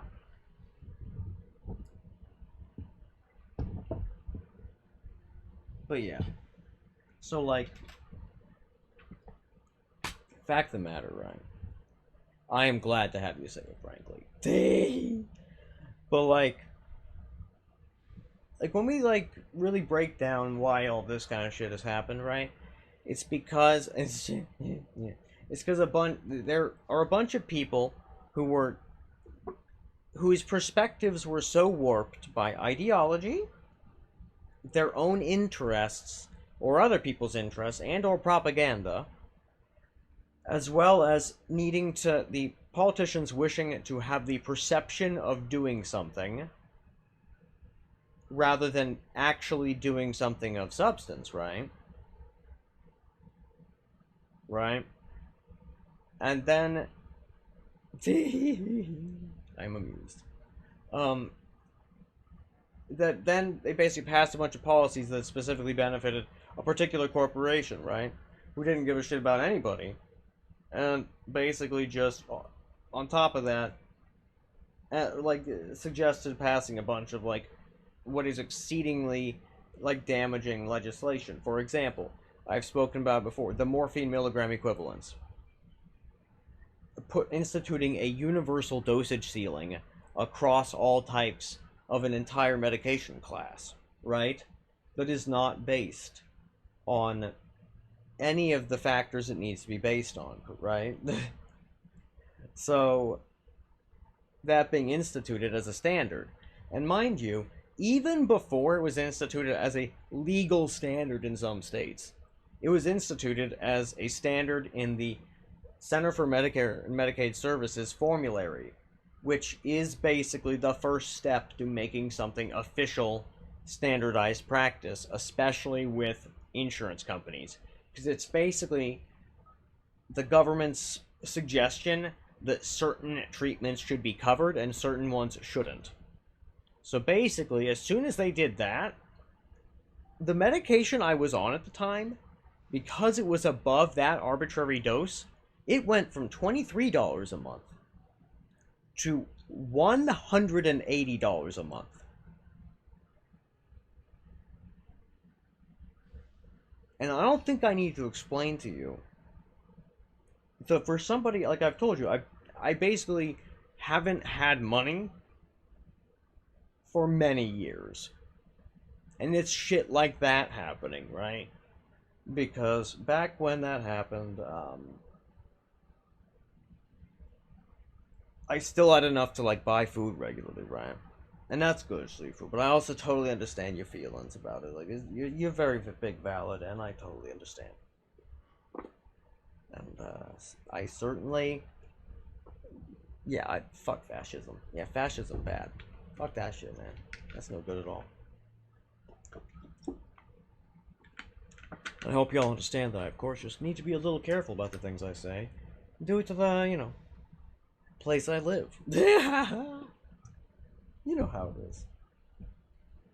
But I'm certainly happy that people in a better situation, shall we say, can say things that other people might be thinking.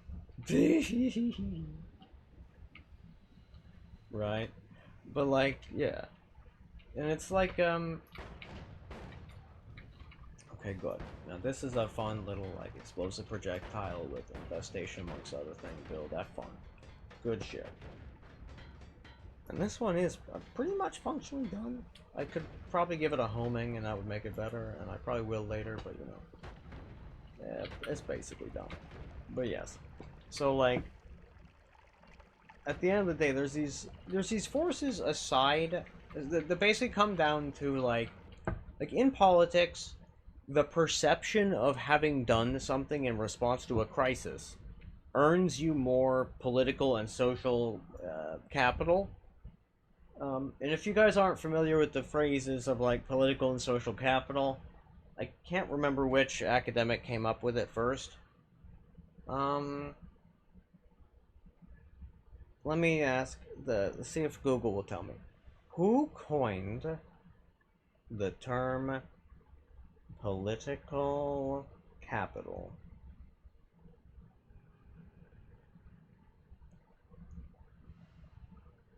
Not a singular definitive creator, but Bordeaux.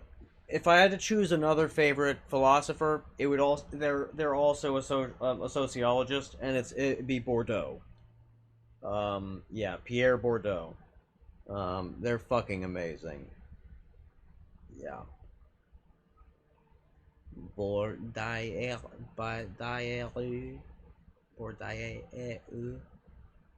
Yeah, Bordeaux.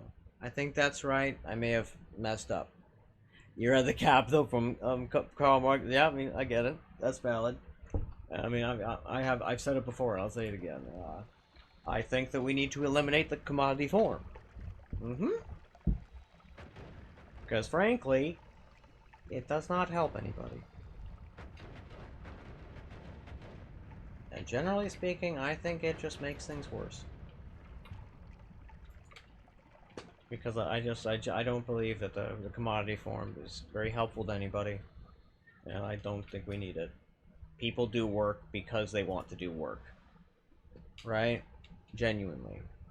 For most, and if you provide additional incentives on top of people's inherent motivations to do stuff, that'll be enough, right? You don't need to, like, in fact, capitalism is kind of, like, unnecessary in a lot of respects.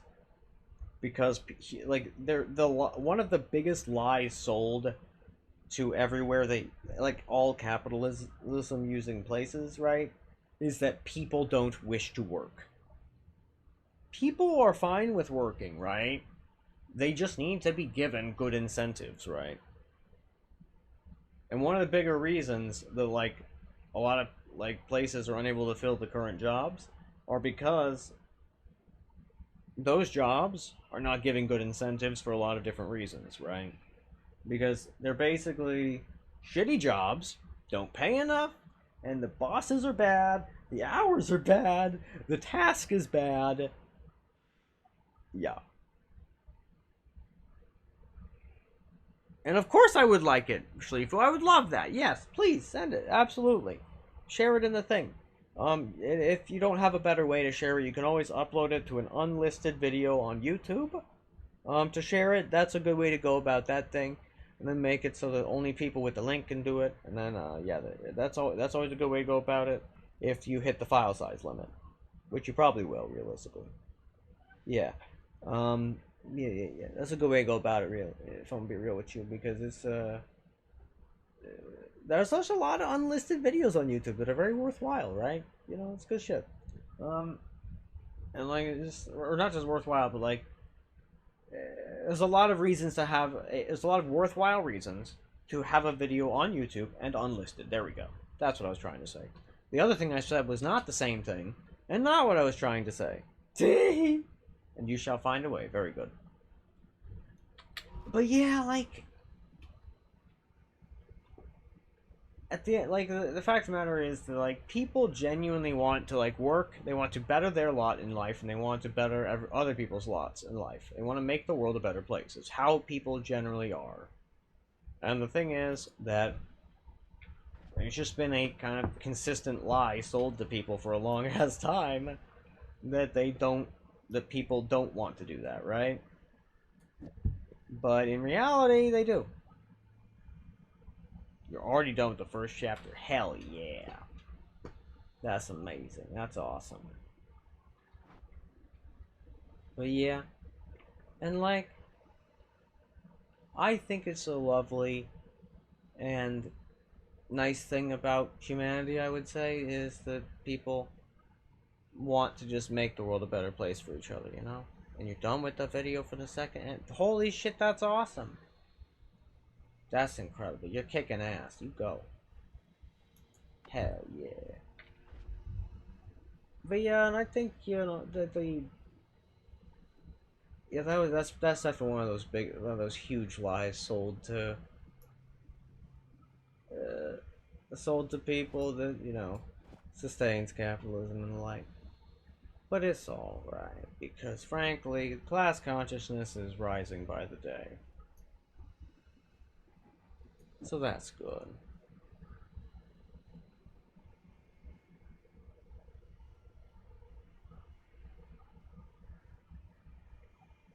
That's awesome. One of your issues with yep. But competition about jobs and in workplaces leads to less profits and less satisfaction for work. You're very right about that. Why? Because there's no judge to say foul when someone lies and cheats to gain an edge. That's also quite true. Coitus, you're right. I mean, so yeah, I'm not gonna. So one of my biggest problems, actually, with the current situation in capitalism, like, let's just say that I am... So, especially in, like, the immediate term, like, if I'm actually just, like... I understand that, like, getting rid of the commodity form, that is not around the corner, right? Um... What I do think, however, is around the corner is breaking up oligarchies, like monopolies, right? Because monopolies fundamentally, well, first off, removing competition from things that have inelastic demand, essential, right? Like food and water, but particularly water and housing, right? Those two especially. You simply must remove the competition. There's no reason for it, right? Because if the government just needs to essentially nationalize it, right? That's the simple solution, right? And in fact, because what you want out of a government is generally like doing social goods for everybody to make the world a better place.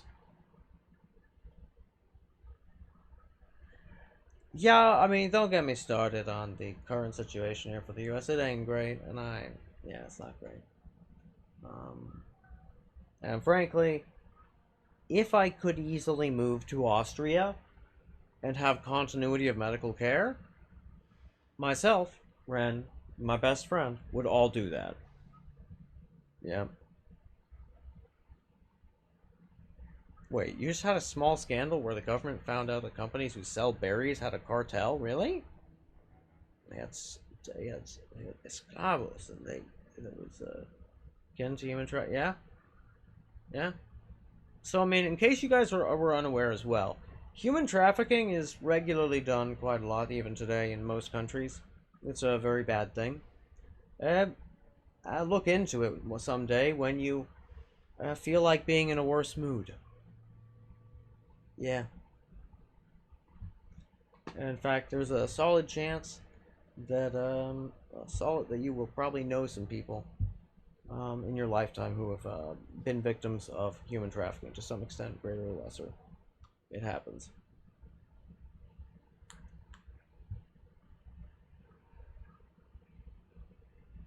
Yeah, that tracks. Yeah. Yeah.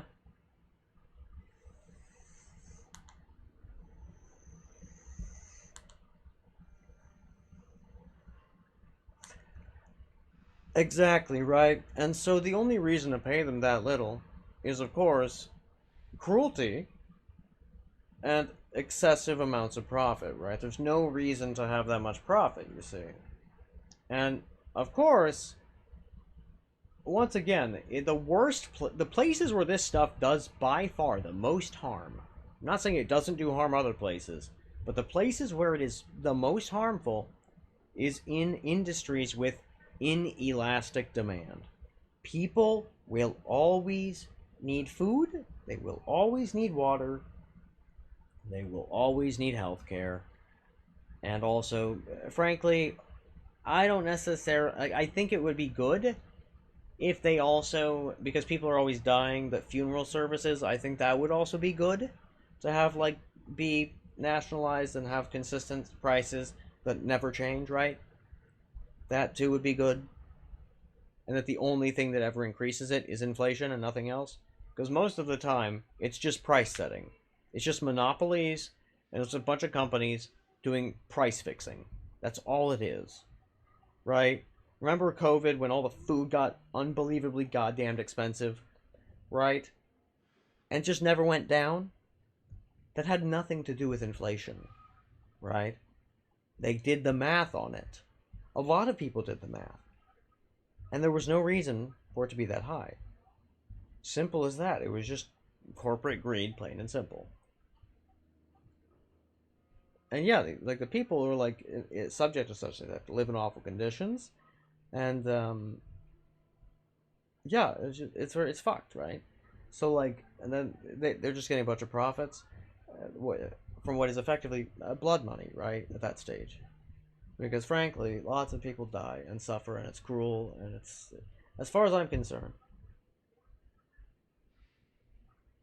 being so cruel and horrible to workers that you're basically torturing them, I find that a greater crime than just like most others, really, because it's so bad, right? It's just, and that person then has to continue suffering even further, right? It's just that there's maybe like there's no end to that for them, right?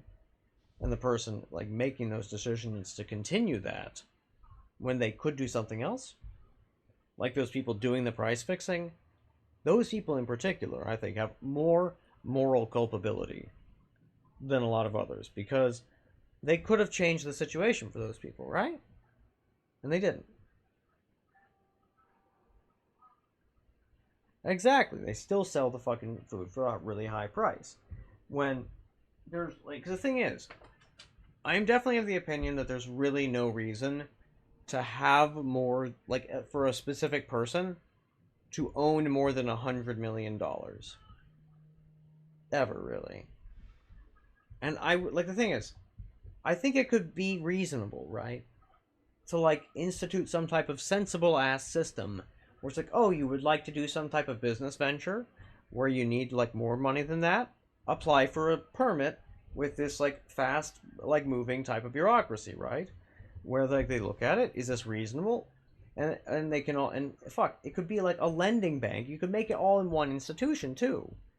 Like, there's actually, but that's just one way you could do that, right? There's so many ways to go about this that, like, the rich people could keep all their money, right? And it, you know, like, it wouldn't fuck everything up. Like, I don't care either way. And hey, there's Space Shuttle 40. Welcome on in. We're discussing fixing the world's problems in a way that both the rich and the poor could accept. I'm amongst the poor, just to be clear. Yes, the exceedingly poor, in fact. But basically, like, right now we're discussing how, like, there would be ways to, like, make it so that people could still exercise a lot of, like, economic capital and still do stuff like that, still make new companies and other such things and do economic ventures and all that, but that nobody needs to have, like, $500 million usually, right? You certainly don't need $1 billion. No human being needs $1 billion. And do you want to know what the math says? What the fucking, like, yeah, you know, yeah, exactly. You are actually highlighting the very issue I'm about to talk about. There's a lot of evidence.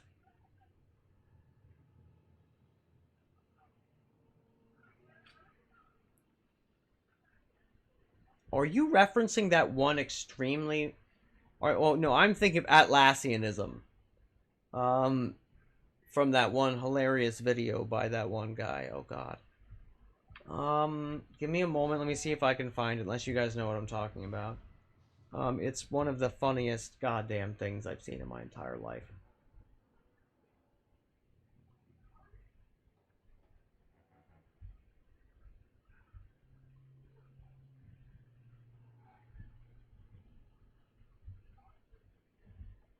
Um,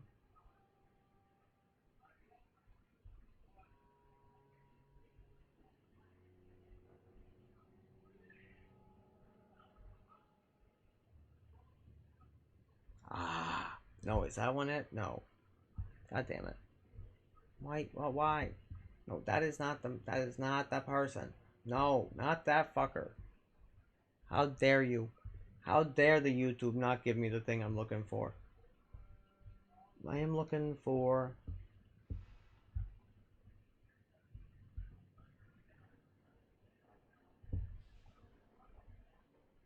Um.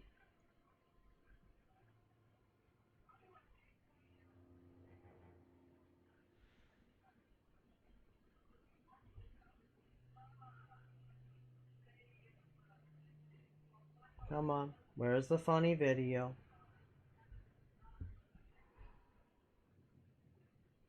Son of a bitch. I'll just have to wait until Ren wakes up, and then I will, have to ask them. So sad. Because it was so funny. It was so funny, man. Oh well. What can you do? I can't even remember the YouTuber's name. God damn it. Oh well. But yeah, basically, being exceedingly wealthy causes mental illness, basically, is the point I was trying to make. And that seeing inequality causes unhappiness in people, right? People don't like that shit.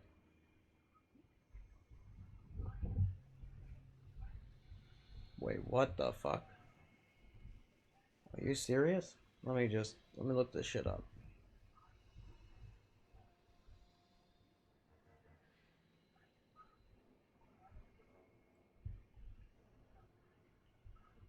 So, remember, like, I was talking about how, like, the forces of capital and like the forces of capital and oh my fucking what oh my god, I'm reading about this religion. Oh Jesus. What the fuck? Oh no, man. Oh god. That's fucked up, bruv. I'm not surprised, but that's fucked up, bruv. That's a cult if I've ever seen one. Hardcore. But yes. So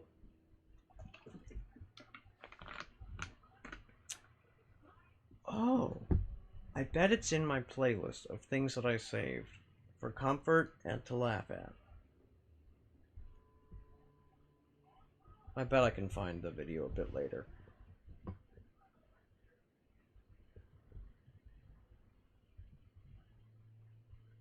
But yes, so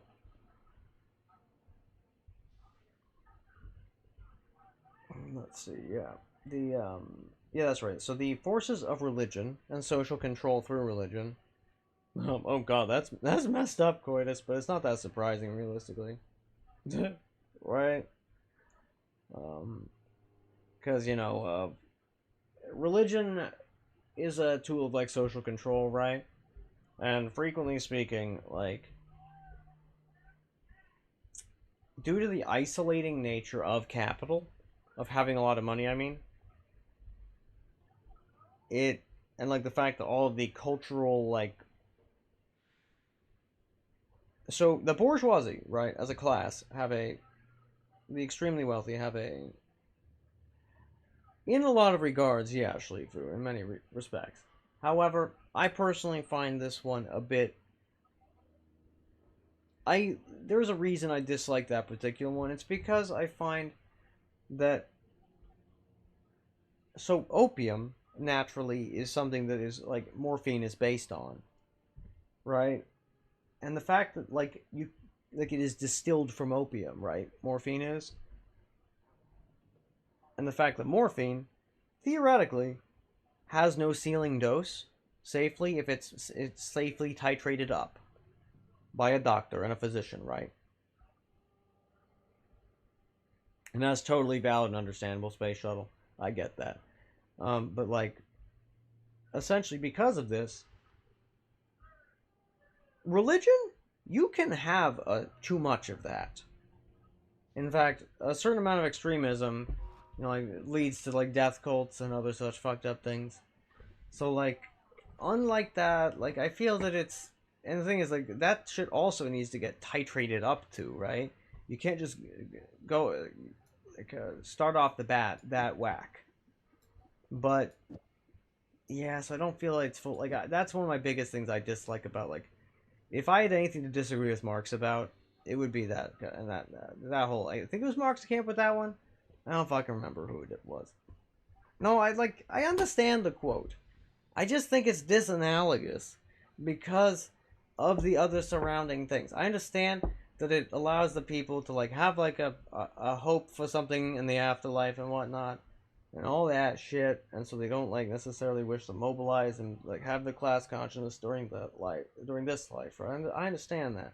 The problem is I find it rather disanalogous, and I feel that because of the baggage that is attached to drugs in general, due to like religious control over drugs, the usage of that word probably hampered the overall spread of the ideology, right? That he was trying to do. So I think it was kind of like shooting himself in the foot.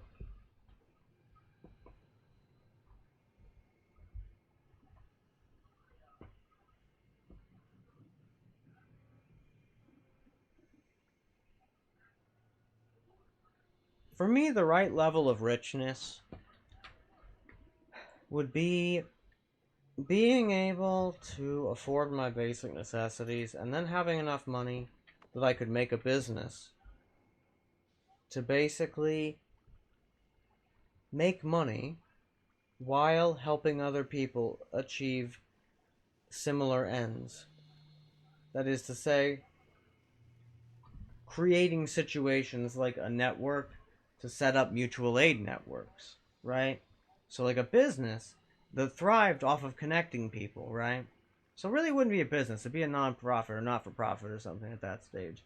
And I'd probably make money off of ad revenue and other such things, right? But mostly it would probably be through donations at the end of the day, right? I mean, you can feel that way, Space Shuttle, and I understand. But frankly, ethics are secondary to survival. Like it or not.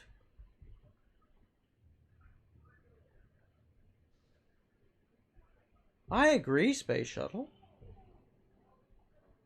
Ideally, they should be. But ethics come after survival. As sad as it is.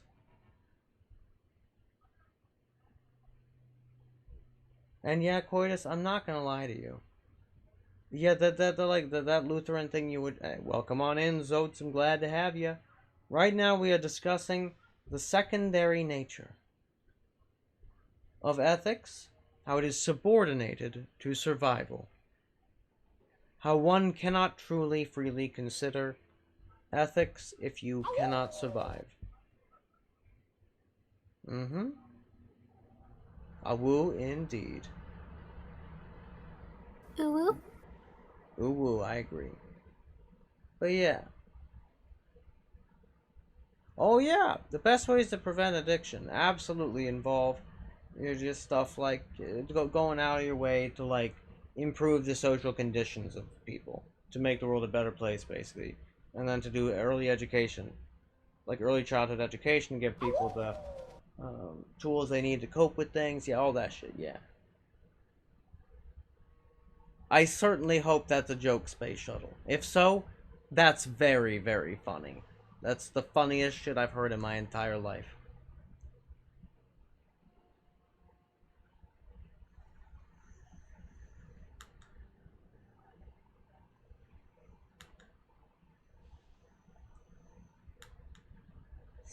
Cause yeah, Adam Smith's like talk of the invisible hand, frankly, I'm fairly certain the reason it was in quotations in that particular thing was because it was referring explicitly, pardon me, implicitly to oh, I agree. The contrast between the woos and the topic, I love it. It's 10 out of 10. That's part of why I fucking love the sounds. It's amazing. I mean, we've also got other such delicious sounds as this one. And, of course, don't forget that we also have nya, too.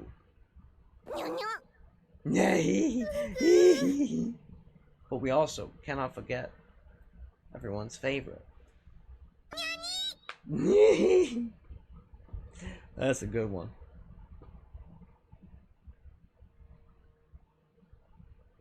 Oh yeah, the mice, oh yeah, the lonely, hungry ones. Yeah, that was a good one too. Oh yeah, the lonely and hungry ones were a lot more likely to use the drugged water. Yeah. And the ones with good living conditions did not. Exactly, precisely so. But yeah, I'm of the opinion that they're basically literally despair. It's true. But yeah, so like I think that it's like a genuine thing where you're by like not allowing people to have their basic needs, it's basically creating a situation where a bunch of people are not really able to like get about their, and it's a good favorite to have, Coitus. It's a great sound. They're not able to really exercise. Not only are they unable to exercise like actual participation in the various systems they're trying to like have people participate in capitalism, right? But they're also just like preventing them from like having a meaningful choice and shot at life, right? In a lot of respects.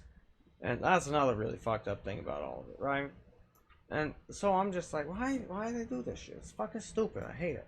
And, you know, I understand the answers to these questions, and I hate the answers to these questions, because they suck. Because the answer comes back to the fact that they're very, like, short-sighted. They're short-sighted. They behave short-sightedly and stupidly. That is to say, extremely wealthy, right? About, like, how to, like, fix things. There are ways to fix these But problems, I've seen Donkey right? perform. But It they... may have been in my dreams that I was like conjuring Exactly, it right? up. In the dreams. But I've seen him do it. But yeah, so I guess people are being suppressed and suffer, they need something to hold on to. But when the conditions of people improves, the need for religion will fade. So here's the thing. I actually think they're wrong. Straight up. I genuinely believe that they are fucking wrong. Here's why. Even in more secular, like, countries, in more secular times, spirituality, more than organized religion, of course, right, tends to persist, meaning that it's kind of like a built-in functionality for human beings, and there is actually a lot of evidence to support that. Like, I'm not speaking to organized religion, just spirituality. And Zotes, I would argue, yes. I don't know why, but they feel that way to me as well. I think so. But also, you have all of the unlocks unlocked, so... In the daily seeds, so there's also that too. Yeah. Both of these factors, I think, really improve the whole thing. Yeah.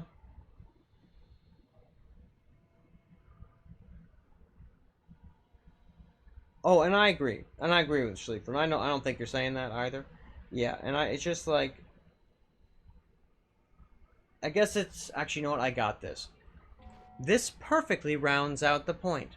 And we have now arrived at the beautiful, perfect, and gorgeous circle. And we have made the point. We've arrived back at the start. And I will show you how. We have wrapped all the things back together in a neat little bow. Much in the same way that the capital and social control are at odds. That people's beliefs and values are frequently at odds. That the legislators doing what is intelligent and good for them, and doing what is like good for like in a short-term manner and in a long-term manner, are frequently at odds. And just as these competing needs of the many versus those, it's a very wealthy and powerful, right, are competing. Even further, there's a great deal of competition amongst those who wish to keep, like, very specifically, there are people whose profits depend on the material conditions that produce misery. And they don't have the type of ethical problems just producing misery to make there be more of it, right?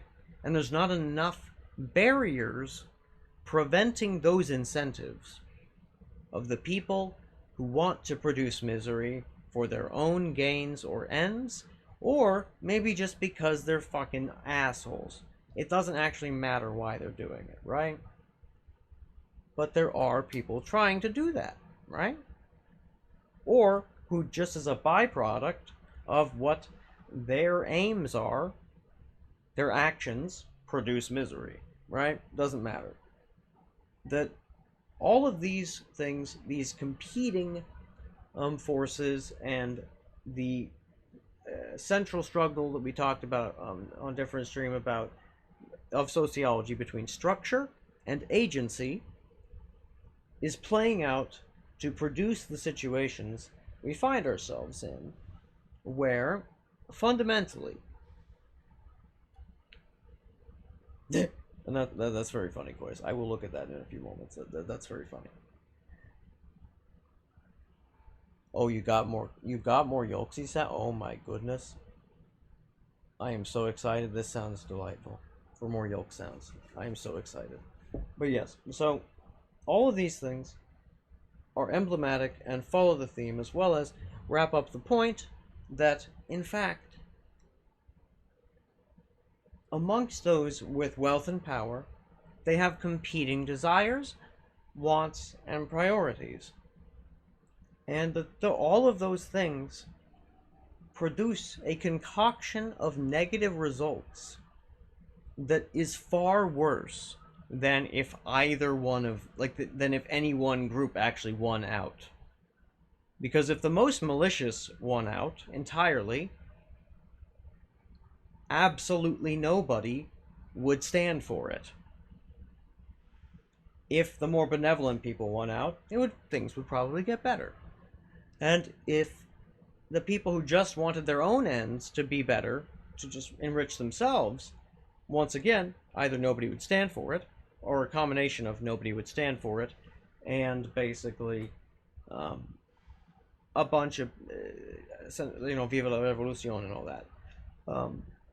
And just the system functioning to get rid of, the people, right, in democracy, right, would have occurred. None of us would be in the situation we're in right now with the decreasing amounts of, actual democratic institutions and whatnot, the erosion of that democracy and all that. But because of all of these competing forces, and the fact that religion is heavily, impacting a lot of aspects of people's beliefs about things like drugs, right? And, because I blame the drug war for most of humanity's ills currently. I stand by that. I think that's an empirically supportable statement. And most of that originates in the concept of my body is a temple. And it is, and that you shouldn't disrupt ordinary bodily functions. As, God has made it such as it is, and now we can't mess about with it. Very silly, but yes. I hope that y'all can see the circle, right? How it all comes full circle and makes a nice pretty bow and ties it all together. I hope that makes sense. Else I have failed to sufficiently and properly communicate. Which does happen. What do you say? Did we do the thing? Did we succeed? Did we make a pretty argument? Not I suppose persuasive thingamajig that it tied itself together neatly. I hope so. I glad. That good. Pretty smart, dude. See, but yeah. Oh gosh, I hope others aside from just Schlifu got it. But then again, maybe this is that thing that I do where basically some of the time I'll say a really complicated idea. Superman does good. I mean, you know what? Fair point. Fair point. I did well. That's good. I'm amused. That's a good one. True, but a good one. So, see, I do want to make... I sometimes do this thing where basically, for me, it's fine. It's probably some English teacher somewhere. Yeah. My English teacher frequently said stuff like that. And it was pretty funny, honestly. My English teacher was kind of a funny dude. He said funny ass shit. He was a bit of a goober. Well, I mean, most of my English teachers throughout the years have been very funny people. Because the type of people that become English teachers are generally pretty funny people. They're generally kind of nice, and they do silly things, and they say silly stuff. It's pretty good. At least that's my experience, anyway. But yeah.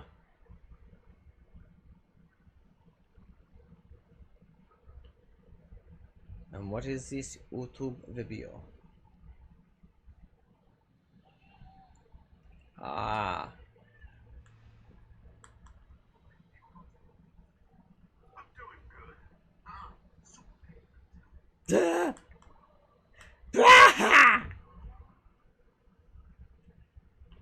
I mean, hey, that's pretty good.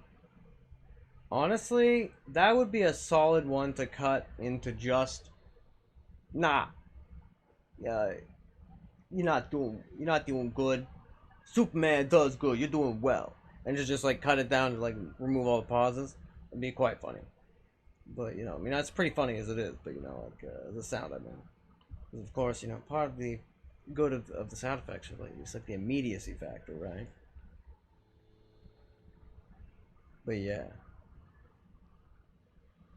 And Coitus, if you would do me the kindness, I would appreciate it if you redeem a sound or like add a sound so that I remember to do it.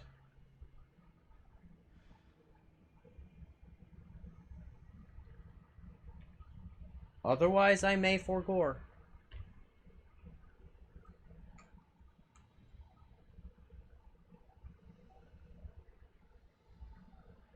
And actually, Dodgy, I did not know that some unlocks were not unlocked in dailies. That is new to me.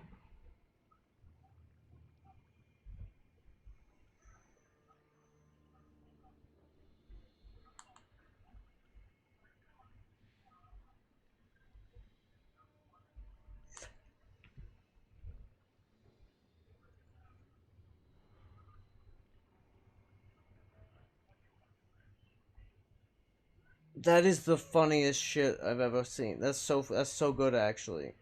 Rock and roll. Rock and roll. And yeah, honestly, that makes sense. I bet Dunk's talked about it a few times, but it's so easy to forget all the little bibbles and bobbles. There's so many little bibbins, and there's so many things to forego. It's understandable, really. But yeah. But I do this thing often where basically, like, I'll finish wrapping up a really grand and complicated idea that I've just spent, like, 10 to, like, 15 minutes enumerating and like laying out for everybody, or like a person in a conversation, and then I'll just like immediately be like, "So what do you think about that?" And then like, I need a second to like. It was really funny. Then in college, my roommate, like one of my favorite roommates, he was doing petroleum engineering. He was a really funny guy, real nice. He said, whoa. You just laid out a grand vision of utopia for the future. Give me a second to think about it. And I couldn't help but, like, crack up because he was totally right. I was like, duh. Yeah, I should just give the guy a sec to think about it. But the fact that didn't occur to me to just, like, chill a second, and that like the silence wasn't that they weren't listening, but that no, they just needed a minute to contemplate the words I had just said, right? Like that's obvious. It makes perfect God, but they didn't occur to me. I was just being a freaking goober is what was happening. And I mean like I mean I am a goober, so I suppose that tracks, but what you gonna do about that? But yeah, it was a lot of fun. And I enjoyed that particular conversation quite a bit as well. Oh, I see. This one is almost meant... This one was meant to be, like, basically almost functional. So that means what I should do is... Well, actually, what happens? Do the fly upwards. I don't think the fly upwards and fly downwards actually cancel each other out. Even though I feel like they should, I don't think they do. I will put the cluster bolt on the eggs.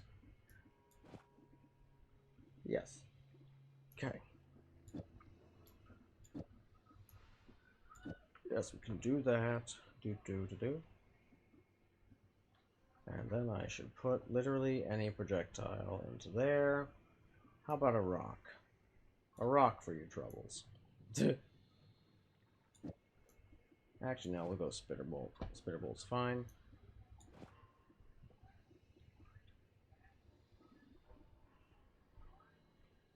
But yeah. Yeah. Hell yeah, Coitus. I appreciate it. T. What rocks? The idea? The thing I just said about the forgetting to like just give the person a minute to like process the thing.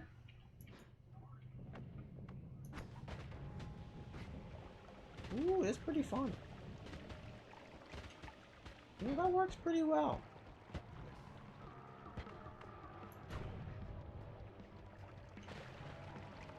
Interesting. Truly, I probably have not like you. No, I don't kind of. Oh, it's a rock pun. I thought it was. But I just wanted to make sure. T. That tracks. So actually, this I could just basically have this one mostly done. If I just do that.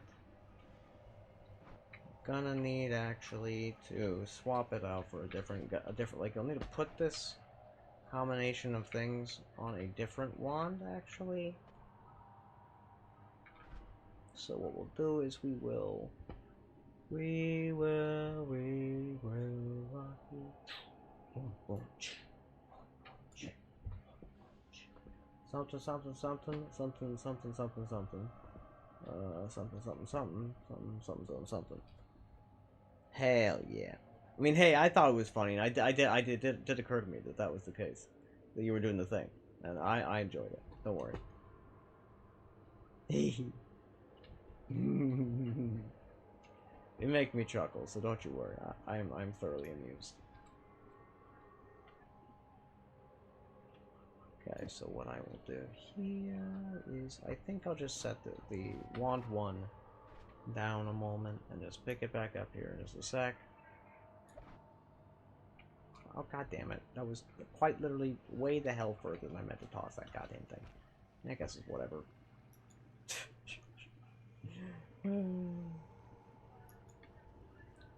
Okay, let's see. We got... That might be enough.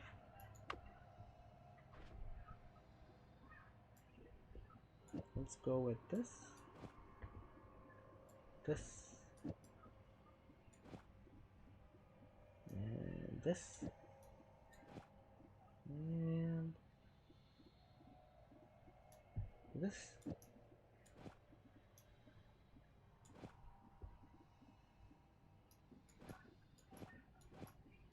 One. And two. And three.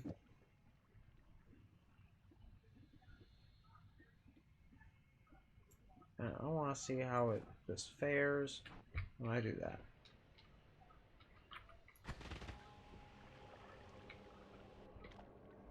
So the fly upward doesn't seem to do basically like anything? How peculiar. That does very little, and it's a bit shocking actually.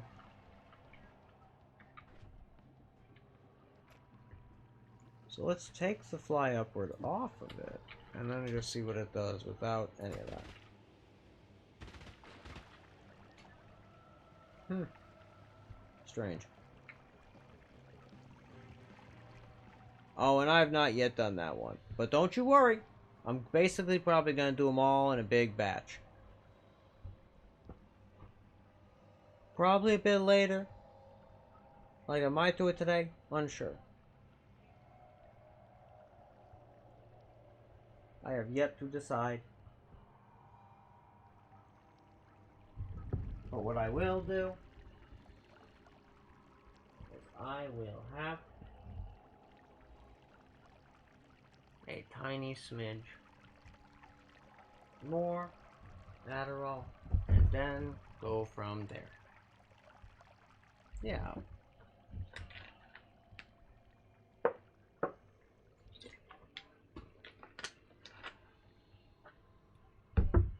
But yes. Generally speaking, the yeah, this is actually wrapping way the hell back around to a thing we were talking about. Ehlers-Danlos syndrome is generally way the hell, like the genetic abnormalities that cause it are generally way the hell more common than the actual diagnosed condition. As a consequence of this,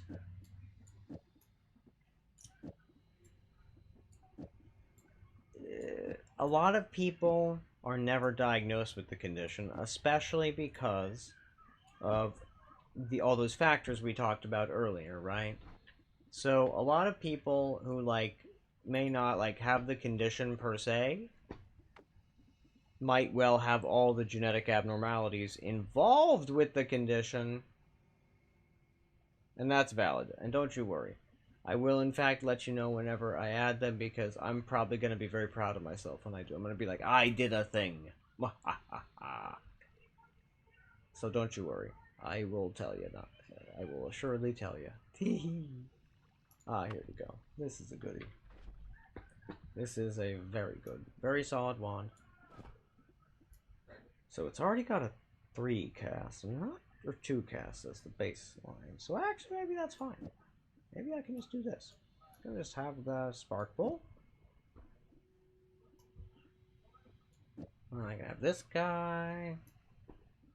Probably, actually, well, who the hell am I doing? I do not need a damage field on a wand like this. 1 accelerative homing. Actually, you know what? 2 accelerating shot.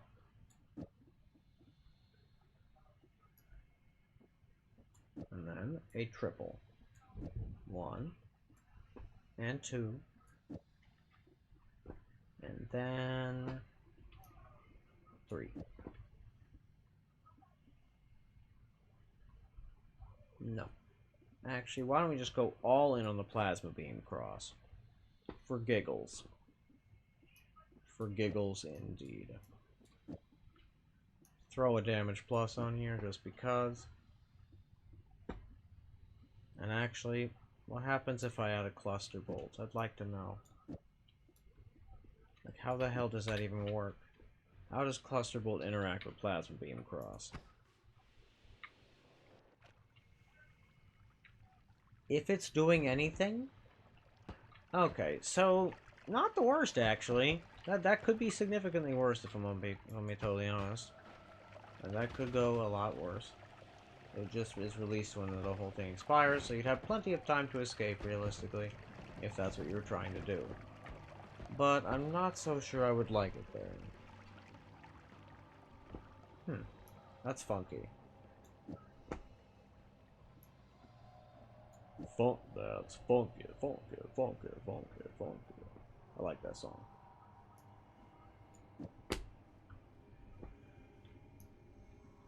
Let's put the damage field here for a moment. Now, there's a hilarious idea. What happens if you do true orbit with several eggs with cluster bolt on it? That could be very funny. I'm gonna run a 2-minute ad to get rid of some pre-rolls. I'll be right back.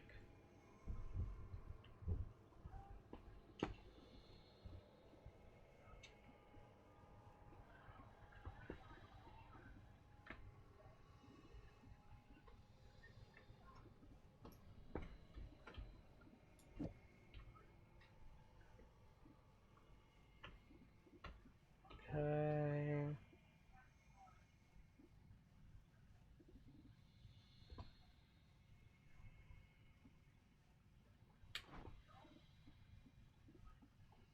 Put this guy here.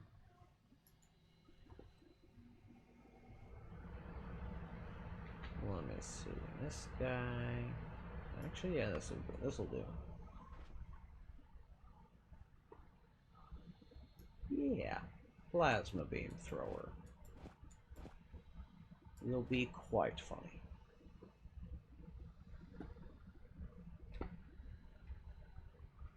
And why, thank you very much.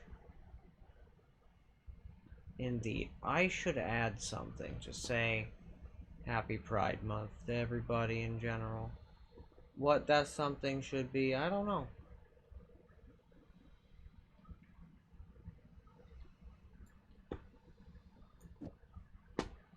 Actually, I think I'm gonna, maybe rather than maybe, which one of these? I think I'll remove that guy in favor. Actually, you know what? Electricity can go.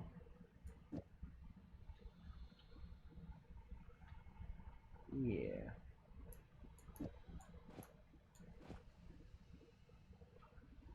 Good stuff there. Okay. Good stuff. Welcome back, everybody, and indeed, thank you very much. Also, happy Pride Month. Because, you know, everybody's a little bit gauge, and that's just fine. In fact, I'd say be proud of it. That's not a very funny joke, but it's also not a joke. It's just true. You should be proud of who you are. And I just think that everybody ought to be proud of who they be, and that that's generally a good thing, to be proud of yourself and whatnot. Ah, okay, so that's interesting. Apparently, the plasma beam thrower doesn't receive the benefit of the plasma beam enhancer. That's good to know. Huh. Weird. But definitely fascinating and good, and I'm glad to know that.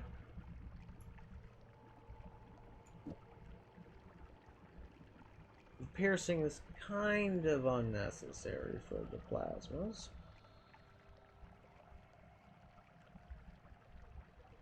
I could give it light shot, but perhaps not.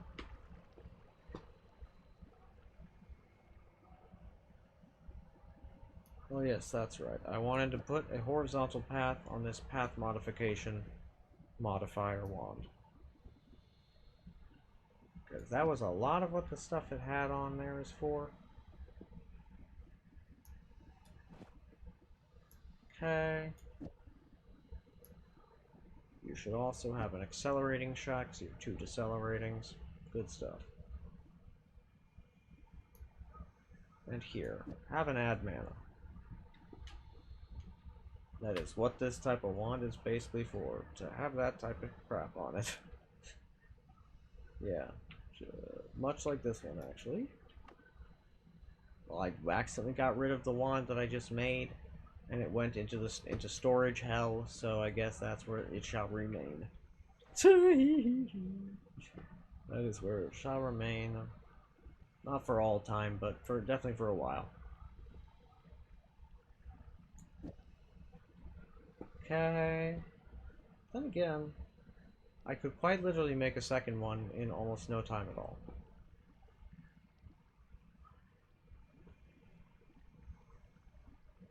Because you know what? I would like to make... I want to make the perfect homing plasma. So let's do it. Do it. Do it. Do it. Do it. No. Do it. Do it. No. It's do it. There we go. That last one was a good one. 10 out of 10. We shall move the ducks over here. Put the quad scatter spell here. Move the other duck here. Put the glowing lance down here. Keep the infestation. And actually we'll keep this guy since we have a very silly explosion on slimy build we're going to be using. Move this guy here.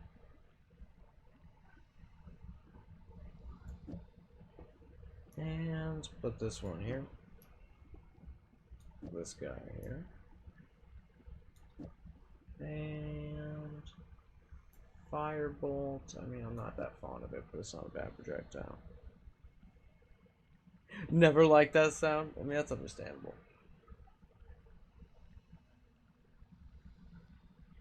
I mean, like, I can understand that kind of perspective, Dodgy. But yeah, like, I've been practicing my Palpatine for, like, many years. And my voice just, it didn't sound quite right. I've been doing this shit for years, you know? And it's like, come on. Why you no sound quite right? Well, I'm very proud of my Palpatine impression, you see. Right? No, no, no, you will die. Right?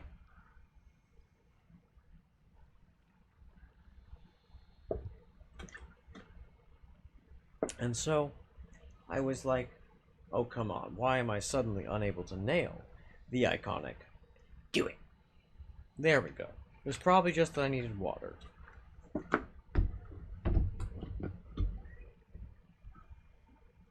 Well, I mean, fun fact.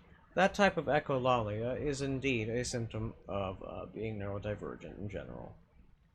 So I would be entirely unsurprised.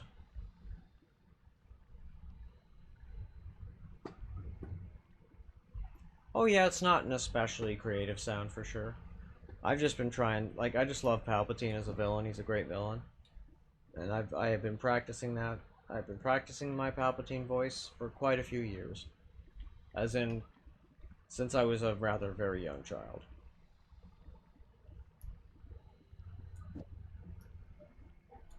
So we got this guy. Let's we'll move one anti-gravity down here. I suppose I will remove one Nala, put it over here. Put this guy there. Move this fella there. Squish, squish, kitty. The kitty jumped up. He's snug. And... Huh. You know what? Yeah, the increased lifetime is a rather essential part of the whole thing. Same goes for that. So, now, the spark bullet trigger can move over to there. And now we've got all the little bibbins, all the little bobbins, except that one. Perfect. Excellent. Move you guys back up here. Move the most distinct and unusual spells over to here. Scooch this guy down here. And...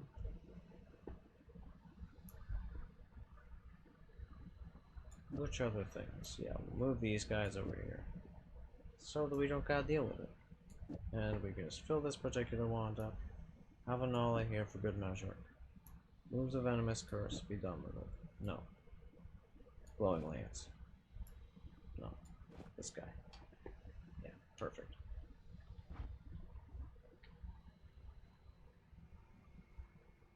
And that is a always cast LARPA bounce wand. That's unhinged.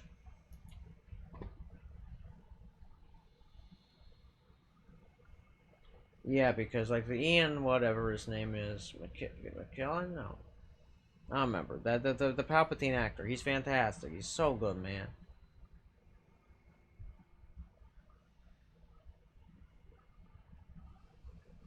Indeed, yeah. I understand, Dodgy. When we, like, here we accept the fact, we accept the way we are, and the way we are is definitely neurodivergent. Indeed. Oud HD, indeed. It's true, it's a fact. We are all, basically the vast majority of the people in the stream are definitely, like, queer and or also, neurodivergent, so hey. Good shit. Oh yeah, like the new movies, oh god. So here's my biggest fucking gripe about the new movies, right? Do you guys know about the Dark Empire comics? Yeah, like depending on you guys' answer to that, that will shape the direction of my rant significantly.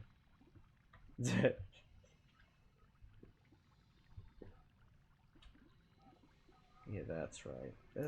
I have a bunch of these fucking extremely peculiar spells that I could theoretically make all sorts of bizarre things with, but honestly, I don't need that. I mean, how many anti-homings do you really need? I don't feel like you need that many anti-homings. No, not read them, heard of them. So, so Ryan Johnston, the director of the second new trilogy Star Wars movies, I can't really explain to you what an ungodly blunder it was to have this man directing that film. Not only is that guy unfamiliar with Star Wars lore, he basically threw out a bunch, like, he just wanted to be subversive for the sake of being subversive, and really did not do a good job making a very compelling plot. But that's not even the worst part. The most important movie in a trilogy is the middle movie. If you do not set up all the things that need to get set up in the middle movie of a trilogy, it fucks the whole goddamn thing up, right? So, when J.J. Abrams got back to the third movie, right, he was left in a very fucked up, precarious position because, like, Ryan Johnson did not do any of the things he was supposed to do, right? He did not really follow the script. He basically just didn't use the script at all, to my understanding. Right? And he basically just entirely scrapped it. And so, you gotta ask the question, right? Why? Because the Dark Empire comics is the story of Palpatine and his disembodied spirit arriving at the cloning vats in a system in Star Wars, which had already been established in Legends, in the deep core, which he had hidden by deleting it from the databases, something we've seen before in Star Wars, right? But his disembodied spirit, we've seen that shit in both Legends and canon before, right? And also, like, yeah, Bob Without a Hat, that would have been a better fucking decision, right? But the problem is, you can't do that at that stage in production. As much as I agree with you that that would have been the move, the catastrophic reception of the second movie, due to Ryan Johnston's directing it, and basically tossing out a bunch of, like, but not really paying any attention to the previous lore, right? So here's the thing, Shlifu. I never watched the most recent, like, Star Wars movie. I didn't do that because I was satisfied with the Dark Empire comics, frankly. Because the Dark Empire comics are reborn Palpatine trying to take over the galaxy again, right? And it's a great story. It's a great set of comics. They're solid comics, they're fantastic, and they're lovely. My instincts about... And in fact, they even involve Palpatine's kids, right? Absolutely everything about that last movie was just a much worse and more ham-fisted way of doing the Dark Empire comics in a way that was less impactful, frankly. Right? The way they went so ham with the number of those, like, Star Destroyers with the Kyber Crystal Cannon things on them, right? Those things. Unnecessary. Frankly, just totally unnecessary. Do you want to know what they had in Dark Empire? That was, frankly, a lot scarier and would have been a lot more topical to the modern day? They were called World Devastators. And what they were is an automated AI system, like an AI run, droid machine, fueled by the dark side, that basically destroys planets and uses it to grow bigger and make more World Devastators, to make more of them And they've got the same, like, firepower output as a Super Star Destroyer. Right? Except they're also the ultimate mining platform and droid factory. Right? So this not only, like, shows that Palpatine learned from the Clone Wars, right? It actually paints him as the proper super genius villain that he is supposed to be, right? But it also calls back to everything already in. Oh, no. You see, the power reactors, if I'm not mistaken, Schlifu, for the World Devastators are what are fueled by the dark side. Either that, or Palpatine is influencing the droid brains with the dark side. Which, fun fact, that is actually a well-established... the ability to influence droids with the Force is a well-established ability in both canon and the extended universe. Interesting. It's pretty wacky, actually. It's pretty fascinating, but it's well-established. I mean, even Anakin does it. Anakin's, like...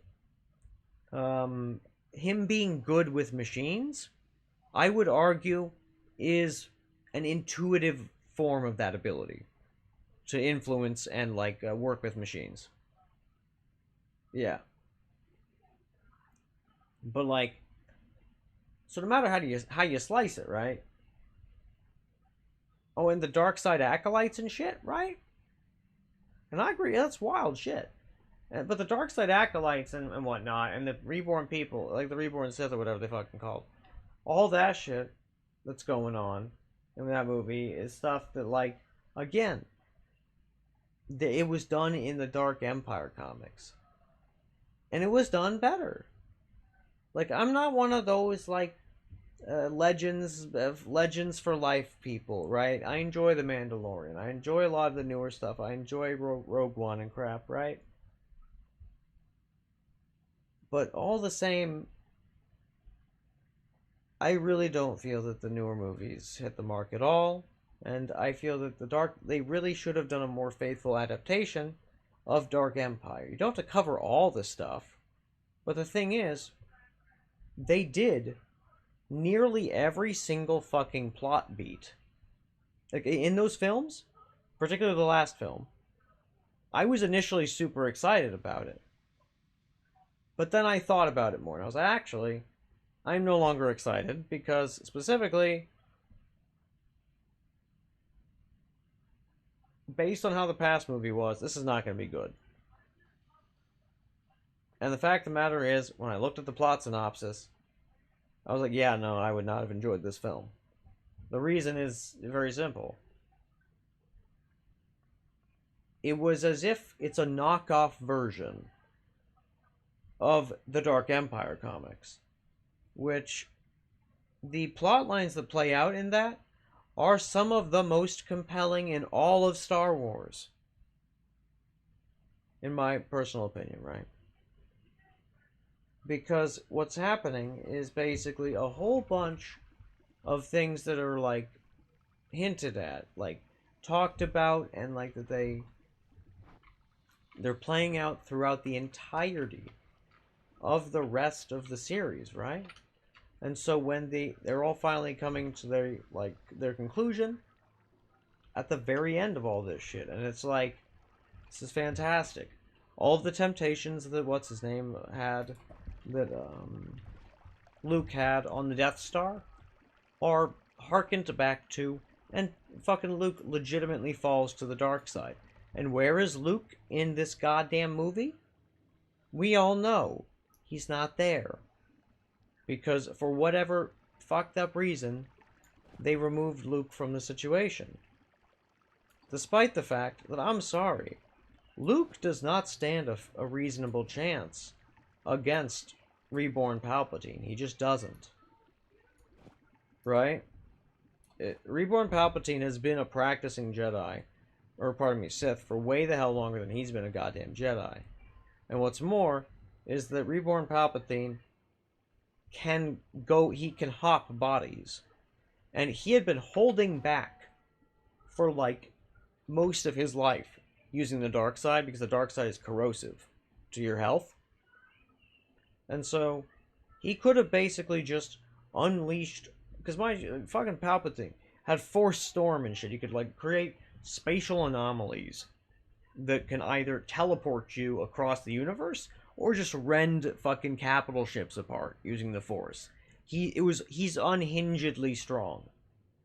And oh whoops, I channeled too much of the dark side. Good thing I perfected like Force sensitive clones, and I have well over 100 clones on the ship that I'm on. And that's not even talking about all the other goddamn clones I have in other places, right? And so it becomes a situation where you need to destroy all the goddamn clones that Palpatine has, and you need to like kill him like for good. Right. Exactly. That's exactly my point, Schliefel. So the idea that a bunch like the like that people who are not like anything close to comparable in most any respect, right? And I will check the memes, don't you worry. That such people like could like take this man down. I find it incredulous in the extreme, and frankly, a bit offensive to like the entirety of the lore, right? It'd be one thing, because to my recollection, don't worry, I'm pulling it up. Because to my recollection, didn't fucking like what's his name, the guy, Ben Solo or whatever? Wasn't he involved in killing Palpatine? I'm looking, Ash. I'm looking. Remembering an open mic in Pennsylvania in 20. I liked it. That's pretty good. We had an offensive joke night. Everybody else said slur, but he went up and talked about how I don't support the troops. Don't support the war though, because the war is the #1 killer of troops. I had to be escorted out of the building for my safety. God damn, that is pretty funny. Yeah. I mean, because that's actually that's a rather humorous joke too, right? It's a shame. That's a goodie. But yeah, like, I'm pretty sure that one guy, right? The fucking the guy that fucking killed Han Solo or whatever, in the new trilogy and all that shit. That guy, like, I'm pretty Kylo Ren. That's the one. I'm pretty sure that fucking ridiculous goober was involved, and I'm just like, what the fuck? And also, why wasn't Leia a Jedi? I'm sorry. Like, even in Legends, they didn't fuck this up, right? Leia became a Jedi. Why? So if Leia can use the Force, where's her goddamn lightsaber? And because she is quite literally twins with who you could argue is very much legitimately the chosen, like the twin of the chosen one, they would have very comparable midichlorian amounts, right? Because you could argue that it was never Anakin who was the chosen one. It was always Luke. And I agree, Schliefel. I think the fucking Disney just hates goddamn powerful women for some reason. And I'm sorry, powerful women. Actually, I'm not sorry. Powerful women are sexy. And I think that that's great. And I think that the Disney needs to figure that out already. And quit being lame.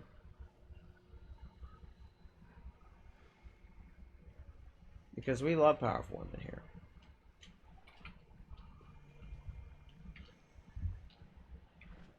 Okay, now we put this particular one, because this one, which one has it? Is this guy, yeah. This one has the operative things we need there. Smash. This one has a smash. I agree, smash.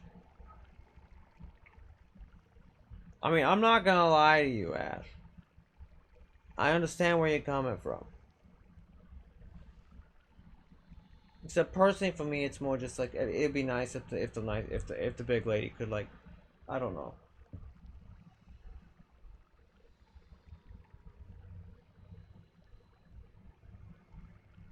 What even is it? It's kind of difficult. For me, it's a little bit harder to put into words. I guess it's like, I would like... So Ren is a very proficient fighter in general, right? And that's very attractive to me. And part of why I love Ren dearly. It's but one reason, amongst many. But, you know. And she finds the same to be quite attractive about me, right? And it's adorable. We're very cute like that. And my thing is, I don't think we're that unusual. I think a lot of people find such traits attractive. And the idea that, like, it wouldn't be attractive in women for some strange reason is so misguided and sexist that it's, frankly, unnervingly bizarre. People like big, strong ladies for different reasons. Some like to be protected, some people are freaks. To each that, I mean, it's true. I mean, to be fair, though, but then again, depends on, I suppose if freaks has positive connotation, all good.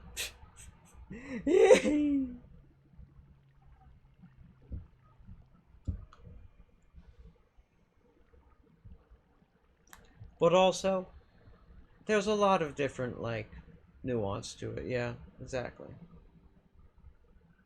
Because, yeah, like, I guess all these combinations of factors are, and I guess I don't find the character, and I mean that, this is fine, Ash. That's This is, nice, Steven. we accept you here. Unless, yeah, I can make that stuff later.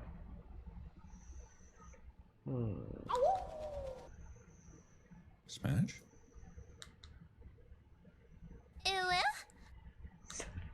Ooh, indeed.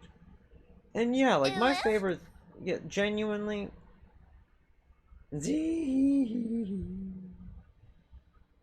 But, like, genuinely, I think that they could have really done something good and incredible with Ray's character, and I feel like they dropped the ball. So Pretty smart, dude. catastrophically. I mean, it's true. The spin space, and, you know, the meow woo, and, you know, the smart, and the spin. I understand. Hey, that's a lot of spin. Yeah. That's very silly. Okay. So let's use this particular. And then I was all like, squaw? I agree, squaw. Yeah, squaw is absolutely one of the loudest sounds. I need to do something about that. But hey, it's fine for now. Now, what we'll do, I agree. Woof. You are cooked, my friend. It's true, we are all cooked. In one way or another, we are all be cooked. So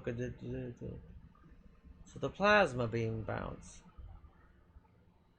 I don't know what to do with plasma beam bounce, if I'm being totally honest with you, right? Like, how is one supposed to use plasma beam bounce? Right? Like, I don't quite grasp it. Because, sure, it bounced it, right? But what happens if I add the bounce modifier to it, right? What then? Do it. What happens? Right? I have to know. Now we have a little bounce house right here, right? You see? It will bounce. But does it bounce multiple times? It's not that easy to figure out, right?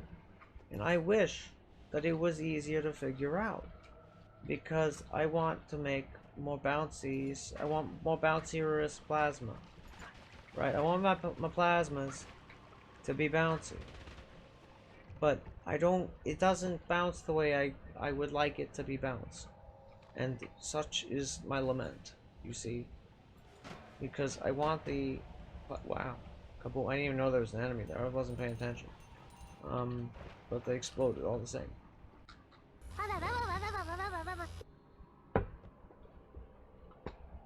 That's a great question. How are we cooked? Me? Bark?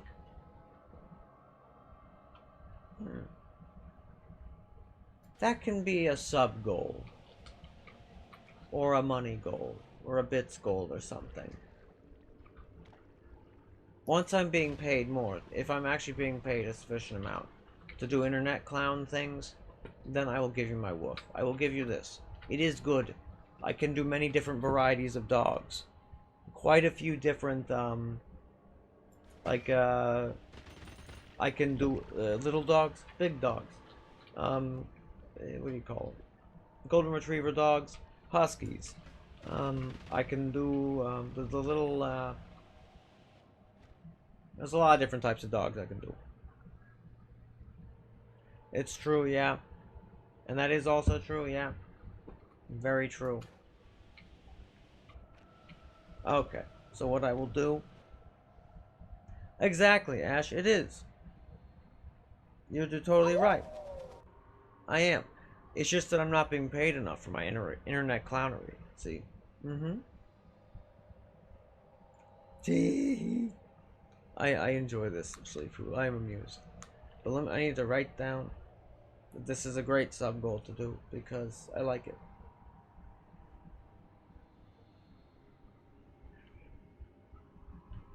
Let me see.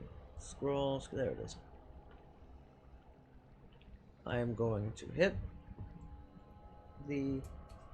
Give it 4 stars, and then we're gonna go. The thing it needs to do. Shit. Yeah, that's right. Sub goal.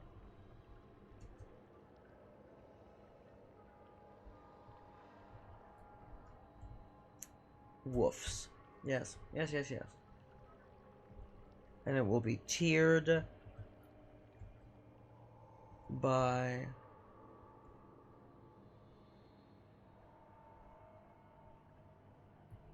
dog variety.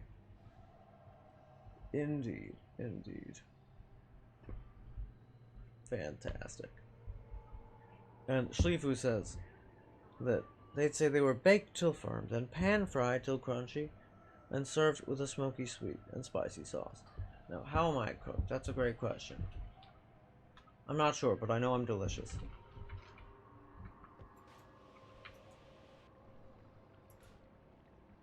So, it seems... Is this bouncing? How many times is that bouncing? I can't tell. That's the problem. And the thing about this trash right here, right, is that it's not... It doesn't tell me how many goddamn... Oh, wait a minute. 1, 2, 3, 4? So it's only casting once. But the bounce is resulting in 4. What? Oh, I get it. I think I understand now. So in this little area with a whole bunch of like pixels of like yeah, it's making more than one of them here, or more than 2 rather. So it's making a new like spawning point for the plasmas there at each bounce, I guess. But that means, I mean, how many times can it bounce? This adds 1 bounce, but I've given you 10 bounces. What if I flip it around? Does that change things? Does that alter the number of bounce? Because it doesn't seem like it. We get just the 1. We get the bounce there, but there's no bounce there. Why not more bounce? We like the bounce here. We like the bouncy house. Well, that one seems to have made all sorts of bounce. What the fuck? Speen indeed.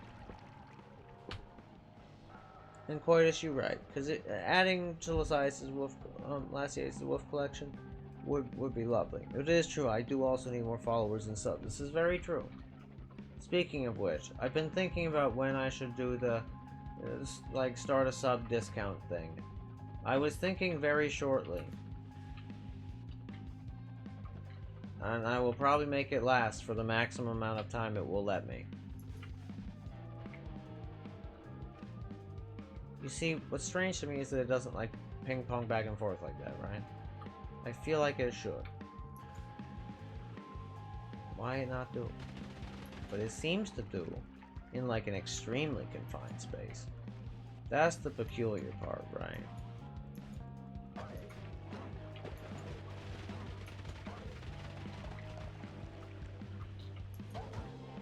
There we go.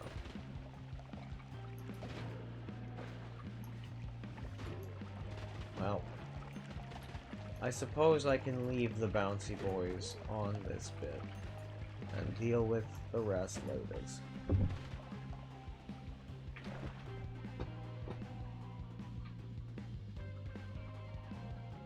Don't you worry, Meatball. These things happen. We all sleep, and that's a good thing. Okay, so I suppose if I can't easily find that, well, actually, because we want even more plasma. Well, no, that might actually inhibit its bouncy abilities. But I do want it to have acceleration.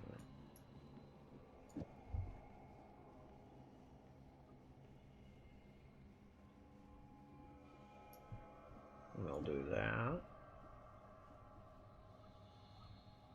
And then, yeah. And we'll just do a double. A double should be enough. Or I could go for a triple and do plasma beam cross, but I don't feel like it. Phasing may be helpful here, but I'm not so sure. Let's give it a go. You know what? I think it's extremely so.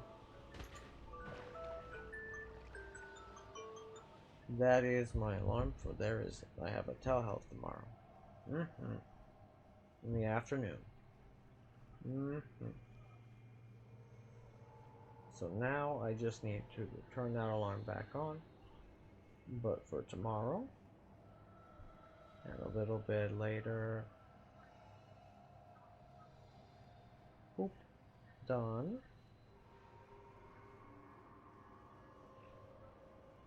And yes, it's at 2 p.m. There we go. Rock and roll. Got that taken care of. Lovely. But yeah, this actually, the phasing seems to make it work splendidly well. I'm actually a little shocked about this. Like, why does that make it work so much gooder? I don't actually get it. Same with just adding a random ping pong lumi to it. I don't really.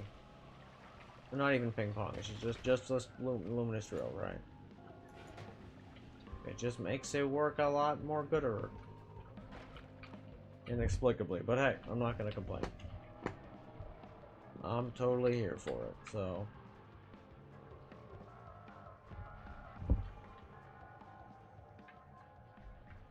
Indeed, I hope your nap was good, Meatball, because yeah, it's always good to have a good nap.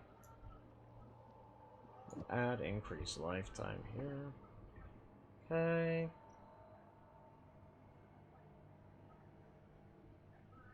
And I suppose I will give this, I'll just put that there for a moment, so in case I feel like adding a second one. Or actually, maybe nah. I will do a short range homing here for the time being.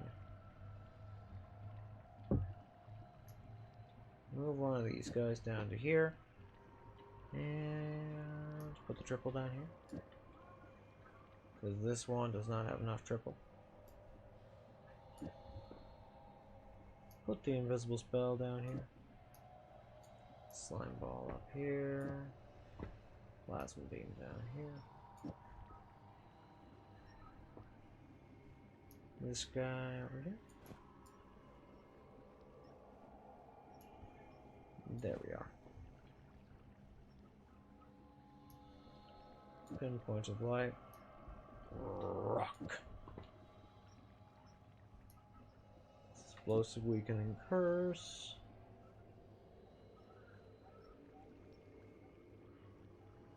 Which question? Sure.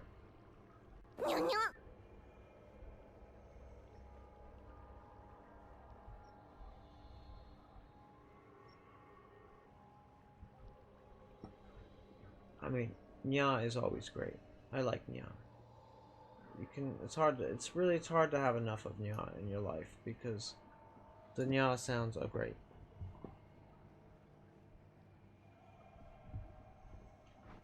Okay, so we put that particular wand away.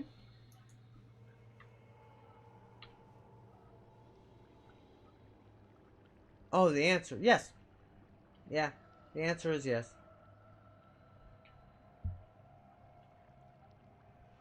Some people are better at it than others. But that's just the essence of things, right? People can be taught these things, but you know, I would still expect a person who is just naturally not very good at it to be like a lot less good at it than others, right? And that's okay. It's just how it be. But you know, yeah, that's just kind of the way that should be going, you know?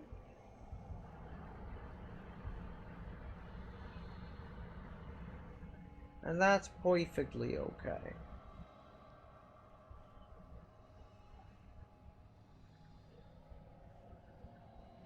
But generally speaking, I'm of the strong belief that it can be. Now, although there is like types, especially with what the hell you get calls it? Exactly, it's one of those things that don't guarantee results. Yeah, there you go. I mean, you'll still get results, right?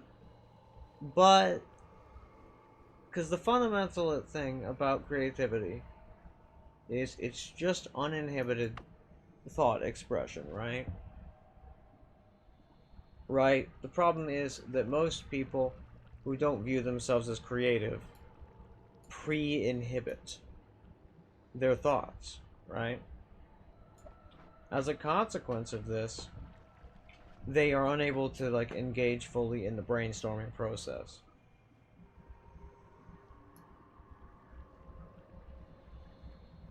Yeah.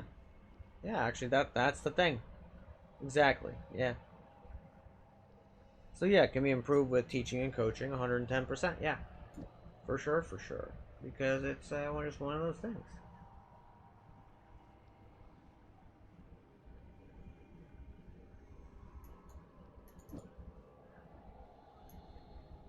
I love the teleporting cast spell. It's so much fun.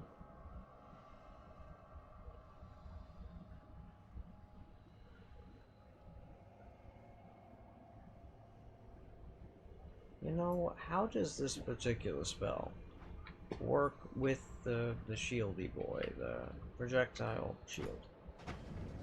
Oh, whoops, this is very much the wrong spell. The wrong wand, I mean. Oh my god. Does it just like self-combo? As in, does it just bounce off of its own energy shield sometimes? Can't tell.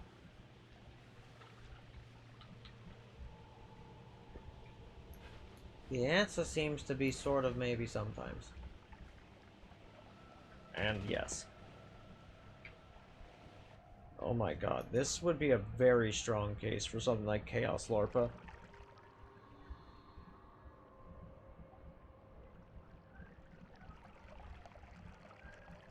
Oh yeah, no, I know exactly what you mean, Meatball. Yeah, some of the time, like it's much like with prejudice in particular, it's where this is the most evident. Is that people will frequently be unable to like necessarily rid themselves of prejudice and shit. You just finished the video for chapter 5. Hell yeah, you go! I am so proud of you, Schleifer. You're doing fantastic. You keep up that great work. Or take a break, whichever you need. You getting the hang of this shit? Hell yeah. That is fantastic. Because, yeah, once you get the hang of it, yeah, I totally understand. And it's a lot of fun once you really get into it and shit. And trouble is, like, really getting yourself there can be a bit difficult. But, yeah, once you get there, it's a whole lot of fun.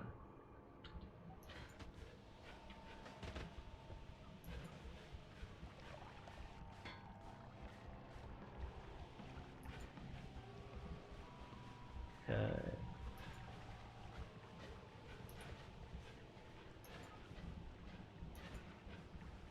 Let's see here.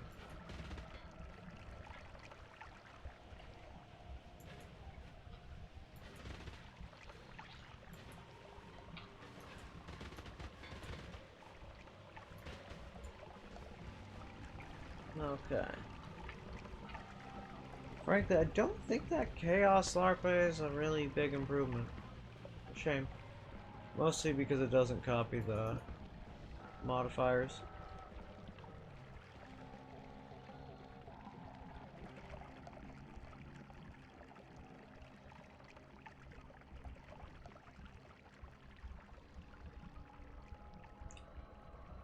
So, I guess here's my question, Meatball. What type of god do you believe in, right? Do you believe in my definition for what would need to be met for it to be a god? The extremely stringent one of true inviolability, true omniscience at least 2/3 of the time,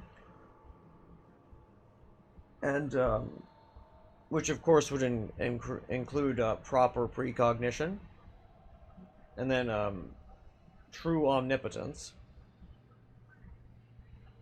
and the lack of need, essentially not being exhausted by exercising their omniscience, omnipotence, and also omnipresence, which they would also need to be able to do at least 1/3 of the time. Yeah.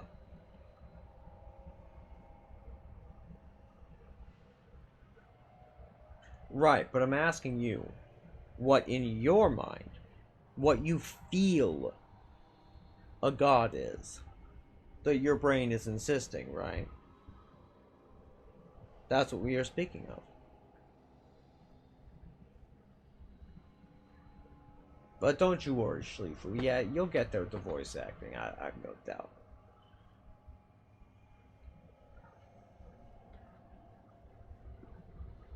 Okay, so here...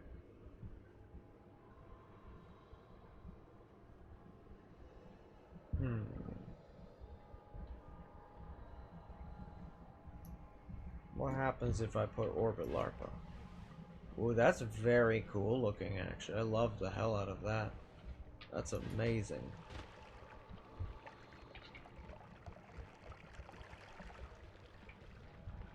This is a fantastic plasma wand, and I fucking love this already.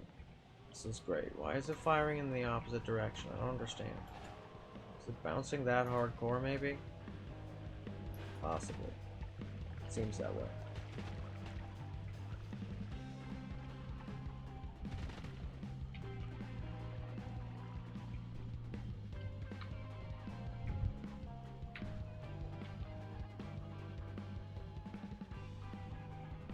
Copy trail. What does copy trail do without the Orbit Larpa?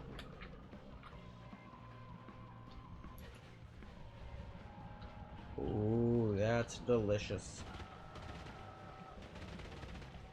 And devious. I'm leaving that one on there.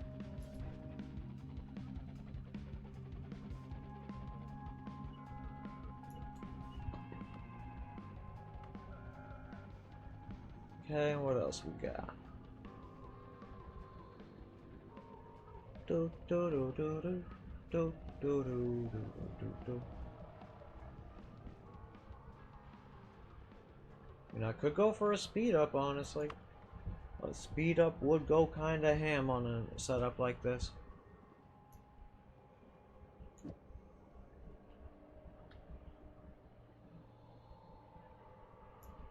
And I will give it an accelerative homing in case I can't find a better homing.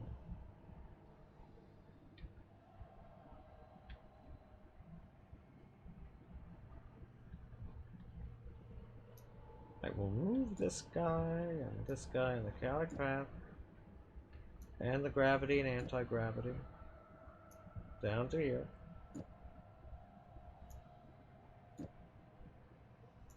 And the orbiting arc. And this guy. I will trade the quad for that guy. Good shit.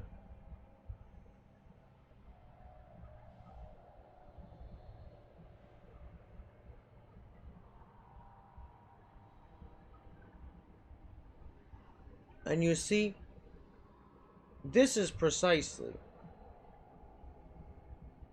Now, Bob without a hat, that's totally valid. Frankly, I very much, like, I get that shit about not making up a god definition. Tracks. Now, I can also understand a perspective where people might call reality itself a god. I would personally call it a flimsy cardboard construction, you know, made by somebody who is drunk. But, you know, to each their own. Such is how things appear to an eldritch slime. What can I say?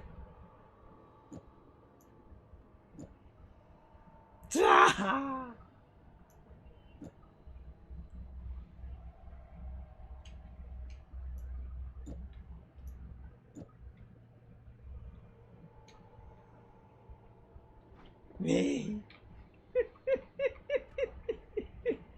I can tell that one's messing with you a bit. Oh yeah, no, mostly it's just like essentially you could think about, like, to me, I don't think that any creature could be called a creature, like a sentient being, right?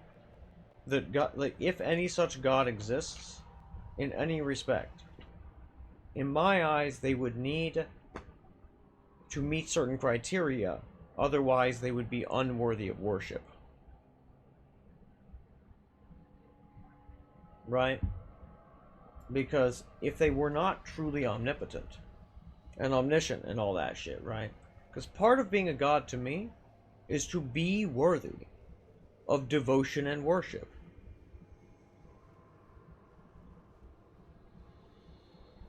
Right? Because, and if the thing is, and they're only gonna be they're only gonna be worthy in my eyes in that way, if they are inviolable. And first off, right? They cannot be harmed or harmed and shit. I have skipped steps, yes. Which steps are you concerned about?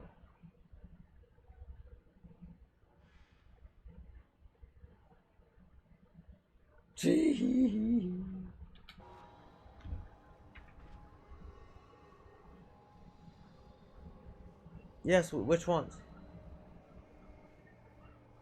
Right, because I don't believe that there is any sentient entity that meets my stringent definitions, right? I don't believe there could be. I believe it impossible.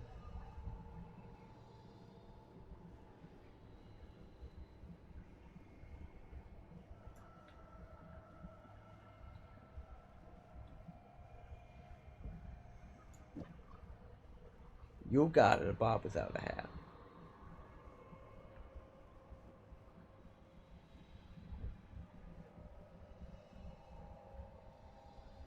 Precisely so, Schleifu.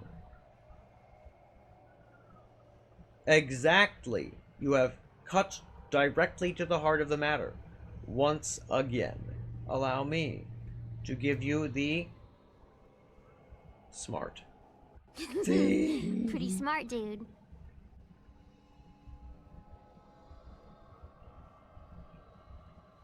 Oh, in my eyes, if they met the criteria, I would, in fact, deem them worthy of worship, if for no other reason than the utilitarian practicality of buttering them up so that they may do nice things for me later. Yes. Mm-hmm. Yes. Yeah, because the fact of the matter, if they're so powerful, so inviolable, such an immovable object of reality, and so, like, and knows what's going to happen, right? There is no point opposing them. Might as well side with them, and just move on with it and accept it, right?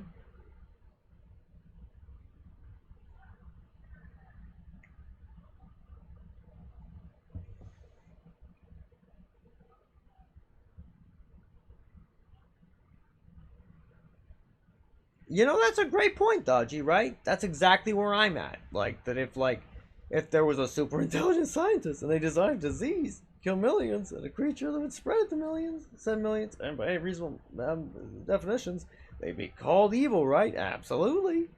So then what kind of god would make a malaria? Exactly. Great point.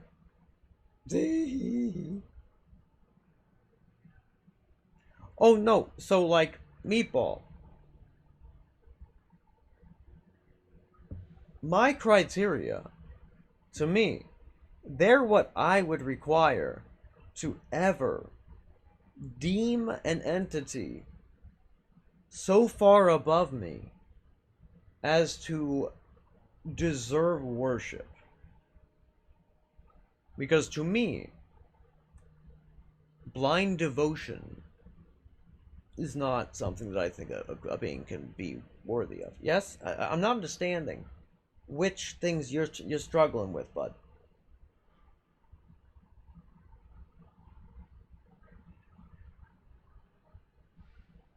What is wrong with... I understand you're having issues with my categorizations. With my criteria. Because the thing is, they are all self-consistent. Because the problem is, if the criteria work for the following reason. They must be inviolable, and that inviolability must be supported by their omniscience and their precognition, so that they can avoid any harm.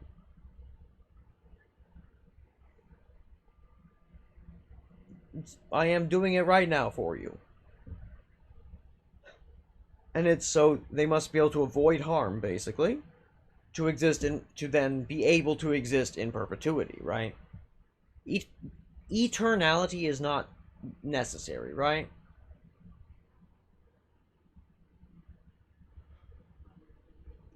And that's totally valid, Dodgy. And I also don't like... Now, you see, you seem to believe, by your definition, actually, Meatball, we've actually nailed it down. Your God definition is one that cannot be defined. Meaning that indescribability, ineffability, is one of your criteria. It is not one of mine. In fact, the effability of a god is irrelevant to me. But furthermore, ideally, a god should be omnibenevolent. But no god that made this world could be such a thing, due to the Epicurean paradox and the like. However, we need to also look at several other interesting bibbins and bobbins.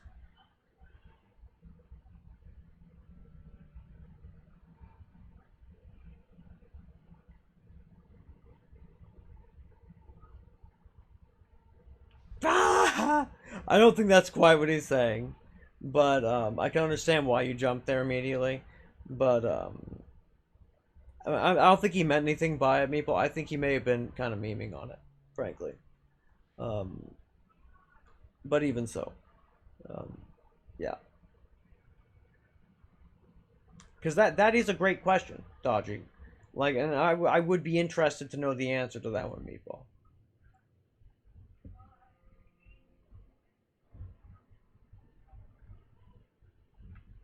Because, yeah, like, to me, there is no reason it should be outside of reason. Right? Like, there is nothing in nature that points to such a thing. Nothing in the essence of humanity. Nothing in the essence of the fabric of reality. It would suggest to me that it ought to be outside of reason. Or inherently have a trait like that.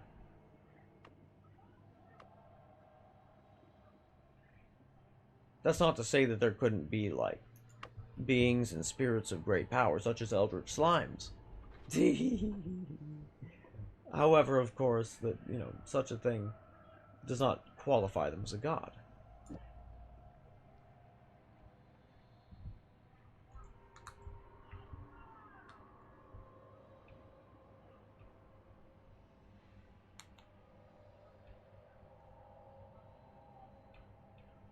Well, no, you see, the way you discuss such things, right, is you can sit... But the thing is, even in a differently dimensional framework, right, you can look at limits, right?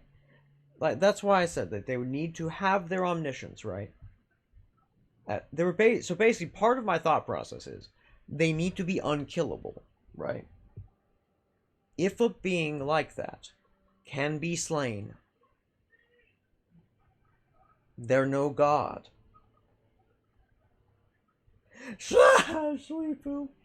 That's a pretty good one. Must be God punishing you for things you said about them. I am amused by this joke. Oh, so that's not actually the important part, Meatball. No. If they can be Control-Alt-Deleted, if they can be erased, if they can be made to no longer exist, if they can have their omnipotence taken away, any of this, that is why it is inviolable. That is the important characteristic for me. The integrity, nature, and self-consistency of their essence, whatever it may be, must not be able to be violated by any external anything. In fact, it should be unable to be violated by anything but itself. Straight up, no ifs, ands, or buts. Just full stop. Nothing about the words I just said are inapplicable. Explain precisely how.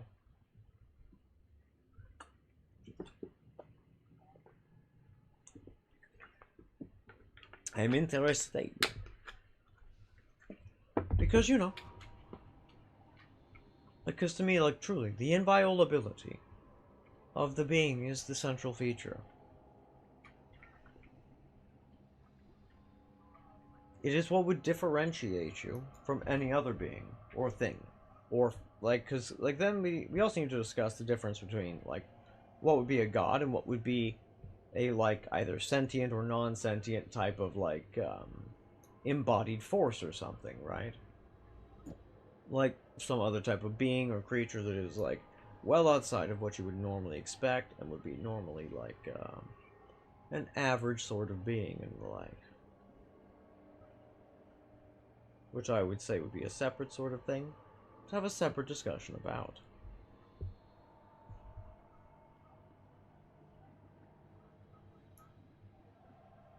Yeah. Let me see. I think I have exactly not enough ad manas in here. That is right. I have exactly not enough of them.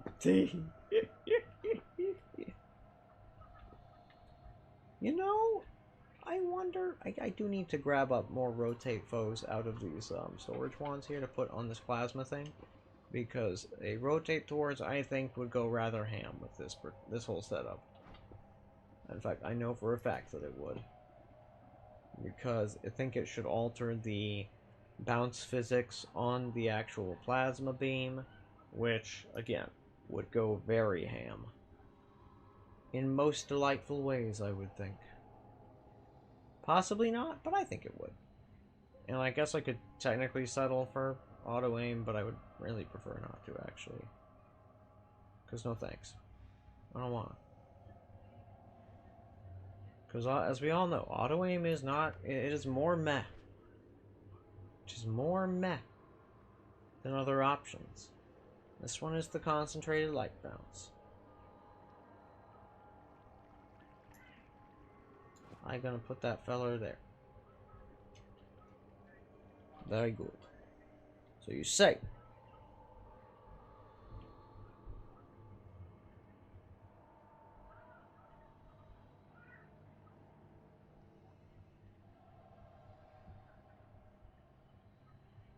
Untrue, Meatball, because they can have a definite... Yeah, like, why... Actually, you know what? Yeah, why are you deciding that a god can't have a definition?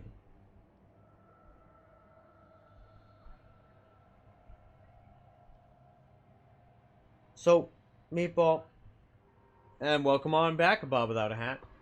So, Meatball, I don't think that necessarily follows, right? Because even if our definition is incomplete, like, of course, all definitions are, right? Because they are referential to things by nature, right? And that's okay, right? They just need to be able to properly gesture at the concept sufficiently that you can communicate the idea. That's the important part, right?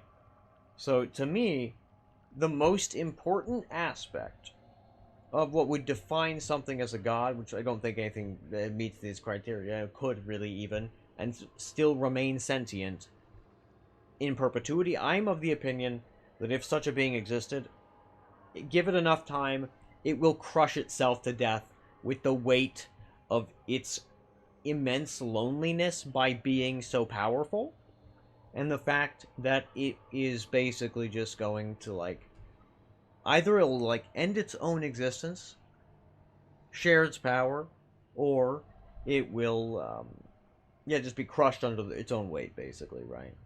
Is kind of my thought process. I don't need... That's not the important part, right? But the important part, right, is that they are unable to be affected by externalities to themselves, right? Even if you would put to it something like the whole ass universe is God, quote unquote, or all of reality, right? If there was some hypothetical externality, an external, like, thing, right? There you go. Is it affected by that? If so, not a god. Simple as, right? It's not like, yeah, it's about externality.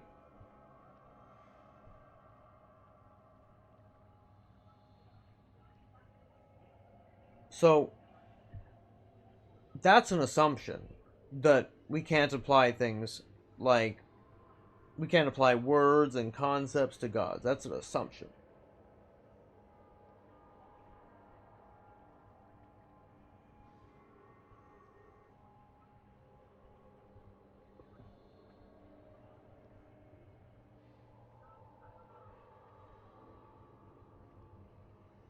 Yeah, actually. Schlifu, great point. We are indeed also discussing if a given god would be worth worship.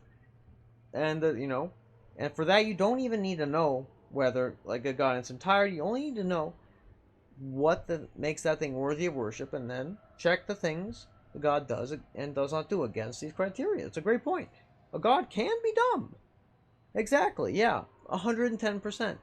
Your personal definition is just that God must be so far beyond understanding that it can't be defined. Yeah, that's a great point, Dodgy. You fucking nailed that shit. And that's okay, Meepo. That's a totally fine definition to have.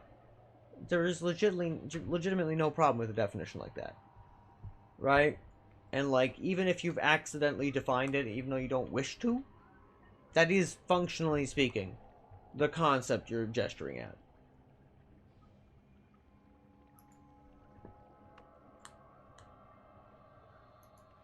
Right? And I got no issues with gesturing at something like this.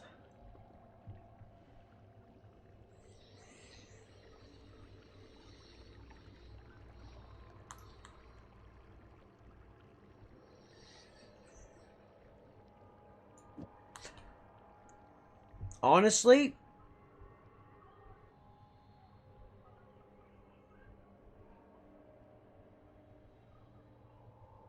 I mean, you could, in fact, if you chose God, it's not, I'm not talking about that, but I'm not specifically talking about that, no. But yeah, I suppose, like, if you define, like, because, like, if you define fire as, your God and whatnot, it gives life, it can be responsible for taking it away, like, it's a solid bit of, like, stuff, but, like, for me, it would never be worthy of worship, because of all the things about, like, externalities and the like, right? It can be put out. 'Tis not eternal. But then you could put to it that the idea is, the fire will always come back. There'll always be more fire. There's the fire in the sky, the sun, right? You could take that sort of approach, and that would be, a valid approach to take, but I still probably wouldn't deem them worthy of worship. for a great many other reasons, truly.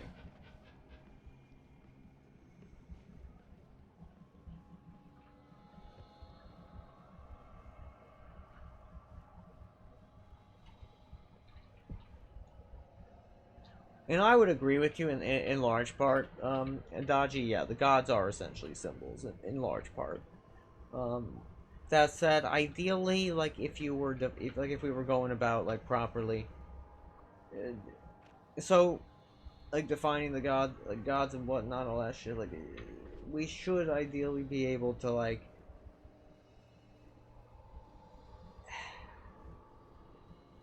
I forgot what I was gonna say on that last point, so I'm not gonna say.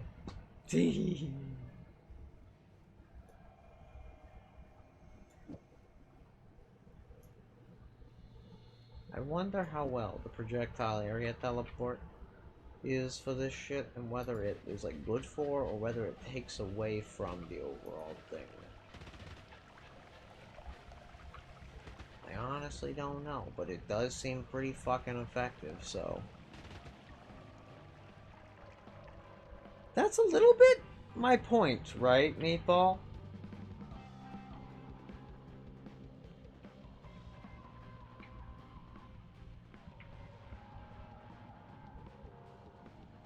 Yeah, that's very much like my point, right?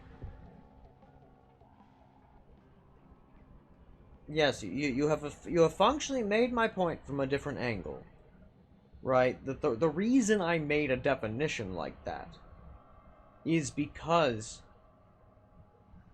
it kind of highlights the very... So, like, basically, a lot of, like, people, like, religious people have, like, over history. Exactly, we don't even know that shit, right? So, exactly, that's another great point, Dodgy. Like, all of these things kind of point to the fact that we know very little about all of these things, right? But something you can generally accept is that somebody or something that could be robustly unaffected by all external things, creatures, forces, and everything else, even basically there was no any other things like it that were similarly unaffected, that this would uniquely position it, in my eyes, as a god of a sort, right? Now, whether that god was worthy of any type of worship or anything, that's a separate discussion entirely, really. But yeah. Oh, to me? Why does that one? The inviolability one? Because its death is an inevitability otherwise, in my eyes. And then it basically kind of fails on several, like, points, because if that's the case, why did it not simply prevent its own death? Unless it wished to die in the first place. And in that case, like, frankly, I don't necessarily think that, like, it qualifies, because if it wished to die, it probably is much more just like a person, right? Because at the end of the day, my opinion is that if there is any such being as a god, it's basically just a person. It's functionally what I'm saying. Is that the power does not change them. Not human person as we would understand it, right?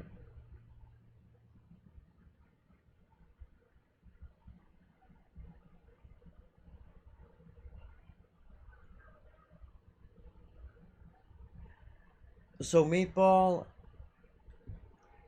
during Ren's near-death experiences, they describe, like, the way that they've described it to me is that forces, including entropy, death, and non-existence, are sentient beings, right?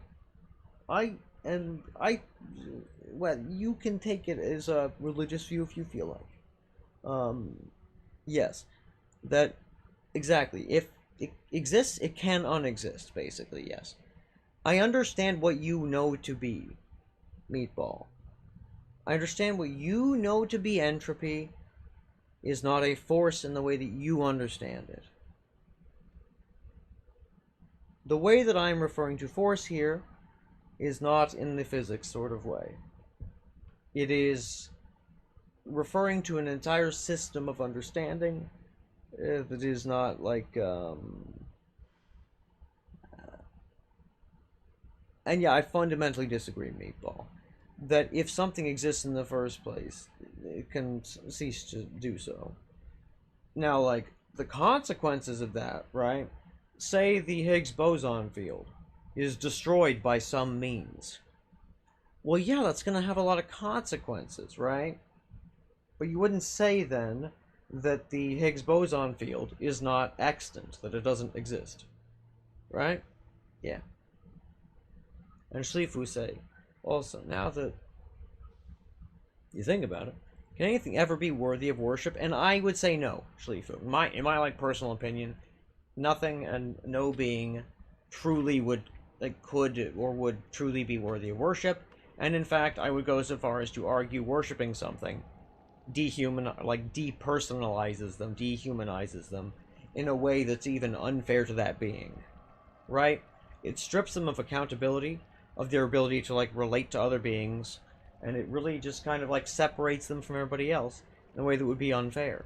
If they were sentient, right? So if they're sentient, it's unethical to worship them, in my eyes, right?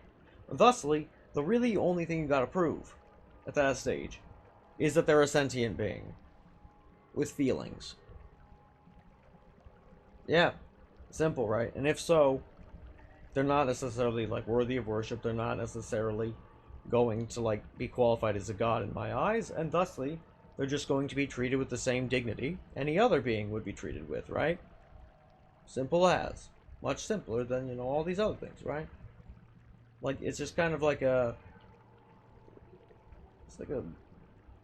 Are they sentient, and do they follow all the same rules as other sentient things, right? Kind of a measure. In that sense, yeah.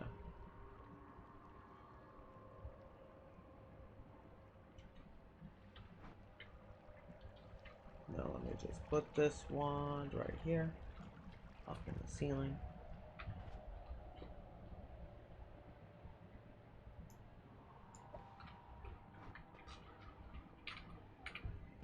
Okay, got that fella there. Let's see about this one. Well, that's the bouncy one.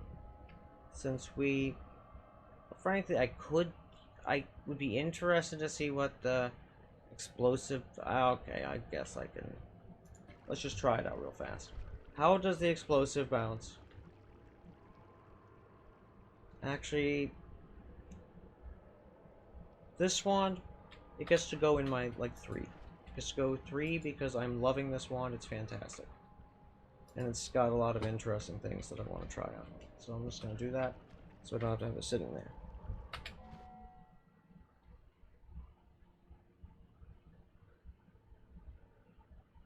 Exactly. By worshiping something, you're trying to like you're either trying to appease. I mean, there's actually many things like you could be trying to accomplish by worshiping something, but that's a different thing we can talk about. But yeah, you're trying to appease it, and you want it to give good things to you and spare you bad things. Correct. Yeah. But with any creature that is petty enough to harm you or like deprive you of good things just because you don't worship it, it's going to be worth worshiping. And I would say that they're probably not worthy of that worship. No. Do they deserve that worship? No. Thusly, I would say that all other beings in existence of every variety ought to do everything in their power then to either convince that being to be less petty or slay them dead. And if they can't prevent that, they were never truly a god in the first place, quote unquote. Right.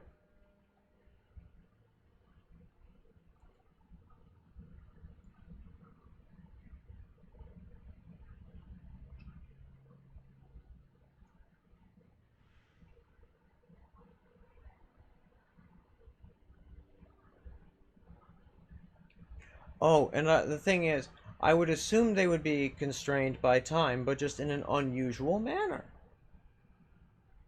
Right? it would need to be proven to me that they were unconstrained by time, right? That would be one thing.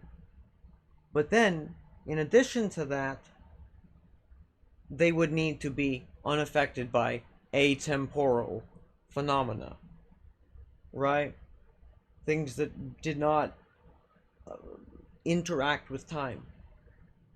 And as far as I am concerned, Meatball, though I would not nitpick that point if I was you, because again, it comes back to the near-death experiences of Ren that are very near and dear to my personal belief system, because indeed, atemporal phenomena are part and parcel of the essence of the spirit world, as far as I'm concerned.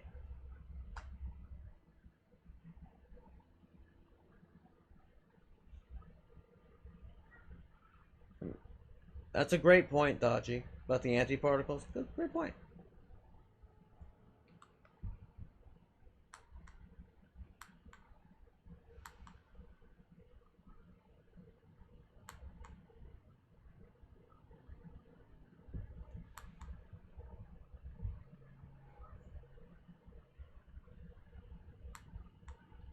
So, Meatball, that's kind of my thing, right? I would assume atemporal phenomenon to be the norm, for one. Based on the essence of, the, physics equations and how they don't necessarily, yeah. They add up and shit, right? And, the time is not necessarily part of a lot of them, right? Now,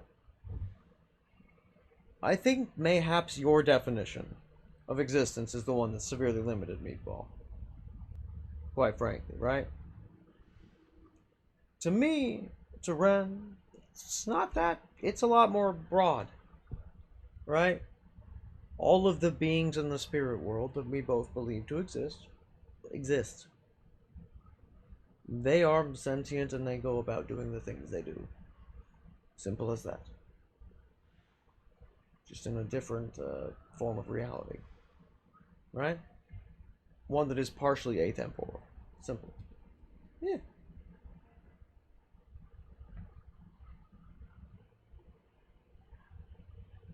I don't necessarily agree with that.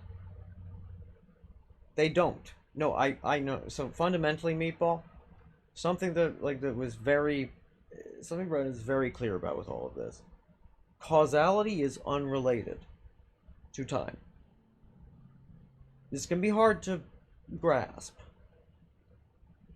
but it's not related. During their NDEs, they were unrelated phenomenon. Ren, my partner, yes, during their near-death experiences. Yeah. So it's just they're not related, right? So it's just to me, they're not. It's just not a thing, right? So there's no reason that these things wouldn't be phenomenon, right? I'm just yeah, no. I don't see the point, man. Right? Well, why then does the causality matter there? Why doesn't that rather the temporality matter? When cause and effect can propagate outside of time.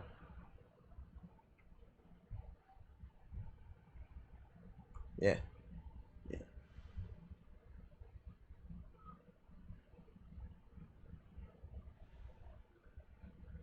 I also look forward to it, quite frankly, Shlifu. If you care to elaborate a bit. So the thing is, I'm fine with godlike. This is fine. Immensely powerful, able to warp the fabric of reality in ways you don't comprehend.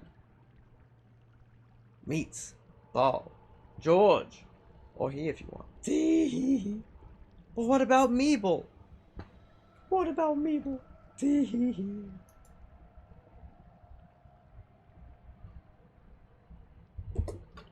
But yes. Let's see here. So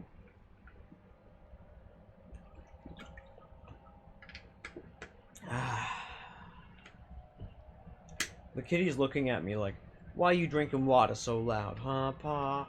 Why are you drinking your... I'm like, kitty, you drink water very loud sometimes too. Everyone drinks water loudly some of the time. It's just how it be. Thank you. He went back to licking, like, okay, I'm done. I'm done. Well, okay, that's perfectly fine. See? Da! I'm amused. This is funny.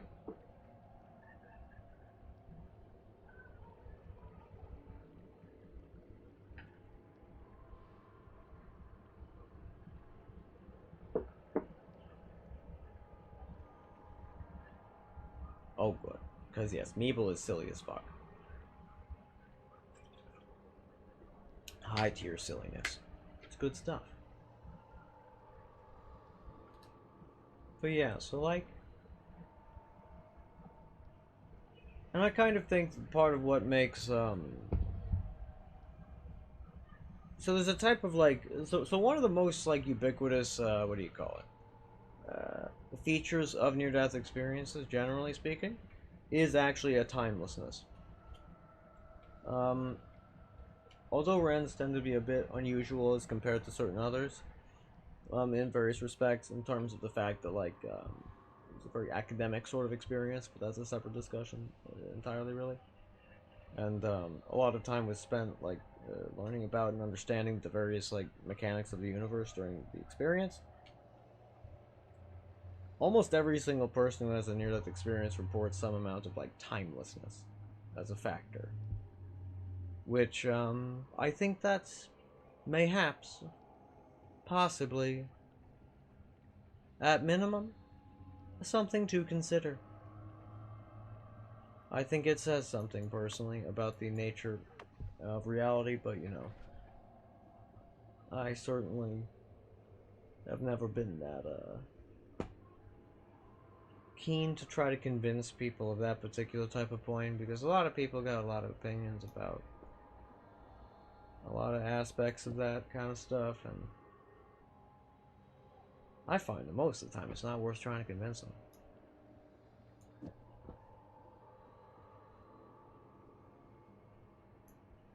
So the real question about the liquid detonation. What's the best projectile to have it on? Should be something that is already going to make a lot of, like, liquid by accident. So something with a lot of explosions, because it's the warm blood with the steam, right? So that's definitely a good way to go about that one. This cool ice flake, I mean, it is a pretty cool icon, I'm not gonna lie to you. And I look forward to seeing it, Schleif. I look forward bigly.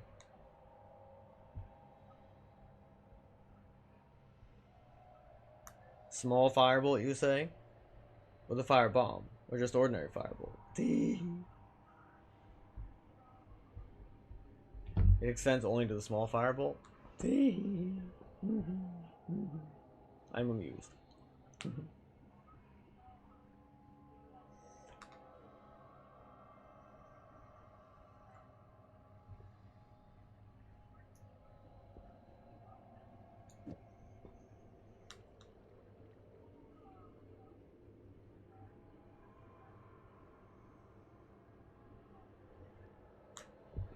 Okay, very good there. So I've got that one.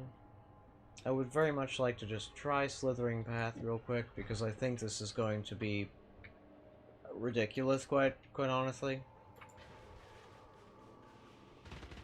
Or not, actually. Maybe it's gonna be cracked as all hell and super effective.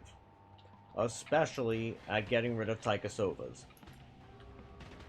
Like, holy shit. Think of how incredibly effective this particular wand would be at just disposing of Taikasovas in a general direction. It just go boop, boop, boop, boop, boop, boop, boop, and they just remove them.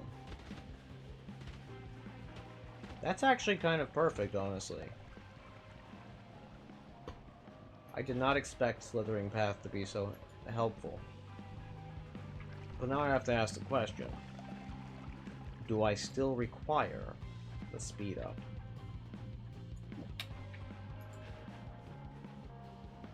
Seemingly not.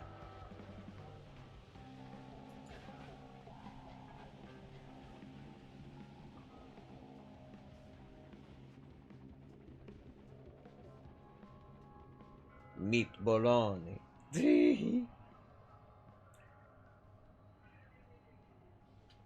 You know, That's a great point, Dodgy. That is a great point. It could be pronounced meat bologna.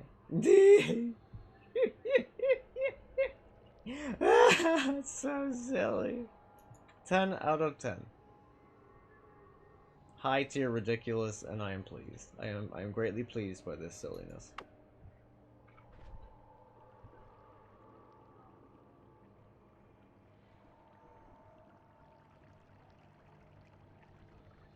So the real question, what occurs if I just put a voiding arc on here and fire it at a wall? Oops, wrong one. Does it make it better? Worse? More bouncy? Less bouncy? How much does it avoid the wall? Only a little bit.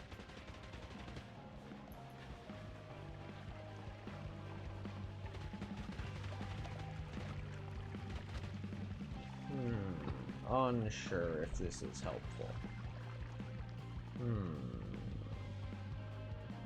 Away from obstacles, you say. Shy away from obstacles.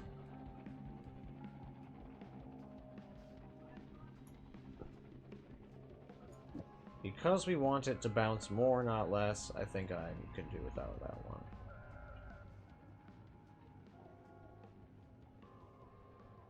Secret canon pronunciation? Yeah, true that. I actually did not know that the word goatee was just fish. That makes the goatee archetype in Yu-Gi-Oh! Even funnier. It's just the fish archetype. That's so dumb, and that's hilarious.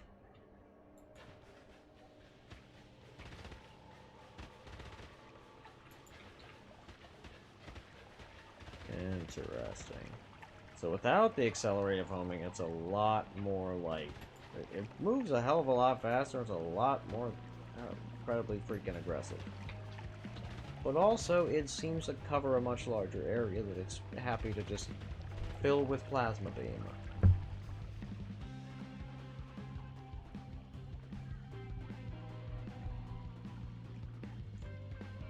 That is true. Meat bologna. It can be pronounced a dozen different ways. That is true. Ha.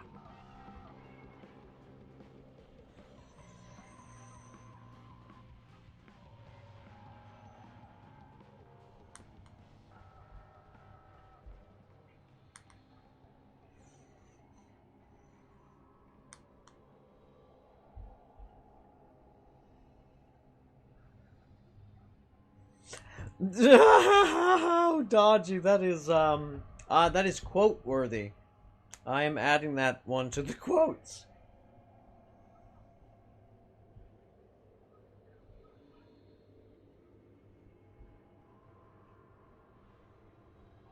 Because that is just, quite frankly, art.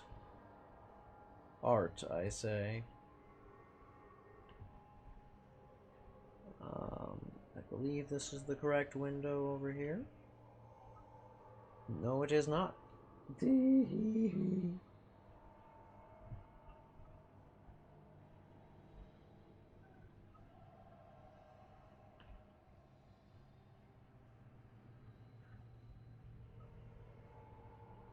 see.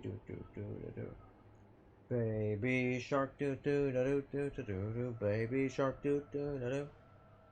Baby shark do do da do do do do do do da do. Okay, do this thing. No, that's not the right button to press. That's the wrong button to press. Okay.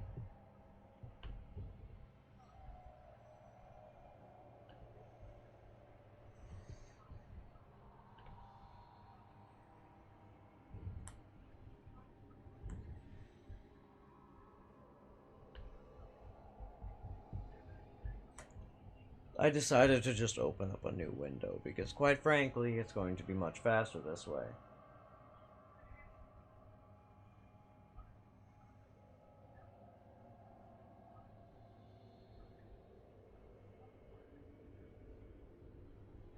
I hope. Yes, it is.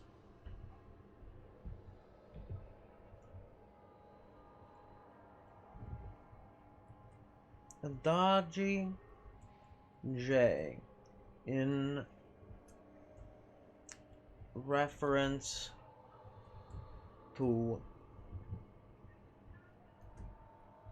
meat bolognese canon pronunciation.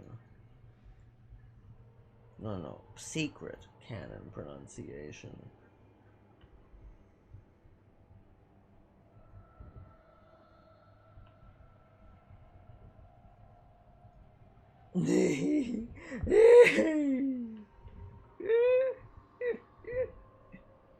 Oh, fantastic. Done.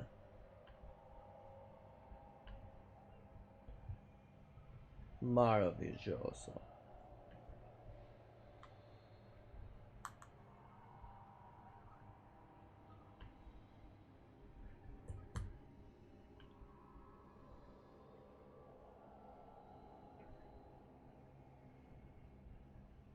Good.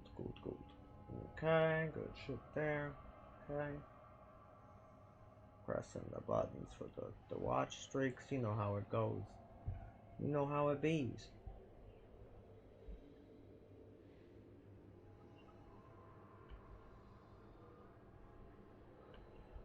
Come on. Come on, slow computer. Do me the favor of button pressing if you wouldn't mind.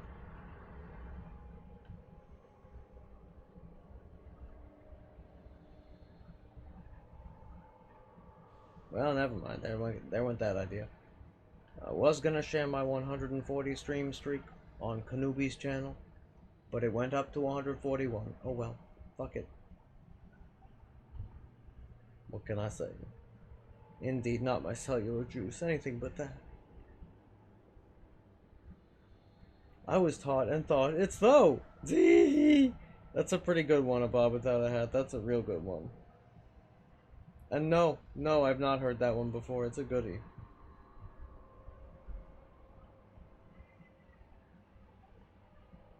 Being conscious for like 2 hours is exhausting. I mean, I can totally understand, Maple. You valid. Get some good sleeps. Meet Bologna. I mean, conscious is a very weird word. You're totally right. I am not going to say that you are incorrect. It's a strange fucking word. Exceedingly so, in fact.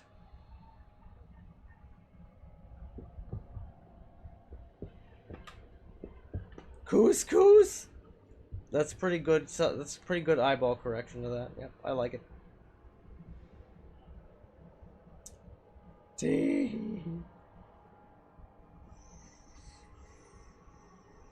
And I agree with you. I think the keyboards should be called, you know, they should have keys and not buttons. Or no, buttons and not keys. There we go. Maybe somebody just got confused like me just then, and that's why they have these messed up names. Who could say? Who could say? We may never know. We may never know.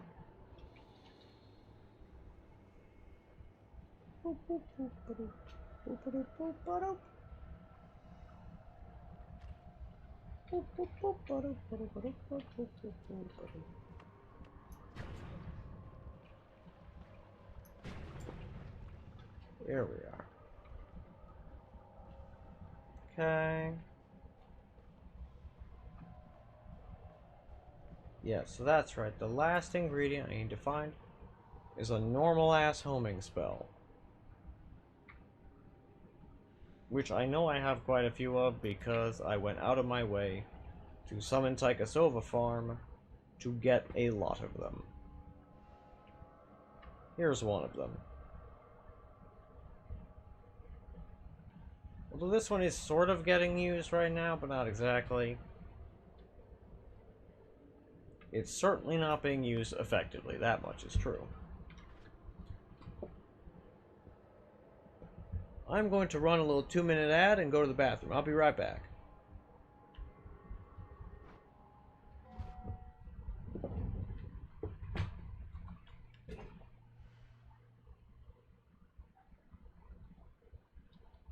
But and once again, Meatball, if you can still hear me, thank you very much for the donation. It means a fuck ton, actually. A huge amount. Yeah.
Something, something, something, Power Rangers, doo-doo. My version is assuredly correct.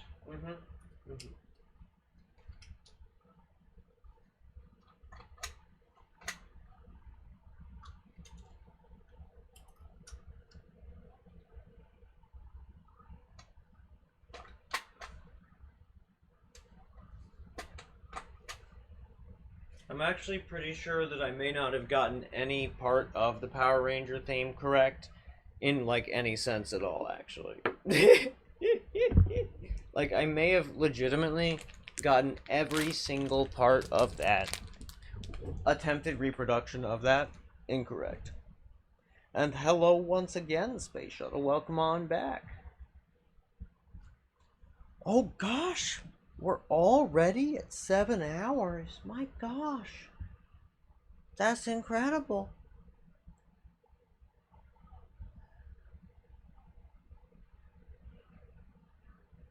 Damn, son. That's crazy. I've just had such a fun time. I've just had such a delightful time talking about the essence of all of these fun things, as well as the academic topics and this philosophical and religious topics. It's been a fantastic time. Honestly, this has been a high tier fucking stream in many respects. I've just had such a great time. I hope y'all have also had a great time. You know, it might be wise. I should just end the stream right here-ish. You know that. Let me look at who I might raid.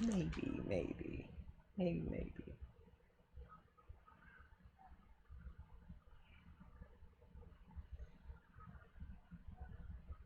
Because you know how it is. You gotta find somebody that's good to raid and shit, right? It's got, it's gotta be good stuff like that, right?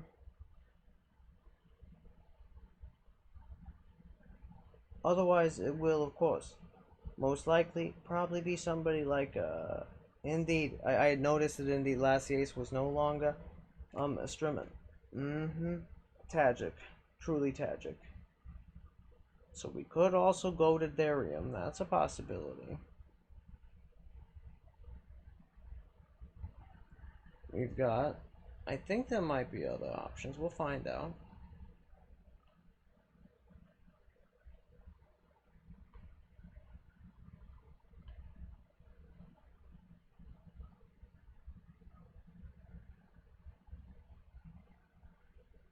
I see that Sinister Dolls is playing Cyberpunk 2077. That is not Noita.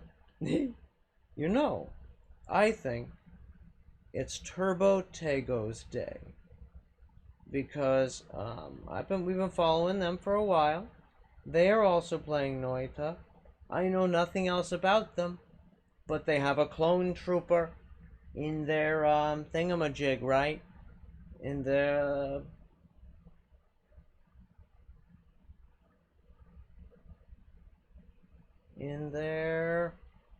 you know the one.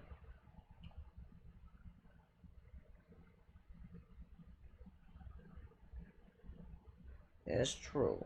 I mean, let me check out. Let me just take a little listen to you know, Turbo Tego for a moment.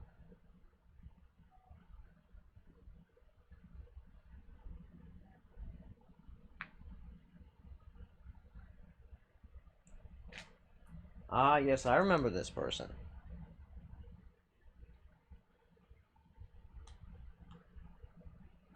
I remember the face anyway. I remember what the voice sounds like. About to find out though.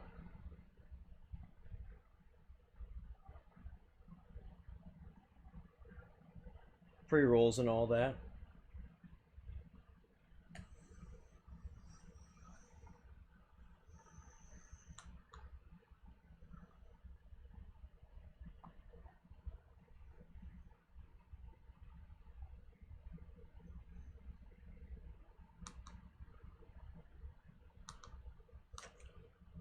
You know, they've got a rather soothing voice. Hopefully they're also nice.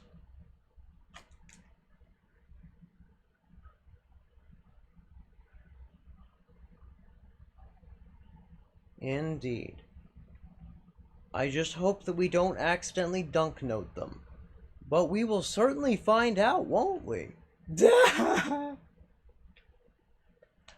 Oh god, that's funny. So like, also here's another question. Before I like raid out, right? I've been curious. Would it be better to just stream Tuesday mornings and then do that for like a little while, right? Sleep during like the day and then wake up before dunk stream, right? And to stream more.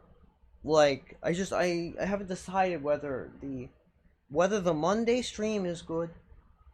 The Monday night into the Tuesday morning. Or whether, yeah, that makes sense. So that's probably what I'll do, right? Yeah, like the time frame we just had, yeah. So the time frame we just had, or if theoretically we started either around right now or around like 2 hours ago. So here's the thing, right? I'm fairly certain I've got what you would call a non-24-hour, like, circadian rhythm sleep disorder, meaning, as far as my body is concerned, every day is about 26 hours long. So, it basically just leads to a situation where certain days, like, it's just, certain things will follow on inconsistent patterns, right? Yeah. Yeah. And so, like, I'm just trying to figure out,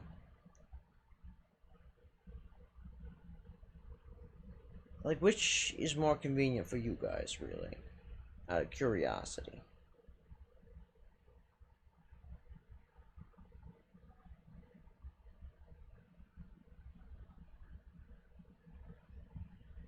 Because, yeah. I'll probably end up, because yeah, I will of course just stream at whatever times are convenient. You got no idea. You like this time? That's one vote for liking. This is the, you mean this time as in like right, if we were like gonna start like right now? Or the time that we currently do?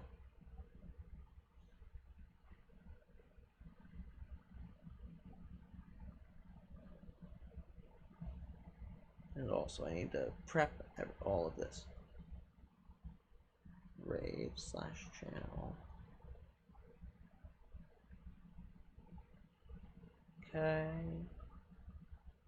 And how we spell this, just like that.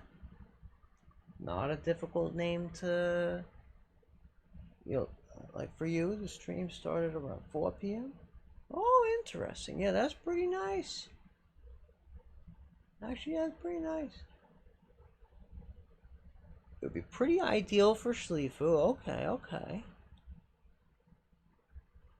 Okay. That's good to know.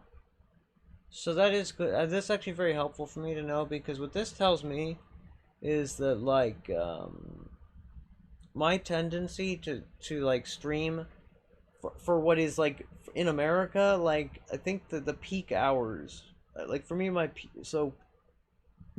peak wakefulness, for whatever reason, most days is about 3 a.m. I don't know why. It's been like this since I was little.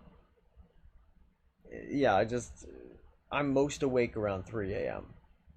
Not like all the time, but most of the time.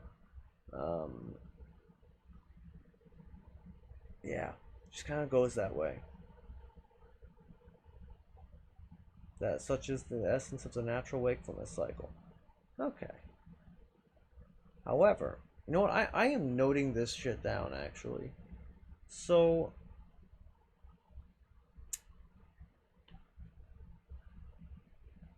what we'll say is that, generally speaking, we will try to either have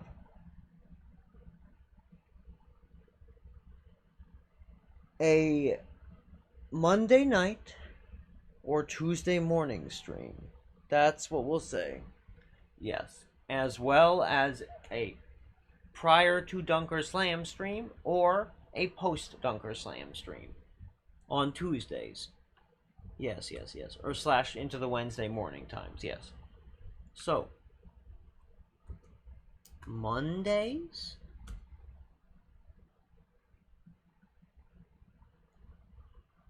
in the late evening,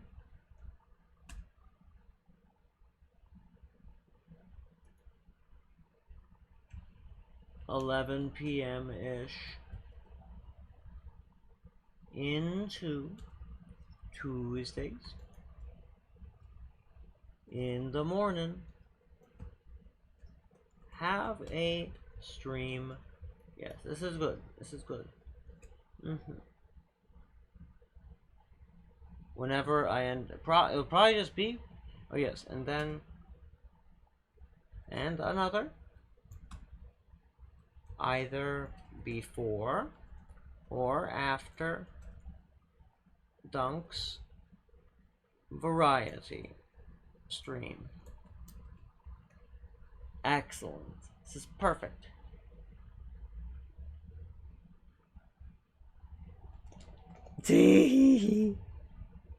That's quite funny, Dodgy. That's a good one. General Lee? What? General Lee? No, I was saying generally. But the way what? But I thought we were under command of Major Mishap. No. We temporarily put into command Colonel Corn. Wait a minute. But if we put Colonel Corn in command, then who's handling Corporal Punishment's platoon? Oh God, I don't know. Because if Corporal Punishment's on the loose, then that means the private part's not got anybody commanding him. And if that's the case, golly, General Disarray might be soon to come in for an inspection. Oh no.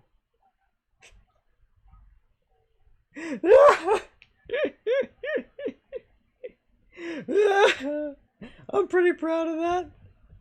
I am pretty proud of that. And you know what? I am sufficiently proud of it that I'm gonna go ahead and make a little goofy clip of it. Why the hell not?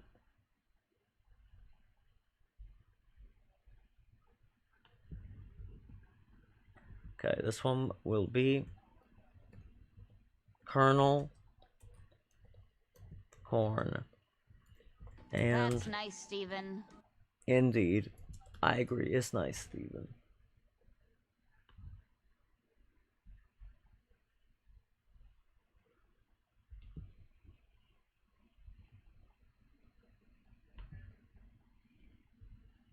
You know what?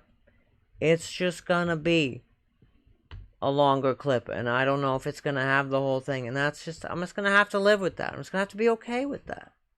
Cause you know what? It's just like it'll be like that way sometimes. Do not be like that way. Except do be like that way. Very good. Alrighty. We're gonna raid this Turbo Tego person who seems rather nice. Turbo Tego. And I mean, they seem to be a Star Wars fan, so we got that going for us. Indeed. They may or may not. You cause your family to do that because you did it so many times. And now when they hear words like privately or generally and stuff, they can't help but think of saluting. That's so fantastic. I want you to know, I strongly approve. 10 out of 10. I love that shit. That is fantastic high tier dad joke material. I will most likely dedicate a bit of time next stream to getting together all of the whatchajiggers, you know, the sound effects, if I don't do them between streams. But yeah, I had a great stream. Thank you so much, guys. This was a really fun stream. I had a fantastic time discussing you know, theology and the like, amongst other things, and politics and all of the other things we discussed, as well as, you know, philosophy in general. I love that shit, and I hope y'all had fun. Good, I'm glad. That makes me happy. Because, yeah, this is very fun. And we like to be goofy, and we like to have fun discussions. Yeah. I'm glad you guys had a great time, too. Alrighty. Let me see, I do need to be ready to actually stop the stream when the raid happens. Otherwise, it's for just strange, you know? Alrighty, guys. Toodaloo.